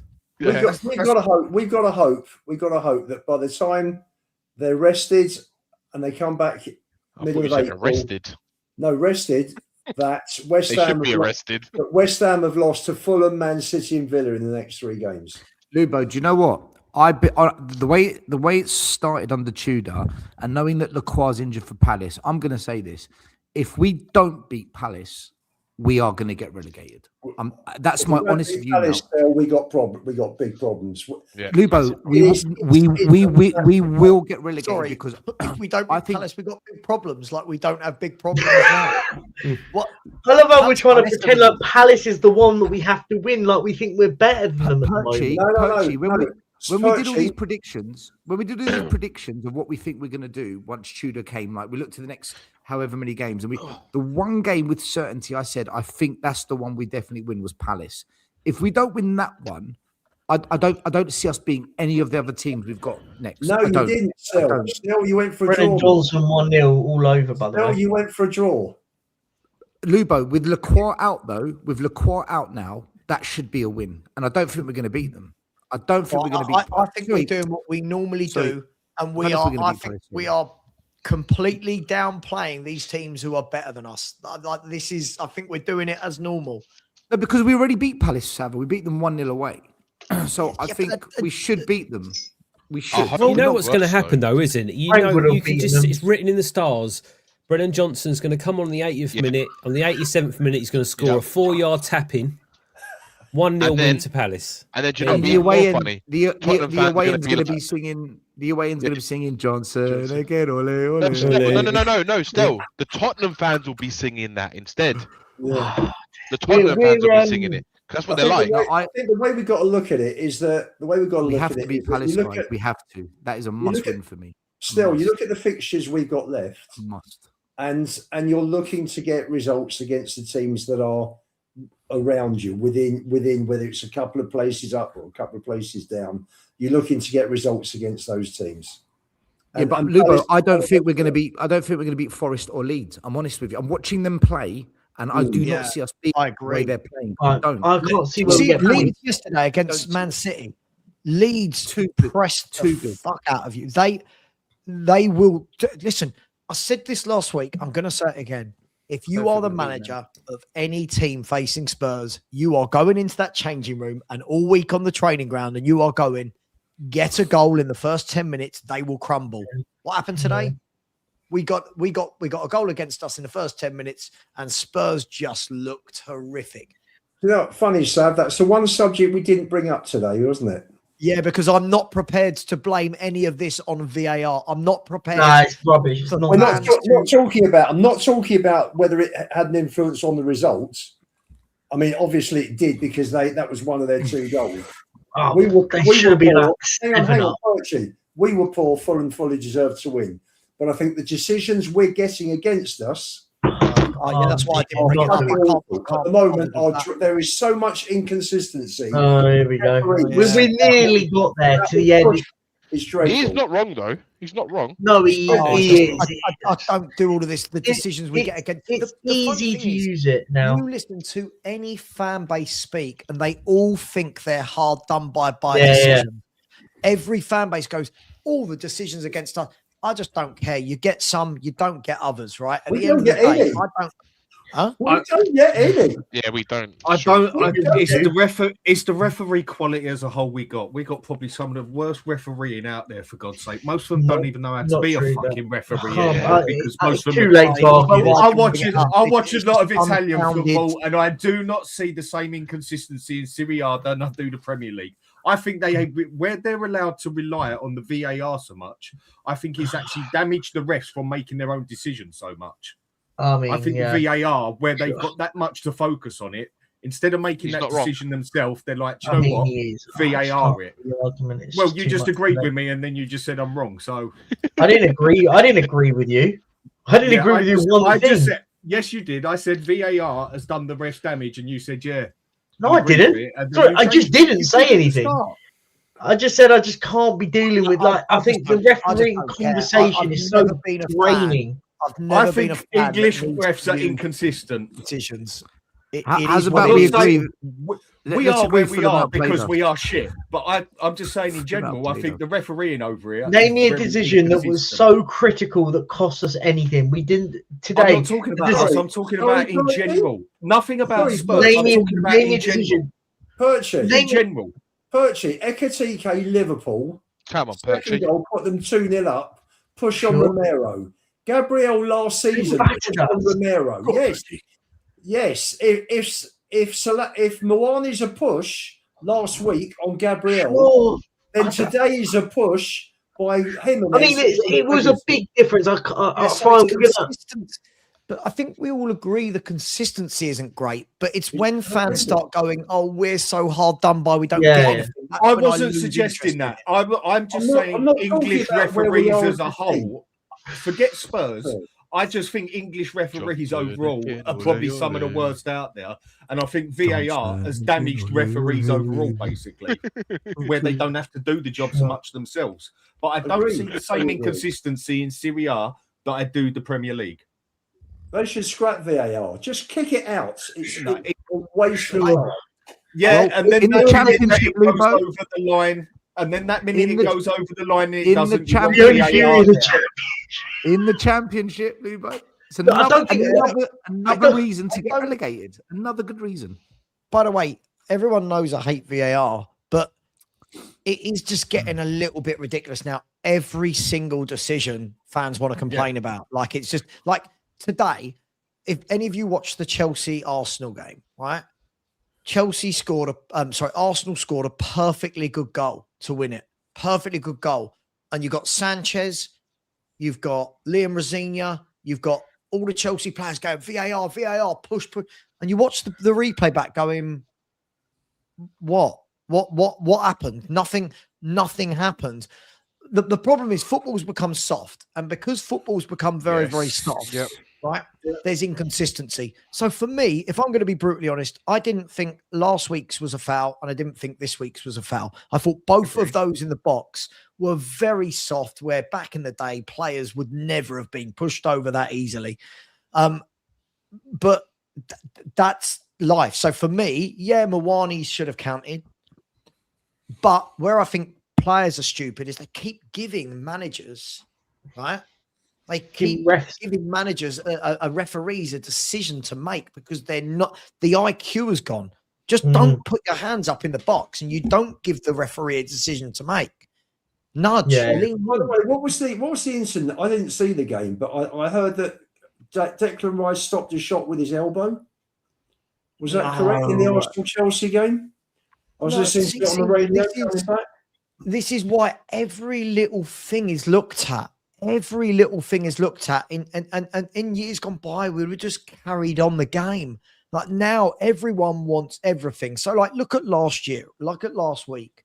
If any of you saw the Liverpool Forest game, when the Forest defender whacks it against McAllister's back, and it hits the back of his elbow, right? He's looking the other way and goes in, and they give it as a handball. What on earth are you meant to do if you're not looking and it hits your elbow from behind? Like, it's IFAB again. Huh? IFAB again. Ridiculous. The difference is the reason I never bring it up on my shows is I'm so bored of the poor us, we're hard done by routine. I'm so bored of it. No, we get are some, where we are. Don't get others. It's the same for all fan bases. Who gives a who? They're just. I totally agree. We are. I wasn't suggesting this is why we're in this Not position, you, why we Lubo. lost the game. No, but I'm just making it clear to everyone. We lost this game today because we were shit. End of. We are in a relegation battle because we are shit. The owners are complete and utter wank. The fucking players are useless. The managers ain't been fucking good. The whole thing is a mess. My only point was the referees these days and the standards with it is very bloody low in this country. And the decisions are so inconsistent, it is unreal. But it is not down to referees on where Spurs are. Yeah, not in a million I years. watch a lot of La Liga and the Bundesliga, and I'll be honest, refs have mares in all of these leagues. Everyone, it's no different now. But the thing is what we do is we cherry pick the ones that go against us and don't cherry pick the ones that go for us. Like it's a natural fan reaction. You look at a decision, go, it's not. There's decisions every week that we get that are probably not fouls and they're given and crap like it. And we don't argue against it. It's just boring. Should have been sent off and hasn't been. You know what I mean? How much European football do you actually watch? I watch a lot of Spanish football. Why? Yeah. No, I'm just asking a question. When you watch them both, do you see the same consistency, or do you? No, it's crap in Spain. It's worse. Stel, before you go, before you go, I don't watch Spanish. Yeah. Just for everyone to just join, just so you know. Everyone join. Perchy, can you WhatsApp that to me, please? Yeah, I'll send it. Cheers, Put it up again. all over the WhatsApp groups now. Jeez. Tell you Scientology call. Yeah. Brilliant. Brace guys. our future in the EFL. No VAR you're going to put on there still. See you later. See you later. See you later, See Del. you tomorrow night still. Guys, as I said, I don't rate VAR. I hate it. I want to go back to what it was, but I just feel like every show now is caught up with, oh, this decision was disgraceful. And it's like, oh, I don't give a shit. Like, I don't care. Refs get things right. Refs get things wrong. I'm more worried about us as a football club. And let's be fair, the defending for that goal, by the way, I don't know if anyone's noticed that because of the push, right? Everyone's looked at that. Disgraceful. Can we not look at the state of the back four line? Can we not look at how Porro once again switched off and didn't mark his man who put the ball back in? Can we also look at where was Dragusin for the goal? Where was He was pushed. He was pushed. Van der Ven, sorry, not Dragusin. Van der Ven.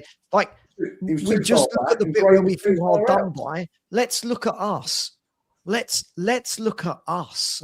I don't care about refs. It's just It still should have been disallowed. what's this?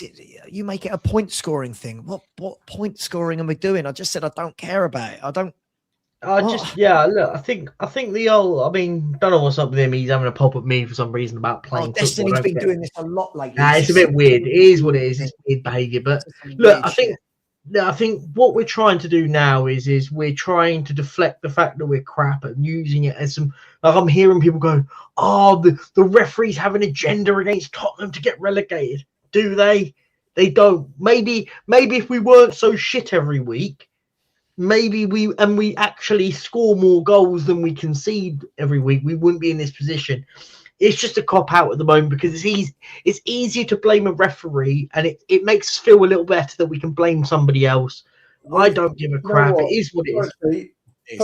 Perchy, when you're in this sort of shit situation, then you're looking for anything. But we don't look at the problem. We look at substantial arguments that are irrelevant. Perchy, we know what the problems are. We've discussed them at length. That's not the point I'm getting at. What I'm saying to you is that if you have referee inconsistency, if you're going to disallow Mwane's goal last week, then you disallow Fulham's goal this week. Yeah, but you could argue that. Right? Would you agree with that? No, would you? That's all I'm saying. Would you agree with it? No, is it the same ref and the same VAR team doing the game? It's not the same ref. It's the same. It's the same rule. It's the same rule book. Hang on, it's the same rule book. Can I just ask? Okay, can I at least answer it, please? Look, it's a different referee. Yeah, sure, the rule book's fine, but there is a big difference, by the way, in it. By the way, I don't think either realistically should, but I can understand why. The rule, Perchy. The actual can I just rule itself. Please finish my sentence? It's late. I'm getting a bit annoyed, but look, the difference is Dragusin's in the air at the time. I'm not saying it's right or wrong, but he's in the air at the time as the hands go there. That could be the difference maker. I don't know specifically on it, and I think Chris is in the chat. He'll probably confirm it, but Radu Dragusin is in the air at the time of it. So the argument would be, hang on, the argument is that the push wouldn't be relevant to it. There wasn't enough contact to it. Whether or not there was last week or not, I don't really care. I think the bigger problem is we pick out on this one specific decision. With or without that decision, if that decision goes our way or goes against us, does it make a difference to the overall result of the game? Yes. Not really. Yes. Of course it does. How? Based on what? We get an extremely undeserved draw, but we get based on what? That decision. Based on what? How Chris last week when I was speaking to Chris about that. Hang on. Hold on. Mental. That push by Mwane, yeah. Chris was having a go at me because I was saying that's not a foul, and he goes, by the letter of the law, it is a foul because he had two hands on his back. Yeah. Right? If the letter of the law is that has two hands on that on the defender's back, read the rules. It's not about It's not about specifically two hands on the wall on the back. However, if you're making significant contact in that sense, whether or not, by the way, Gabriel More milked it or contact not, on more Radu contact Dragusin's in there. on By the Dragusin way, than we there are was on doing this. Rouhani's. We can do this at every opportunity, right? I don't give a shit. It makes no difference today if that goal is given or not. Fulham were beating It us. does make a difference. Football's part of fine margins, mate. Fine margins. They should have won about 7-1 today. What are we talking about? But they didn't. Archie. But they They didn't. still beat us. Hang Oh, on, this hang is on. No, mental. it doesn't matter. They still Before didn't. everyone shouts at everyone else, Insane. the one thing that has always frustrated me with these Could have, types would have, of should have. arguments, the thing that frustrates me with these types of arguments is we could do this with every single game of football, but if that had happened, that result doesn't happen. It Thank doesn't you. work like that, right? No, it's a butterfly Because effect, isn't it? we're not- we're not- Arsenal could have scored 6 goals instead of 4 Yeah, if we exactly, had scored 2. It doesn't make any Right, difference. right, and that's the point. Why when people go, look, I get it. If this decision happens in the last minute of a game and it changes the result, you go, yeah. But when something happens like this push happened in the first 8 minutes of the game, 7 minutes, whatever it was, and then Fulham went on to batter us for the next 90 minutes. I get it. It's frustrating. But what I think is the problem is I don't think enough football fans actually read the rules. I think they think they know what the rules are.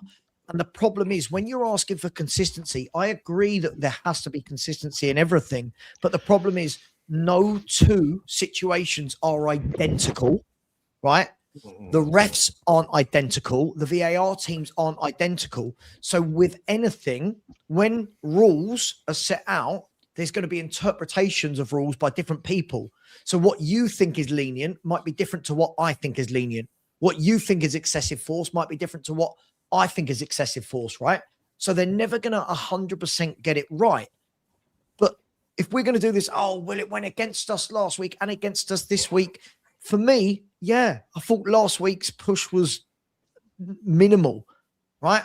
But in my eyes, both weren't fouls. In my eyes, I think the goal should have stood today. That's got no bearing on last week's decision, right? It's not the same game. Get rid of VAR then, Sav. You may as well get rid of VAR. Because if you're not, VAR was brought in. VAR. Hang on. Hang on. No. Hear me out. Let me finish. VAR was brought in to cleanse the game of any mistakes, to make it perfect. Right. But if you've got two people in Stockley Park on different weeks who are viewing the same offence in a different way, then you're not doing that. That's not what it's wrong. Hang on, let me retort. And this is where you were doing so well until you lied, right? It's not the same offence. What do you mean I lied? Lying means you say something you know is wrong. Jesus Christ, don't get so hung up on the word. It's a word. Go on. Right, I've got to go. I'll see you later on. Take care. See you, The Danny. problem is, Lubo, right? This is where referees would pull you apart in the rule book. It wasn't the same offence. As a fan, all you see is that in both incidents, there were two hands, right? But there was a push. Hang on. Yes, I understand it was a push. But in both incidents, as Perchy said there, the rule book has point A, point B, point C. Was he on the ground? Was he in the air? What was the ball coming into him at pace? Was he going to get there? All of these different things that you don't look at as a football fan because you think both incidents are exactly the same. Yeah. So when I see fans week in, week out going, well, we didn't get that one last week or that one this week. And you're like, yeah, but they're different. Yeah, but they're both raised feet. Sure, you could have two tackles that are both raised feet. One could be malicious. One could just be foul play, right? But fans don't know the difference between the two. I get it. I get that it's frustrating. For me, I hate VAR. I agree with you. I hate VAR. I hate what it's done to football. But we can't just turn around and go, it's exactly the same incident. No two incidents are the same. Can I just ask something? Sorry, can I just jump in there 1 second? We say about VAR. VAR. Just quickly, this is the difference. It's not. See, somebody like this, hang on, somebody like this can't listen. The difference is the hands in the back was the same, but that's not just what the referees are told to look at. So that's the difference between you as a fan thinking you know the rule and them as refs having the actual rule. That doesn't mean they're always right. That means you're going to be frustrated as a football fan, but this is the difference. Fans don't like to read the letter of the law. And can I just jump in one bit? When I hear about VAR didn't intervene in this. What? Sorry. VAR didn't intervene with this one at all. Right? The goal was given by the referee. Made the decision. So from Lubo's perspective, Hang on, the VAR checked it. They checked it. Yes, but the referee decided to go with his on-field decision. So my point here is, VAR went with the referee's on-field decision. I came back and I watched. But that's what you want. Hang on, but that's what you want. You don't want VAR, but that's what happened. The on-field decision stuck. It was a clear and obvious error. How? Based on I don't what? think it was. How was it? I don't think it was at all. What was the obvious error? Because the ball has come in, the ball has been crossed in, and Jimenez has gained an advantage by pushing Dragonson. No, he didn't push him though. What did back? He didn't push him. The difference. Sorry, can I just Perchy, let me just come in very quickly on this one. And let's just knock two things on the head, right? On the decision about VAR, if you take VAR out of this equation, both outcomes would have been exactly the same, right? Because the referee saw the one Moani did, and he didn't see the one he did. Now, here's the bit that Perch is nailed on the head, right? Today, that referee is looking at everything that's going on in that box. He did not see the offence, therefore he did not make a mistake. If he had blown for something and VAR overturned it because he made a mistake, that's fair enough. But he didn't blow for a foul, or he didn't blow for anything because he didn't see it. You can't talk sense in this anymore. VAR can't tell him an offence that he didn't see and say you made a mistake. That's not what it is. Unless they're there to overturn a rule that he's a decision he's given. No. They can unless it's a red card or something like that. Unless it's severe enough that the decision, for example, if he's missed an absolute 2-footed tackle, the VAR can get involved in that. They can't get. Basically, Luba, you've got. This is the problem here, and this is where your issue will be. You want VAR when it suits you, but not when it doesn't suit you. You have to pick one side. So if you don't want it, then you have no complaints about the goal. Then which is it? You either want VAR or you don't want it. Which is it? Saw it. The referee would have seen the push. Thank you. Please get it up because it's when people listen to the rules, they'll get it. Last week was disallowed and this week's wasn't. Would you like the reasoning? He's not following the ball, though. The ball comes into the 6-yard box. As I said, would you like the actual reasoning, or are we just going to pretend that we know the rules? Right? It was. So the reason is. So is Moani pushing the back is a foul or it's not a foul? Serious? No, it's not as simple as that. Oh, this is killing me. But Perchy, this it is as simple as that, Perchy. Listen, I read the rules. I read it last week. Have you ever played football, Perchy? Have you ever played football? If you not in the back, it's a foul. I read the rules. I sat down last week after This is the difference. Is if anyone tries to explain what the actual rules are now, they just get shouted down like you are being right now, right? Have you ever played football? It doesn't mean anything, right? The rules have changed so much in the world of football that it doesn't mean anything if we played football 25, 30 years ago, right?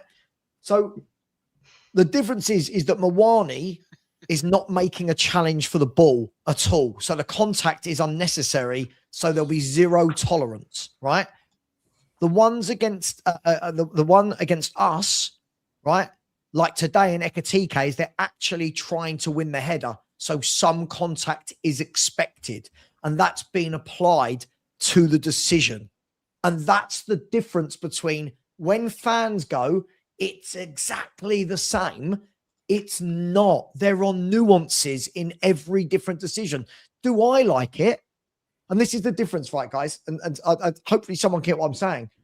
This isn't me saying I agree with that. That is the rule.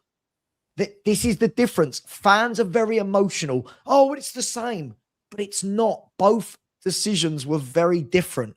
I think it's pathetic, right? I'll be brutally honest. I think it's pathetic that any of these are looked at. for me, this is how soft football's gone. Right? For me, neither of them were fouls. So Mwani's goal should have stood. But that doesn't mean that today this goal shouldn't have stood because last week didn't. Do you know what I mean? They're different scenarios.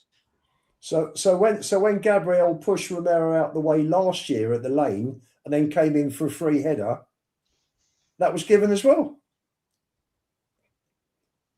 Look, but I didn't see, again, for me personally, I don't think that was a foul either. I think these are all well soft. I think the difficult thing is today, I want Romero in that situation with Gabriel, right? I want today, drag us into, I want my centre half to be tough. I want my centre half to go up and go, I am not getting beaten by any means necessary. Bang. John Terry would not have been pushed like that, right? Nemanja Vidic, these boys would have gone in. Terry Butcher, I could name. Now we're like tiniest little push on the back. People go, oh my God, it's so pathetic. But can I just get the final point? The United, what do you think of the United penalty today? When Lacroix got sent, I haven't actually seen it, to be honest. I sound like Arsene Wenger. I've not actually seen it. But my point is here: if we want, I feel like I don't really know what is wanted here. Do we want these decisions to stand, and we don't want referees to be micromanaging decisions like that, or do we? Because whatever it is, either way, where do you sit with it? Because 1 minute you don't want VAR to get involved, but you wanted VAR to get involved to disallow this goal. I don't know which it is, because I feel like it, depending on the decision, which is it? Perchy, all I want is for the referees to be consistent and VAR to be consistent. And I want the rules. I want IFAB to stop playing around with our game like they want to be the kings. And they agree on it, by the way. Do you acknowledge that both were different situations, though? Do you acknowledge that? Let me fit what the last week and this week. You acknowledge they're not identical. In terms when of you're asking for consistency of two different things, that's inconsistent. In terms of where the ball was. In terms of when the push was made before or after the challenge, then yes, they're different. But I just want IFAB to simplify it. I want them to stop trying to change the beautiful game that was great for 100 years. Hang on, that was great for 100 years before they started messing about with the handball rules and the fouls. And I just want football to go back to how it was, Before VAR, referees had an 88%. Hang on, before VAR, referees had an 88% hit rates for making correct decisions. Now that's better than most footballers. Leave it as it is. Leave it as it is. 88% is fine. I don't know which the argument is. We're arguing two different arguments. Two different subjects. See, this is the problem. You're so passionate about this subject that no one's arguing with you. Well, I'm not arguing with you. I hate VAR. I hate it. But we're not talking about whether we hate VAR or not. We're talking about these two decisions that people like you say are identical. We want consistency. You've just admitted they were different scenarios. So how can you be consistent? You can't have consistency on inconsistent things. Question. In the same situation today, if Dragoson's fouled, if it's in the other box and Jimenez has fouled Dragoson, that's a penalty. That's given as a penalty. What? But again, Lubo, you're not. It's given as a penalty. But again, that would be a different scenario. Like there would be the ball coming in at a different angle. The jump is different. Where the player is different. And this is the thing. Same angle, same cross, same angle. Player coming in. He's the wrong side. There's a push. Right? It's a penalty. If buts and maybes, but at the end of the day, this is the thing. When people say all we want is consistency, when you've got two, none of these examples are ever exactly the same. Yeah, and fans think they're the same because do you know what? Like you, I've not read the rule book inside out. But if I don't, I read it on this. I read it on this. I read it on the two hands one. when people don't know the rules, they just turn around and go, well, the rule is this. And when you actually read the rules, you go, oh, it's not that. It's actually very different. Should we come back that's and read why the rule book most together, fans Luvo? don't That's why most fans don't understand most decisions, because we haven't bothered to go and Agreed. check what the rules are. Just like another scenario, Savva, right? When you talked about the McAllister, the handball the other day, right? There's different scenarios, right? So if that was a defender, it happened to a defender, that wouldn't have been a disallowed. As in, it wouldn't have been a handball, but it was a handball for McAllister because he's gained an advantage by scoring a goal. Yeah. Whereas if it had hit a defender in that scenario, and they wouldn't have given it as a handball because there's no advantage. Right, and that's two different scenarios. The same offence, but two different scenarios, and that's why the rules are so subjective. You have to look at them in the exact scenario that it is. You have to rather than just applying the same thing to everything. It's not how it works. This is why I hate it when fans do this. But like we're going back to what about Arsenal last year? Like, these are not identical. The problem is we've got people in the chat, right? This is so funny when people are saying it's not rocket science. Again, you haven't read the rules, then, have you? I'm not saying I know all the rules, but before I pretend I know all the rules, I'm going to go and find out. And we as fans just think we know every single refereeing rule, and we don't. Now, that doesn't mean I agree with the rule. And you know what my man Chris does? And this is what he gets a lot of shit for. Chris will tell people, as a qualified referee at the top level, he will tell people what the rules are. But you know what happens?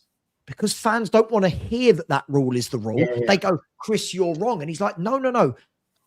Chris isn't saying he agrees with all the rules. He's just giving you, this is why the refs came to that decision.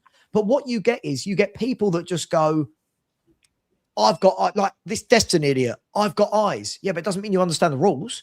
It doesn't mean you understand what they're looking at, right? It's absolutely crazy that we think every decisions are the same. It's interesting. No, I think it's not. Michael Dawson on Sky today at the end of the coverage. I think you were probably on your watch along, so you didn't hear it. Dawson said, all we want in football is consistency from referees. Sure. And they had Moyes up and they had today up. But they're two different situations. You can't have consistency with Michael Dawson or the referee. So what you're saying is that if a defender pushes an attack, if an attacker pushes a defender in the back, then you're saying that it's now got to be. We're not saying.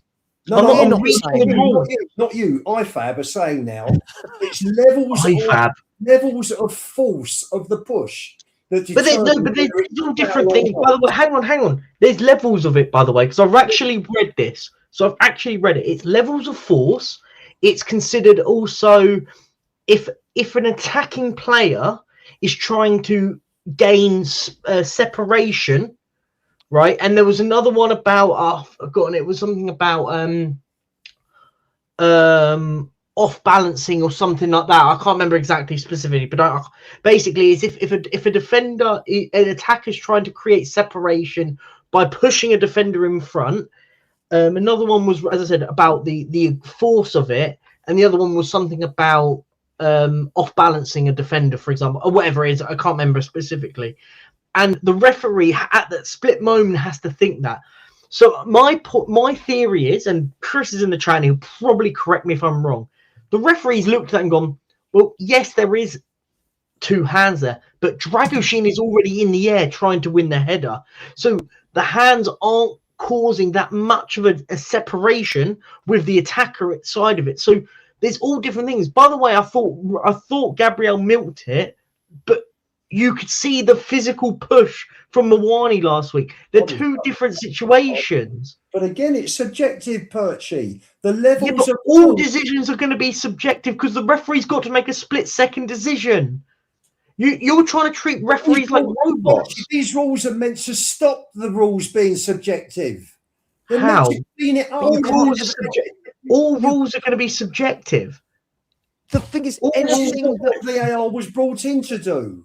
But VAR is still going to be subjective. It's still it's still a person making a decision based on what they see. So there's no point in having it. You're having two referees I then. don't, but we're arguing two different things. I'm all for VAR not being there. I don't get your point. It's just complicating the whole thing. I'm sorry. It's just a waste of time. I don't disagree that refs get things wrong. Of course, refs get things wrong. But honestly, the number of football fans I hear that when they talk about the rules don't know them is frightening, because we think we know what they are. And my point is, how can, and I've said this for years, forget VAR. Even with games in a championship where they don't have VAR, what one ref sees as a foul and excessive force might be very different to what another ref sees, because every decision, every angle is different. Every situation is different. There's going to be bad decisions. As I said to you, I think last week's was wrong. I think it should have been a goal, right? But equally, I think today should have been a goal, right? Yeah. I think last week's was wrong. I think the rules, and again, I think the rules are ridiculous. The problem is people can't listen. When you justify something that is a rule, they think, I agree with it. I don't agree with it. I'm just trying to state what it is. There's two very different things, and there's so many. Like Destiny, if you keep being rude to everyone, mate, you're just going to get blocked for good, right? My guests come on here. They've given you 4 hours of their time, and you're talking about an armchair what? Aren't we all armchair experts? Isn't that what we're all up here doing, debating? I think. Do you know why they do that? Because you get Sean, please come on. Because Sean said something in the chat that will align with what you think, doesn't make it right. So, and again, if you actually watch at the beginning of every season, the referees, they do a piece on referees, right? Every week they do a piece on referees, and they go and spend the days with the referees doing their pre-season training, whatever it is. And all of those presenters come away from it going, God, yeah, they took so much from it because they didn't actually understand why some rules were implemented, why they weren't, and what the referees do. And that's the difference between fan and ref. Fan and ref, there are decisions where I look at and go, that is ridiculous. How's the ref done that?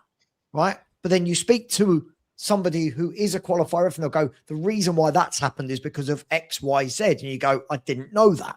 But we, as fans, we never want to know that because it doesn't go in our favor. You know what I mean? I don't have a horse in this race. I don't care. I didn't think that was a foul today. I didn't think it was a foul last week. I think football is soft. I think football is really, really soft. Definitely. I'm embarrassed that we cry for everything. I'm embarrassed that we ask VAR for every single thing that we don't like. I'm embarrassed that we do that. I'm embarrassed that these little pushes in the back people think are fouls. I'm embarrassed for it. It doesn't mean I think that the rules are right. Hey. There we go. Please finish it. I've Right, just brought the Chris, superintendent who's come on to sort them out now. It's funny because Chris, whenever I say things about decisions, he's always correcting me. He's always messaging me saying, "No, this is the actual rule."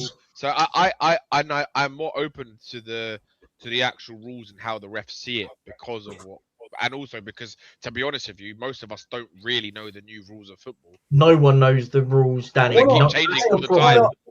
I'm pleased Chris has come on because I want to ask him one question. Chris, did you see the second yellow booking for the Juventus player against Galatasaray on Wednesday? When the guy went up for a header and Lloyd Kelly. Down, Lloyd Kelly, he accidentally landed on the guy's foot.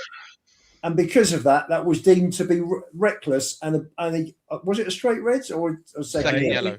It changed to red, wasn't it? It was changed to the red card. Yeah. How can that be a red card when he's come down? He's looking at the ball and it's accidentally. Didn't even know where the other player was. How mad is that? That's where football has gone now. Well, it's crazy. I would say the European refs are far stricter than the UK referees. So I think you'd probably have a coronary if you watch some of the European football more often. But Is that a foul then, or is that an actual yellow Well, card or so straight look, red? the reason why they will look at that different to a fan, before I make the 2 points I want to make, is as I've repeatedly said, even on this channel many a time, intent is irrelevant, and in the law, it's just what actually happens. So you have a duty when you're committing a challenge. It doesn't matter. You have a duty when you commit to the challenge to do it safely. So it doesn't really kind of matter whether you intend to foul somebody or not. If you do foul them, then the referees have to deal with the actuality of what happened. So I can see why that was given, but also there is the possibility that referees just sometimes do get things genuinely wrong, right? But the second I made a point in the chat, this whole this was given last year, so it should be given now is just the most ridiculous argument. Like Maradona handled it in once, so should we just let that happen every single week because it was once given in 1986? It's just such a silly, the whole whataboutery stuff. But my main 2 points really were, it's always going to be subjective. The laws are subjective. They're different people. The fans don't agree. Are you telling me that every single Fulham fan is going, yeah, that goal should have been disallowed? So who are the referees supposed to be consistent with? The Spurs fans, the Fulham fans? Because the fans all disagree with each other. So if you get one set of fans to agree with you, the other set of fans are going to be going mad, going, well, it's not consistent. So you can't possibly win. And the other thing... So it's got to be consistent for the person that's upset. Yeah. Sorry about that. I was in bed. Right. Well, consistent also with that person who generally, I think, even people who want to argue with me probably accept they don't know the laws inside and out. So when you're there going, well, it should be consistent. Consistent with what you wanted the decision to be, not consistent with what necessarily the laws are.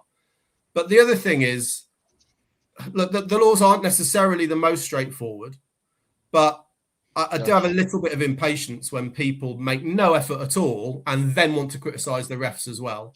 And one example, Luba, I've got no way around this, mate. I've just got to call you out. Your anger, VAR was brought in for this, about consistency and getting rid of all mistakes, when they explicitly said when it was brought in that it absolutely wouldn't do that. And it was only there to fix the absolute clear and obvious errors, which is why you've seen this week and last week, it's a subjective decision, could have potentially gone either way. And VAR has gone, well, it's subjective, so we'll just leave it with the on-field referee, which you were just claiming you'd be perfectly happy without VAR for the on-field referee to make the decision. Absolutely. You're not, as That's we've right. just seen. That's right. It goes with you. Sometimes it goes with you, but and sometimes it goes against you. But what bothers me is that the same offence is being viewed differently as a subjective by different referees, and that's inevitable. And that's been the case in every single. What's the point of having a rule book then, Chris, if referees aren't going to follow it? But that's mental. If you're simplifying it that much, that's insane. I want to hear Chris's take on. I want to hear Chris's opinion on the Dragosin foul and the Mwani one. Well, let me just do something else first, Danny. So, if we're all consistent, right? So, if I pull someone's shirt like that, who's giving a penalty now? Right, I've got hold of their shirt. Is that a penalty? Yes. No. Oh, so we've already got inconsistency. So, is that a penalty? If it's is it a penalty? Maybe that, yeah. That's a foul. How much is a penalty? Chris, don't pull your shirts like that, mate. Thanks. Yeah, don't preach yourself for it. You see what I mean? So everyone's got a different view. So how are you supposed to be consistent from one person to another? That's so true. What's the rule then? What's the rule? You're a qualified ref, Danny. You're a qualified ref. You're going to have to. And referee, I've sat in the Premier League rooms with the refs, right? We've watched decisions, and the room's been split on. Well, I don't think that was a foul. I think it is a foul. I don't think it's a yellow card, and that's perfectly acceptable because here's a thing for you. I made this point early on to someone else. Why do referees exist, by the way? Why did they have to come into football? So go back to when football first started. You just got two teams, groups of players who want to have a game with each other. Why did someone then go, actually, you know what? We need a referee. Why did that make it more fair? So what was going on between those two teams? They weren't agreeing. They weren't agreeing. So it's subjective from the very beginning. If it wasn't subjective, you don't need the ref, do you? Because everybody would just go, well, that's obvious what that decision is. But that's never happened in the entire history of football. But now we want to moan about it every week because cameras and the media perpetuate it. Yeah, I agree. That's the problem with it. So, It was a lot worse. Refereeing standards were a lot worse back in the day. Just watch any game from the 70s or 80s, you'll see how bad it was. But we've romanticised it all because back then we accepted it. There wasn't as much money in the game. People didn't moan about it. Chris, can I ask you a question? Can I just say one thing? Technically, if you look at the thing that Savva likes to look at the most, which I also agree with, the statistics, they make far less errors now that VAR is in place than they did ever before. Well, on VAR, super quickly, I don't like how far it's gone. I think it's getting a bit ridiculous with some things, but it was brought in to fix the clear and obvious errors, right? So, guys, you tell me, when was the last time you saw a defender handle it on the line and a penalty wasn't given? When was the last time you saw a clear offence outside the area that the ref gave a penalty for that then wasn't fixed? When was the last time you saw someone punch someone in the face and get away with it? Van Dijk. These things, they never happen. They never happen anymore. So VAR's fixed all of them, but the game drives a demand for, oh, yeah, okay, so we can't moan about that because they're all fixed. So we'll just moan about that's a shirt pull, and we'll moan about that was a push. And that's what's happening. I tell you what they've just changed the laws for next season. I think it's terrible. They can review a second yellow card to see whether that was deserved or not. Whereas you can't really do that at the moment unless it was the Juventus one was different because they were looking whether it was a straight red card. If it's just a second yellow and there's no possibility of it being a red, they're going to review all of them now. You think that's why it's becoming too micromanaged, the like Juventus every little one, decision. The Juve one wasn't even a foul. It was a complete accident. But again, you've not listened to anything I've said, Lubo, have you? Didn't you listen to what he said? It's not how it works. It was still a foul. Of course it was. Sorry. An accident. You can't use an accident as your defence. That's mental. I can't talk loudly because people are sleeping, right? But just to get this clear, are we talking about Lloyd Kelly going up in the air and then he's looking away and he comes down and his leg shreds down the side of the defender? Yes. Yeah. Complete accident. On his calf, it's a complete accident, but it's a foul, right? It's a complete accident, but it is a foul. It happened. And he would have got a second yellow for it anyway. Right? It wasn't even a yellow. Oh, it's definitely a yellow. Sure, that's a yellow. It's a foul, Lubo. It's even though it's an accidental. Hold on. Can I just make a very quick point though? You know what the rule is. Can I finish? Please, guys, I can't shout. Right. I don't want to. But again, this is what I mean, right? And this is where the consistent versus inconsistent thing. If that had happened to Christian Romero or Mickey van der Ven for Spurs, we would be screaming for a red card. We would be. There is no way Lubo sits up here if that happens against Spurs and says, that's not even a yellow. And this is where I always agree with Chris, right? That it's only ever inconsistent if it's inconsistent against what we want, not what the other team want. Bingo. So in this world, you could never have 100% consistency because half the people are always going to say it's inconsistent. Yeah. Just at that point there, just Savva, exactly. So Lubo wants refs to be consistent. So on that challenge, Lubo, you said it wasn't a foul. Danny said it was just a foul. Savva said it was a foul and a yellow card. So who are they being consistent with? How do you achieve 100% consistency when the three of you can't even agree on what the decision should be? Yeah, it's a good point. Great point. Chris, do you actually... Whoa, don't answer with a question. Answer the question. I was trying to answer it, but the whole thing about a foul, for me, you can have an accidental foul and you can have a deliberate foul. But what's happened now is that there's no difference between the two. What? There's no difference between the two. You get a yellow or a red card for both. One's with intent and one isn't with intent. I mean, thank God. Intent isn't in the rules, though. It's not about intent. With the Lloyd Kelly example, Lubo, my intent is so subjective. Hang on. Sorry, how did that answer my question in any way? Yeah, and one, you use the word intent. Intent is the most subjective thing ever. So your argument is irrelevant. It's not. You can't judge something on intent. That's Can I ask my mental. question again? Because Lubo completely didn't answer it in Go on, any way ask whatsoever. it again, Chris. So for the Lloyd Kelly one, you get very emotional and angry about referees not being consistent. You said it wasn't a foul. Danny said it was just a foul. Savva said it was a foul and a yellow card. No, So I think it's a yellow card as well. I think. It's Oh, well, fair enough. Even then, you still got disagreement, right? So how can referees be consistent if, as a group of fans, you can't agree with what the decision should be? Can I ask you something, Chris? If someone, There you go. There you go. I'm going to answer you on The the Lloyd politician is out. Hang on, I'm going to answer you for the Lloyd Kelly one. I'm going to show you how ridiculous IFAB is, and I'm going to bring it into real life. Someone's running along the streets and they actually catch you. Is that assault, or is that just an accidental collision? So how does that answer the question? It's got no relevance. This is why, thank God, IFAB aren't in our courts, because there's no grey areas now. Please answer the question. For me, Lloyd Kelly was a complete accident. The guy's not even looking. He's gone up for a ball. That's not the question. Not the question. How can referees be consistent when you as fans don't have one view? You disagree as fans on what it should be. So how can the referees avoid being criticised for being inconsistent when the fans cannot agree with what the decision should be?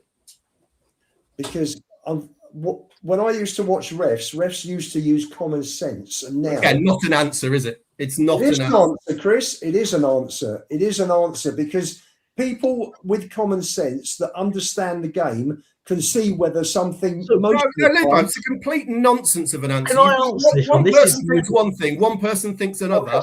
How do you be consistent with both? Chris, refs are always right. Refs are always right. They're never wrong. All I'm saying is answer the question. This is such a childish answer, man. How can you be consistent? I didn't think it was yellow or red. You didn't think, but that's not the point. Sorry, I'll jump in. Lubo, the point Chris is trying to make it is you didn't think it was, but Savva and Danny both thought it was a foul and a booking. My point here is what Chris is trying to, and I'll explain, is you want consistency. However, you can't be consistent with a group of people to make a decision, right? So you're then asking a referee to be consistent while you can't be consistent. So how can it be consistent if you can't? That's the point being made here. All right, Perchy, there are fouls that don't constitute a booking. And hang on, I'm answering you. And there are fouls that do constitute a booking. Okay, so refs should know the difference. It's not an But answer. you don't know what the difference is. So Lubo, let's change it from football. I have a group of 5 people. 3 people think the sky's blue. 1 person thinks it's green, and another person thinks it's yellow. How can you, when you're making your decision as to what colour the sky is, be consistent with all of them? How are they all going to say, well, he's consistent? How can you please 100% of the people that all have different opinions? Who all disagree. Well, listen, thankfully I'm not colourblind, so I can give you a proper answer. Oh my god! Well, that would be a first time if you do, Lubo. So let's go on. But Lubo, see, this is the thing. When you're faced with a question that requires an answer and not emotion, you're not answering. Even an answer. No, you haven't. No, Lubo, you haven't. Let me finish. The point Chris is trying to get to is forget refs. Forget the rules. What he's saying is, in this world where all of us on this panel will have a different opinion on something, whatever decision the referee makes, whoever thinks the referee got it right says consistency. Whoever thinks the referee got it wrong says bingo, inconsistency. So Chris is saying, how could you ever bridge that gap to make sure that all sets of fans are happy? Because I'll go one further. Impossible. It's impossible. There you go. We may have got somewhere. Bingo. So Savva, now we know we have to really explain it in that way for Lubo to get the answer. Football is an imperfect game, which is why I hate the fact that IFAB are trying to make it perfect.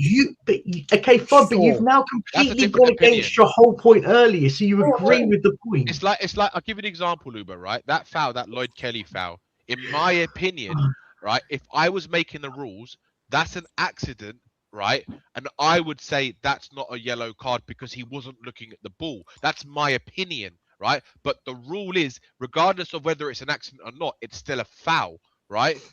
that's why the referee had to give a yellow card. Now, what I don't understand with that decision is why did he overturn it to give him a straight red? That's what I don't understand. Because it was already, if that's a foul to me, right, he was already on a yellow card. So if that's a foul, I agree. based on the rules, Yeah, now that's now hold we're getting on, some more Perchy, context. right. Hold on, Perchy. Now it's a yellow card, right? But what I don't understand, where the inconsistency is, why did the referee give a red card? And that's the question I wanted to ask Chris, because I don't understand that. But the answer is kind of similar in a way. So the referee's seen it and determined that jump for the ball was reckless. The VAR have looked at it and seen him come down on top of his Achilles and decided that was endangering the safety of an opponent. So you've got the referee thinking, I didn't think it was that bad. I think it's a yellow card, like you were thinking. You've got someone else who's just looked at it and gone, actually, he shouldn't have jumped like that because he's risked potentially landing on his Achilles. Now, you can disagree with that. I have no problem with that. But you've just got two people who've got different opinions. And that's the nature. I'll go back to what I said before, Danny. Is it, Chris, is it a bit more simple, though? If that wasn't the nature, just let me finish the one point. If that wasn't the nature of football, the referee wouldn't exist in the first place because everybody would just go, well, we all agree that's the decision. So the fact that referees agree means that, referees exist means inevitably people are going to disagree because otherwise they wouldn't be needed. So I was just about to say, though, the difference between the scenario of the ref giving the yellow and then a red for the second yellow and VAR is that VAR get to see it back in slow motion to see that it is a straight red, whereas the referee has a split-second decision. I thought maybe it's not a straight red. I didn't see it, but I will give it as a foul and a yellow. Whereas VAR's gone, well, actually, we've re-looked at it and we think it would have been a red card if you could have seen it in real time, which you can't. And that's the difference, isn't it? Lee, football's not played in slow motion. No, that's not. Of course, it doesn't matter, Lou, but that's the whole point of VAR, right? And Lloyd Kelly's attempt to win the ball wasn't reckless either. It was a fair. And I get what you're saying, but how many situations have we seen where VAR have given a red card in a situation where someone has gone for a genuine tackle, but because the opponent has moved the ball, it's led to their foot position being in a scenario where it's then made contact with the person, where it would have made contact with the ball, but they've moved it out of the way, and that's been given as a red card. You again, same thing. There's no intent there, but they've ultimately harmed the player. It's about the well-being and the safety of the player, even if they didn't intend it. So it's the same. They've seen the same thing in this scenario. Lee, what they've done is they're taking tackling out of football. Yeah, no, I don't disagree. It's a physical contact sport, and sometimes people get hurt, and it's an accident. And it's basically because why did you think today was a foul? If you disagree, why do you think today was a foul then? Sorry, why did you think today was a foul? If you think they're trying to take contact out of sport, surely you're happy that wasn't given. Well, in that situation, here we go. No, hang on. When you tackle somebody, you can't help sometimes but follow through. There's a follow through. You just can't. You can't go into a tackle and just stop dead. So today, human body can't do that. But the referees are now sending players off because they call it a follow through. So today should have stood right. So let me ask a question. No, hang on. So is that your issue with the rule change of how they deem what's a foul and what's not a foul then? It all depends if it goes for or against Tottenham. That's what it's about. No, it's nothing to do with for or against Tottenham. No, it's not. No, it's not. No, it's not. I spend a lot of money going to football. I want to see a game. Not relevant. I have to say, Lou, but in all the time I've heard you on stream, I've never heard you say. I don't judge decisions. I don't judge. There are games where we have had decisions and come out of that. I remember we won 1-0 against Portsmouth or 2-1, and Zakora took a horrendous dive. I walked out. I felt sick. It didn't even feel like a win. I don't want to see Spurs win like that. Okay, but your point. Hang on, sorry, Savva, 1 second. But your point just now. So I'll let you jump in. Just sorry. Your point here was they're taking tackling away, yet you thought today was a foul and should have been disallowed. It doesn't correlate to your argument. You should have been like, it's not a foul. Because if last week is a foul against us, then today... But that's not how life works, though. Then You can't today's just a go, foul. you could have gone. I would have accepted it if you'd gone. Yesterday's wasn't a foul, and today's wasn't a foul. Hang on, Cool. can I make? I No, just want but to make. if it's given last week, then it should be Yeah, given but- this okay, week. so That's my point. What about the Maradona handball then? So we just let people thump it into the net because that What was do you given. mean Maradona? It was a shocking decision. Oh, Okay, but can I- so now we're not applying the same standard. That was given 1 week. So the next week when they thump it into Yeah, the net, do we exactly. just go, well, that was Can I- allowed last week. Well, two Can wrongs I- don't listen, make a guys. right, Chris. What are you talking about? Hang on, guys. The Maradona decision was the worst possible decision, and apart from the penalty given against us in But Madrid, your argument it was was the that worst they handball gave it. decision I've ever seen. God's sake. Can I? Oh, you can't I- win, can you? You can't win. Surely, guys, right? This is the interesting thing about this debate. Is even the chat is split, right? You've got nearly 700 people in here, and the chat is split. That tells you that it's all about opinion, right? You can watch panel shows like you can watch Sky Sports, for example, on a decision, and two of the pundits will say penalty. The other two pundits go, not a penalty for me. Yeah. And this is the point, right? Is that Yeah. refereeing laws for me are subjective. When people say you're hiding behind subjectivity, again, even though it was explained that last week and this week's were the same, were different, Lubo still come back with the argument of they're exactly the same. And they're not. And that's where the subjectivity comes in. As I said, let me explain. I think they're both fucking ridiculous. I don't think either of them are fouls. I think football is soft. I hate the fact that we have to ask for VAR for everything. Chris, you WhatsApp me when Chelsea were complaining and nothing happened. Nothing happened. It was a perfectly good corner and a perfectly good Arsenal goal. And all of Chelsea's VAR. We pick and choose when we like it, right? Yeah. We pick and choose whether we like refereeing rules depending on whether or not it goes for us or against us, right? But it's two things are never going to be the same from 1 week to the next. That doesn't mean I have a hard and fast opinion on this. I think there are shit referees. I think there are good referees. The same way there are good players and shit players. This is life. But the whole point was, when people are going, yeah, Lubo's right. The whole point was he couldn't answer Chris's question because there's no answer to it. And I think this is where Chris has been, sorry to blow smoke up yours, very clever here. He's asking a question that there's no answer that exists to. You cannot get consistency when 100% of people don't all think the same. Because whichever team that decision goes against today, right? What are Fulham fans going to say if that's disallowed today? Their decision is going to be, we just want consistency. One like that was given 2 weeks ago, but Spurs fans go, we just want consistency because one like that was given last week, right? So that was the point that Chris, I think, sorry, tell me if I'm wrong, Chris, I think that's the point Chris was trying to make. How can you make 100% of people happy with subjectivity when they don't even agree themselves? Yeah. But you can't make everyone happy. You can't. Just make one more point.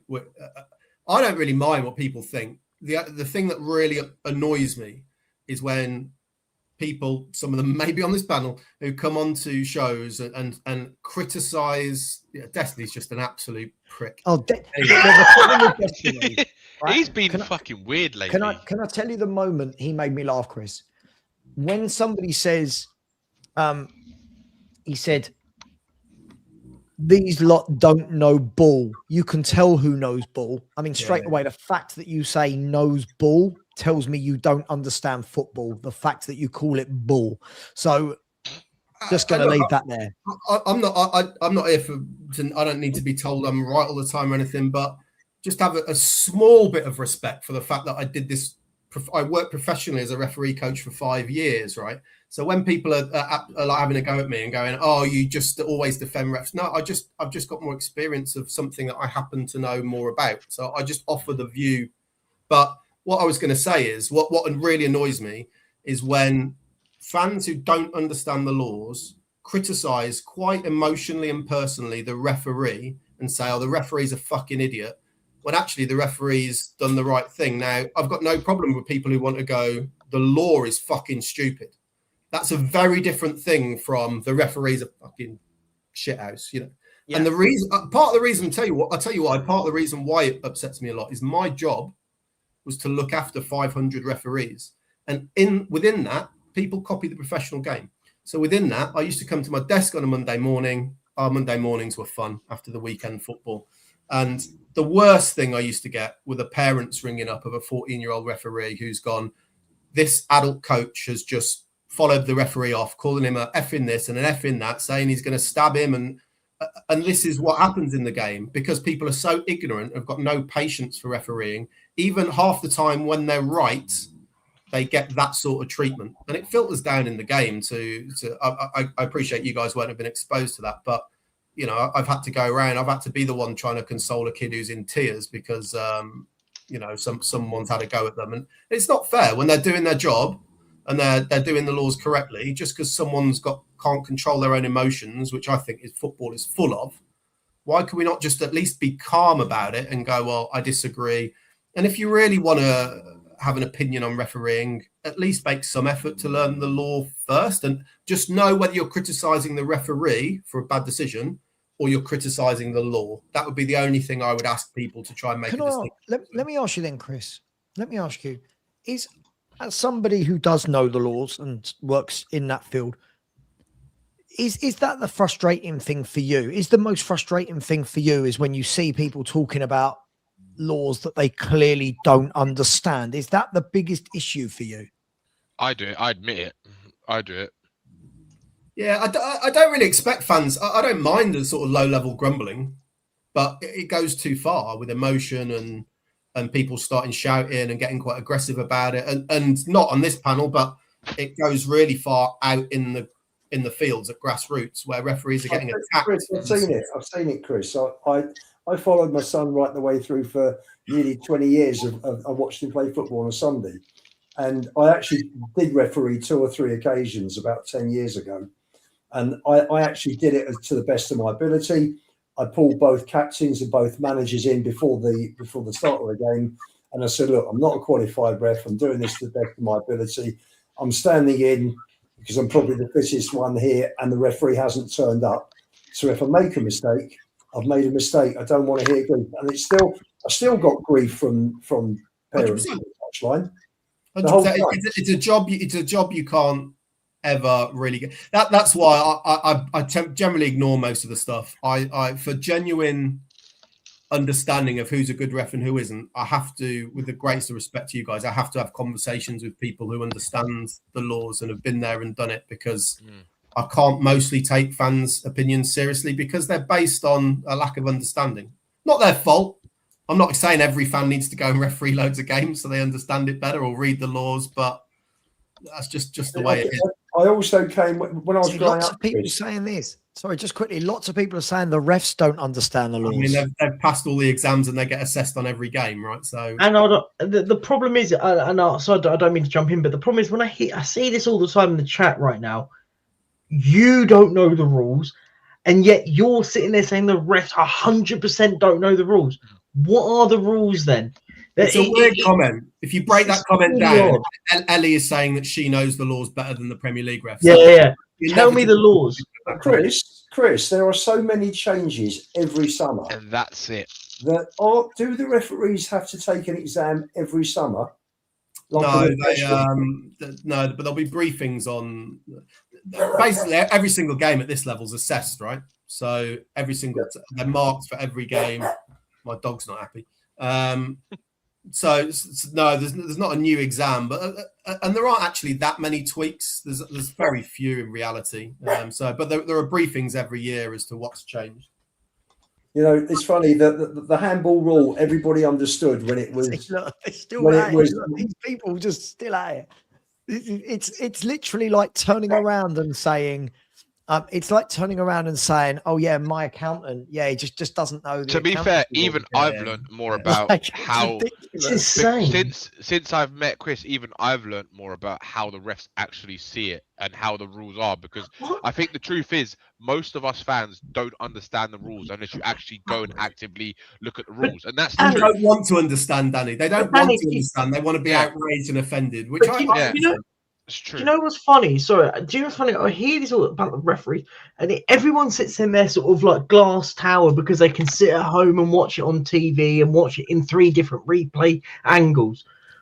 Everyone forgets immediately that the ref makes an instant decision based on what he sees at a clear. And yeah, those happen. Like, it would be amazing, Chris. I know you did it with me the other a few weeks back and stuff. You sent me that link that had, is this a what should be the outcome to this refereeing decision, and the amount that you read it, and it would be amazing for people to take that test that you sent me. It was really good because you go. Do you know what? That's a good point. And it's funny though that even though we're up here having an open conversation, it's funny that the magic microphones change what you say.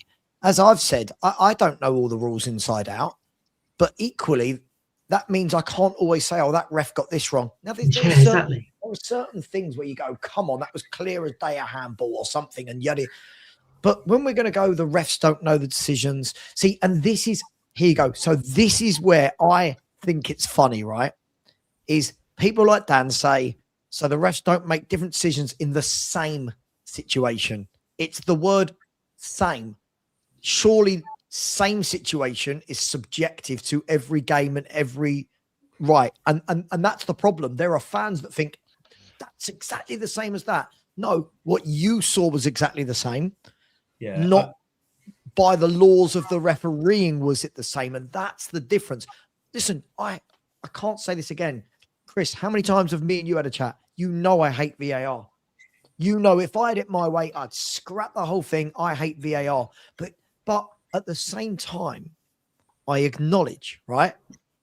I acknowledge that if we scrap VAR, the same people that are complaining about every decision will complain when the refs get things wrong in real time. They'll go, that's obvious, but they'll expect the obvious decision to be caught in 1 second. So I hate VAR, but the reason I'm more lenient with refs is because I'm someone that's quite happy to go with that. I'm quite happy to say refs will make mistakes. There's no VAR. We get on with it.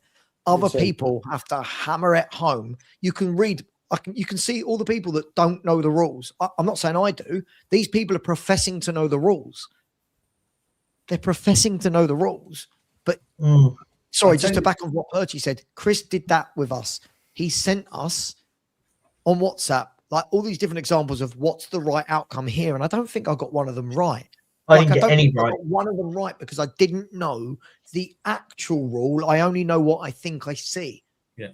And this is the difference. It's so funny. Yeah. I don't think many people do, Luan.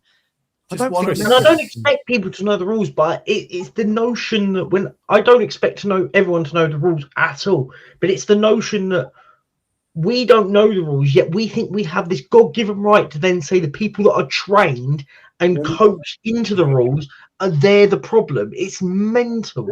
Chris, let me ask you a question.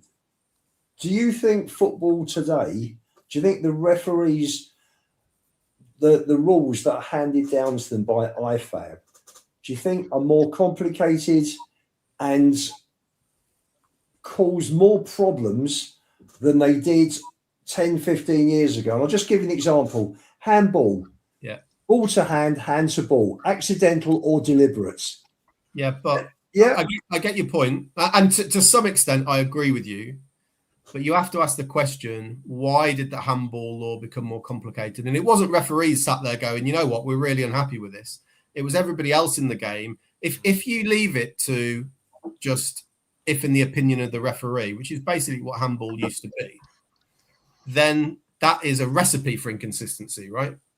If in the opinion of the ref, inevitable. So what's happened is managers, fans, the media criticize so much that it drives those law changes.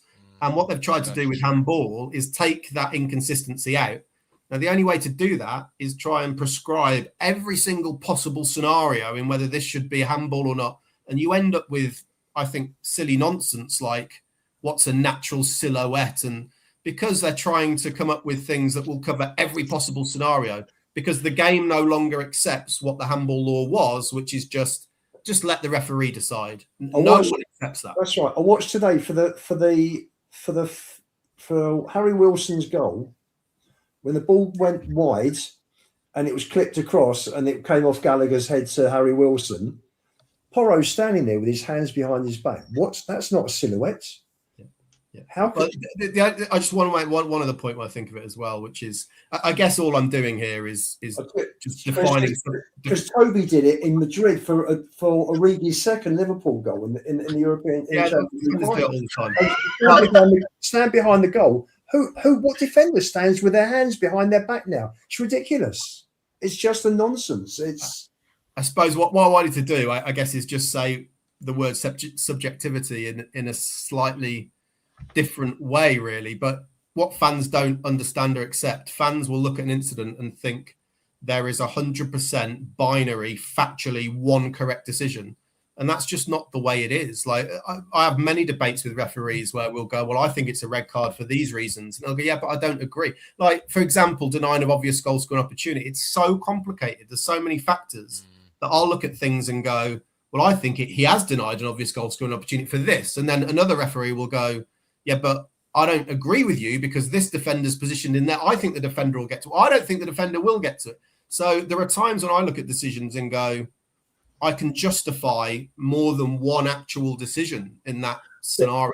And fans don't accept that. Fans think there has to be a 100%. But here's the thing, right? And I just saw that thing just put up, Savva, just now about the art of defending because arms are behind the back. But equally, right, let's be fair and let's call it how it is. If Tottenham are playing Fulham, for example, and a ball is hit Issa Diop's arm and a penalty isn't given, we're all going mental. So it's very easy to sit there and go, because Luba, I know you are users. I know full damn well if that was the case, if Diop had his arms normally and it hits his arm and you're going up and we don't get a penalty, you're going mental, and rightly so. You'll be going wanting a penalty. And I think this is the problem. I think what also doesn't help, just to add on to what Chris was saying about yesteryear and now, I think what we have now is we see everything 17 million times, right? And that doesn't help it. Whereas before, not a lot of football was on telly, so you just saw the decision at that moment, the ref makes it and you move on. So you don't think at the time right or wrong decisions have been made. Nowadays, everything is microanalyzed to the split second in every aspect. And I think that doesn't help because you're microanalyzing every decision. No, of course. And it's funny, talking of subjective decisions, we had one tonight that no one's even brought up tonight. What one? All over the top. Richie's on the halfway line. Diop's held him, pulled him down. Richie's clean through on goal now. Whether he'll get caught or not is subjective. But he's pulled him down. He got a yellow card for it this afternoon. But the ball's over the top. I don't remember it being him clean through on goal, if I'm honest. No, they're on the halfway line. The ball's gone over the top, and Richie would be past him. Now, are the other defenders going to come in and win the ball? That's subjective. Who's quickest? Yeah, exactly. So that's my point. For it to be a red card, it has to be almost certain that they will get to the ball. So once you start to question it, really they have to be in possession of the ball or imminently about to get possession of the ball, pretty much. So if it's hoofed over the top and there's doubt, I don't remember the incident exactly. But if there's a bit of doubt over who will get there first, it's not a red card. Can I ask a question of you, Chris? I thought you were going, Lee. I thought you were waving. No. We have to put our hands up. It's like school. One thing that I do think there maybe is some inconsistency in, and you might be able to shed a bit more light on this, is why is it that we know that VAR can't get involved in just general fouls, right? They're not involved. They're only looking at red card, potential red cards, etc. I get that, but why is it that there are some times where refs will maybe ask or they'll review when a perfectly good goal is scored, but they'll be looking for a foul in the build-up, But then other times a goal is scored and they'll just go and start again. It seems to be some refs ask to look in case No, they they've don't missed ask. something and others don't. And I don't quite No get one how far do you go back? You either check the whole 30 seconds before or you don't. But there's some scenarios where they just seem to straight away bang, check this. Is there anything in the build-up I need to be knowing about? I think that's the only inconsistent bit. There's a discussion that takes place while the match is happening, right? So as the attack's happening, they'll be saying things like potential foul, potential push, pull, whatever. So unless there's anything like that has happened or there's anything obvious to check, then it can be. But is that triggered by the ref, though? Is the ref saying, I think I've seen something, can you check it? Potentially. Or is VAR monitoring it and going, oh, actually, just before you give that goal, we're going to go back and look at something? Who triggers it? Because that's the inconsistent bit that I see. Basically, VAR checks every goal. So that's the standard, that they have to check every goal for any obvious offence in the build-up. So the referee cannot initiate a VAR check, which I think is slightly mental. I've got two views on that. I think it's slightly mental. I go back to a cup final I refereed once where there was a big shout for a penalty early on, and just as it happened, someone ran in front of me. So I had no idea, literally not a clue. I've got to give something. I can't just stand there and go, I don't know. Like, that's not going to help, right? But, I mean, that wasn't a VAR level, but it's an example where refs can be unsighted. Like, why can't I say, look, I don't know, I want to go and look. But they can't. So it's led by VAR, but there's a constant discussion in the build-up where the referee might say, like, and the assistants as well. So the assistants will say possible offside, and they'll come back and check it then if the goal is scored. If it's not scored, they won't check it. And how far do they go back to? There is a clear directive on that, which there was controversy, wasn't there, in the Villa Brentford, where they went back and the ball was out of play about 25 seconds earlier. Yeah. The other end of the pitch, that's right. Yeah, but it says it basically goes back to as far as how did that team gain possession of the ball. Well, I think this is the inconsistent bit I don't get, though, is because VAR are specifically not allowed to get involved in a normal tackle in the normal course of play, but they can go back if a goal's been scored to then say, yes, there was a foul, ref, you've missed it. Do you get what I'm saying? You're given a decision on one thing in one scenario, but in another scenario, when it doesn't end up in a goal, they're not getting involved at all. That's the bit. It's either one or the other, isn't it? I tell you the one I really hate, that you haven't really seen this play out as in a scenario, which amazes me. You know, the goal is disallowed if the scorer has handled the ball. You took the words out of my mouth. Sorry? That was my next comment. If the guy handles it, but he doesn't score, and his teammate scores, then the goal's given, but it's still a handball. But because the guy who handled it didn't score, it's not a handball. Yeah. So how mad is that? I'm waiting to see the scenario where, I don't know, let's say a cross comes in, the keeper misses it, and the guy handles it, and it falls to it. Accidentally, by the way, it's got to be accidental, because if it was deliberate, that would be an offence anyway. So it just hits his arm accidentally, falls to him. He could tap it in, but it would be disallowed. Recognises it and goes, actually, I won't tap it in. I'll pass it to my mate over there, and he can tap it in. And like Lubo says, I find that a ridiculous inconsistency. And it's the same reason why I hate what they've just done in the last couple of days about yellow cards, because now they can review a second yellow card and rescind that, but they can't review the first one. So if you think of a scenario where someone commits a clear yellow card foul, yellow card, then gets a second yellow card for diving, but it wasn't a dive, that will get reviewed and they will stay on the field, even though the referee's gone second yellow red. If it was the other way round and they get a yellow card for diving first and then commit a clearly yellow card challenge, they won't get it. They won't stay on the field. They'll get sent off. And I think things like that become ridiculous, and that scenario will happen at some point, and then football will be up in arms again. Chris, do you not think that, for me, I think one area that, and this is where this new rule will improve it, is that if a player gets a booking, we often see conversations with pundits where they think that wouldn't have been that yellow card's been given. If it hasn't been given because it would have been a red. And I also find that where a player gets booked, then the next foul he makes, is another yellow and he's off because he's on a yellow card. He's not being booked because the next foul is worthy of a booking.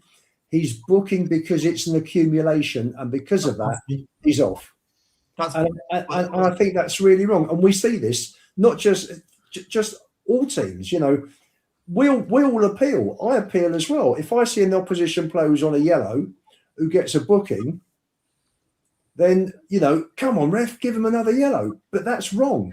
It's actually wrong. It should be, for me, yellow cards should be a level above a normal foul, you know, and then a red should be further up.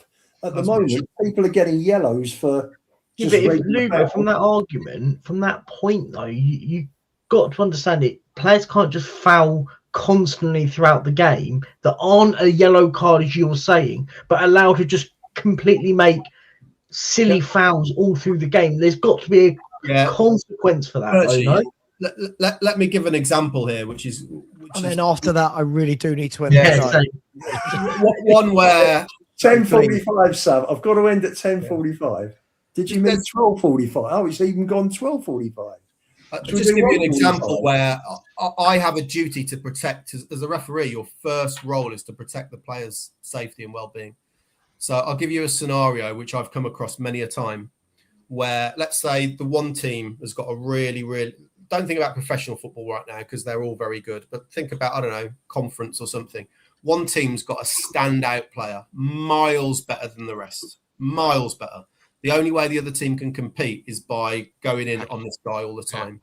So there comes a point where they rotate the fouls. This happens. They rotate the fouls around the team.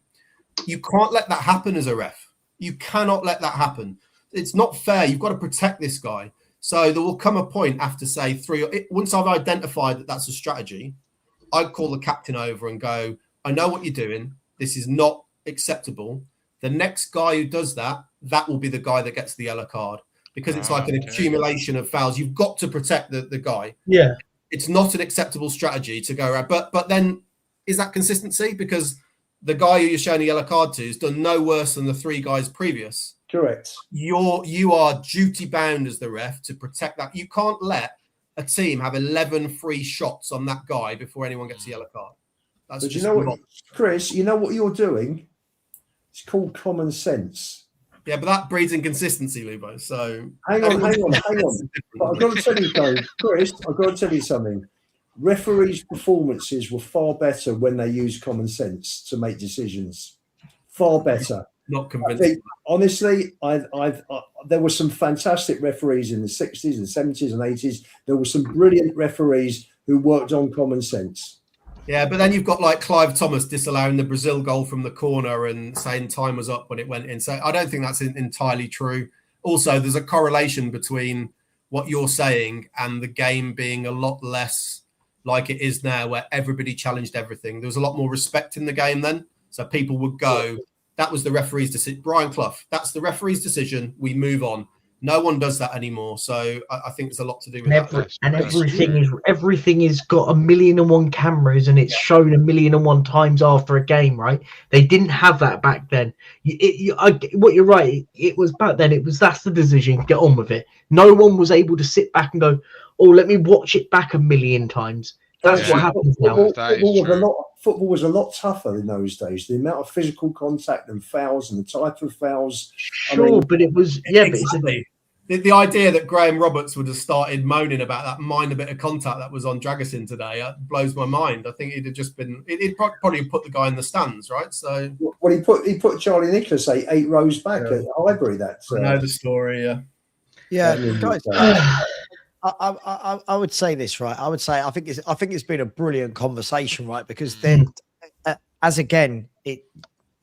everyone's got different opinions, but at the end of the day, the referees are the ones that have to enforce the laws.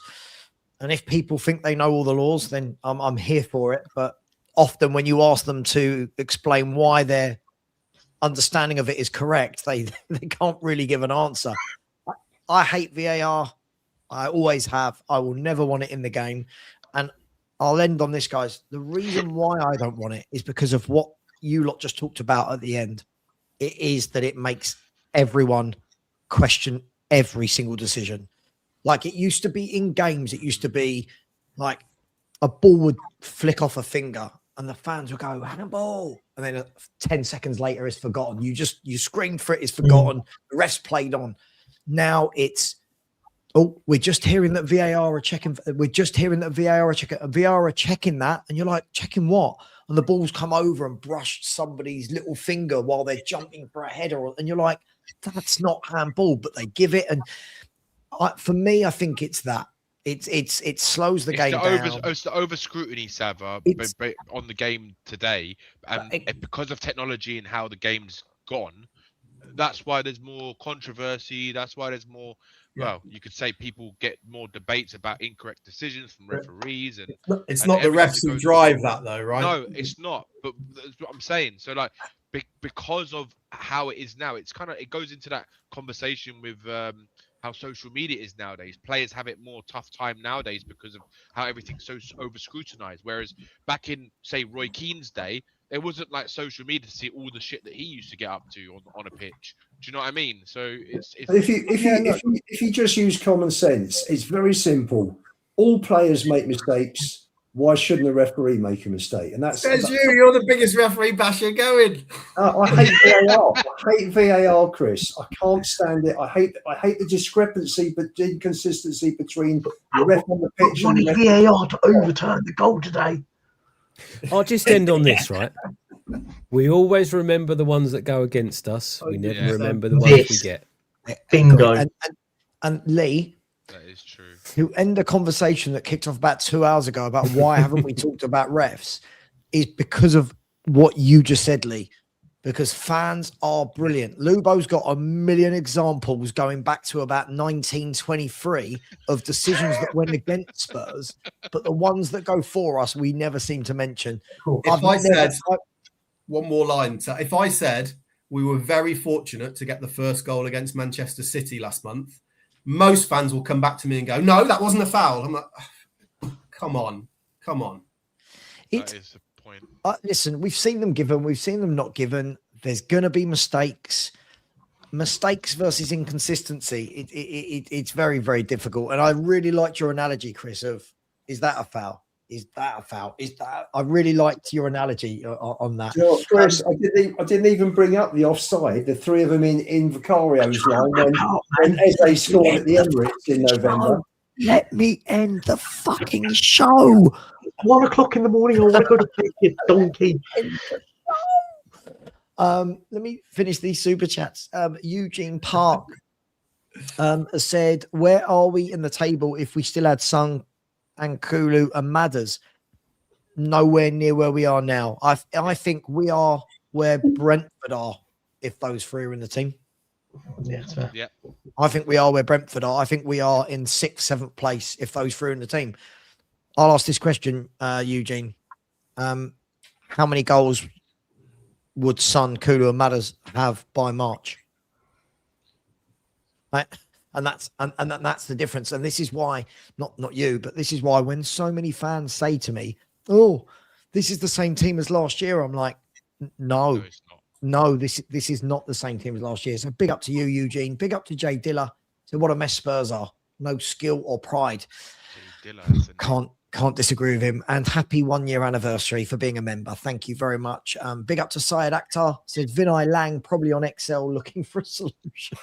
On Excel. Love it. Absolutely love it. Big up Andy Lester. Said Levy's departure has made instability. Lubo out. I'm all for it. No, mate. Lubo out. Big up to you. Thank you very much. Big up to Paul Brown. Thank you. I said, regardless of anything, it's glass half full until the bitter end. Come on, you Spurs.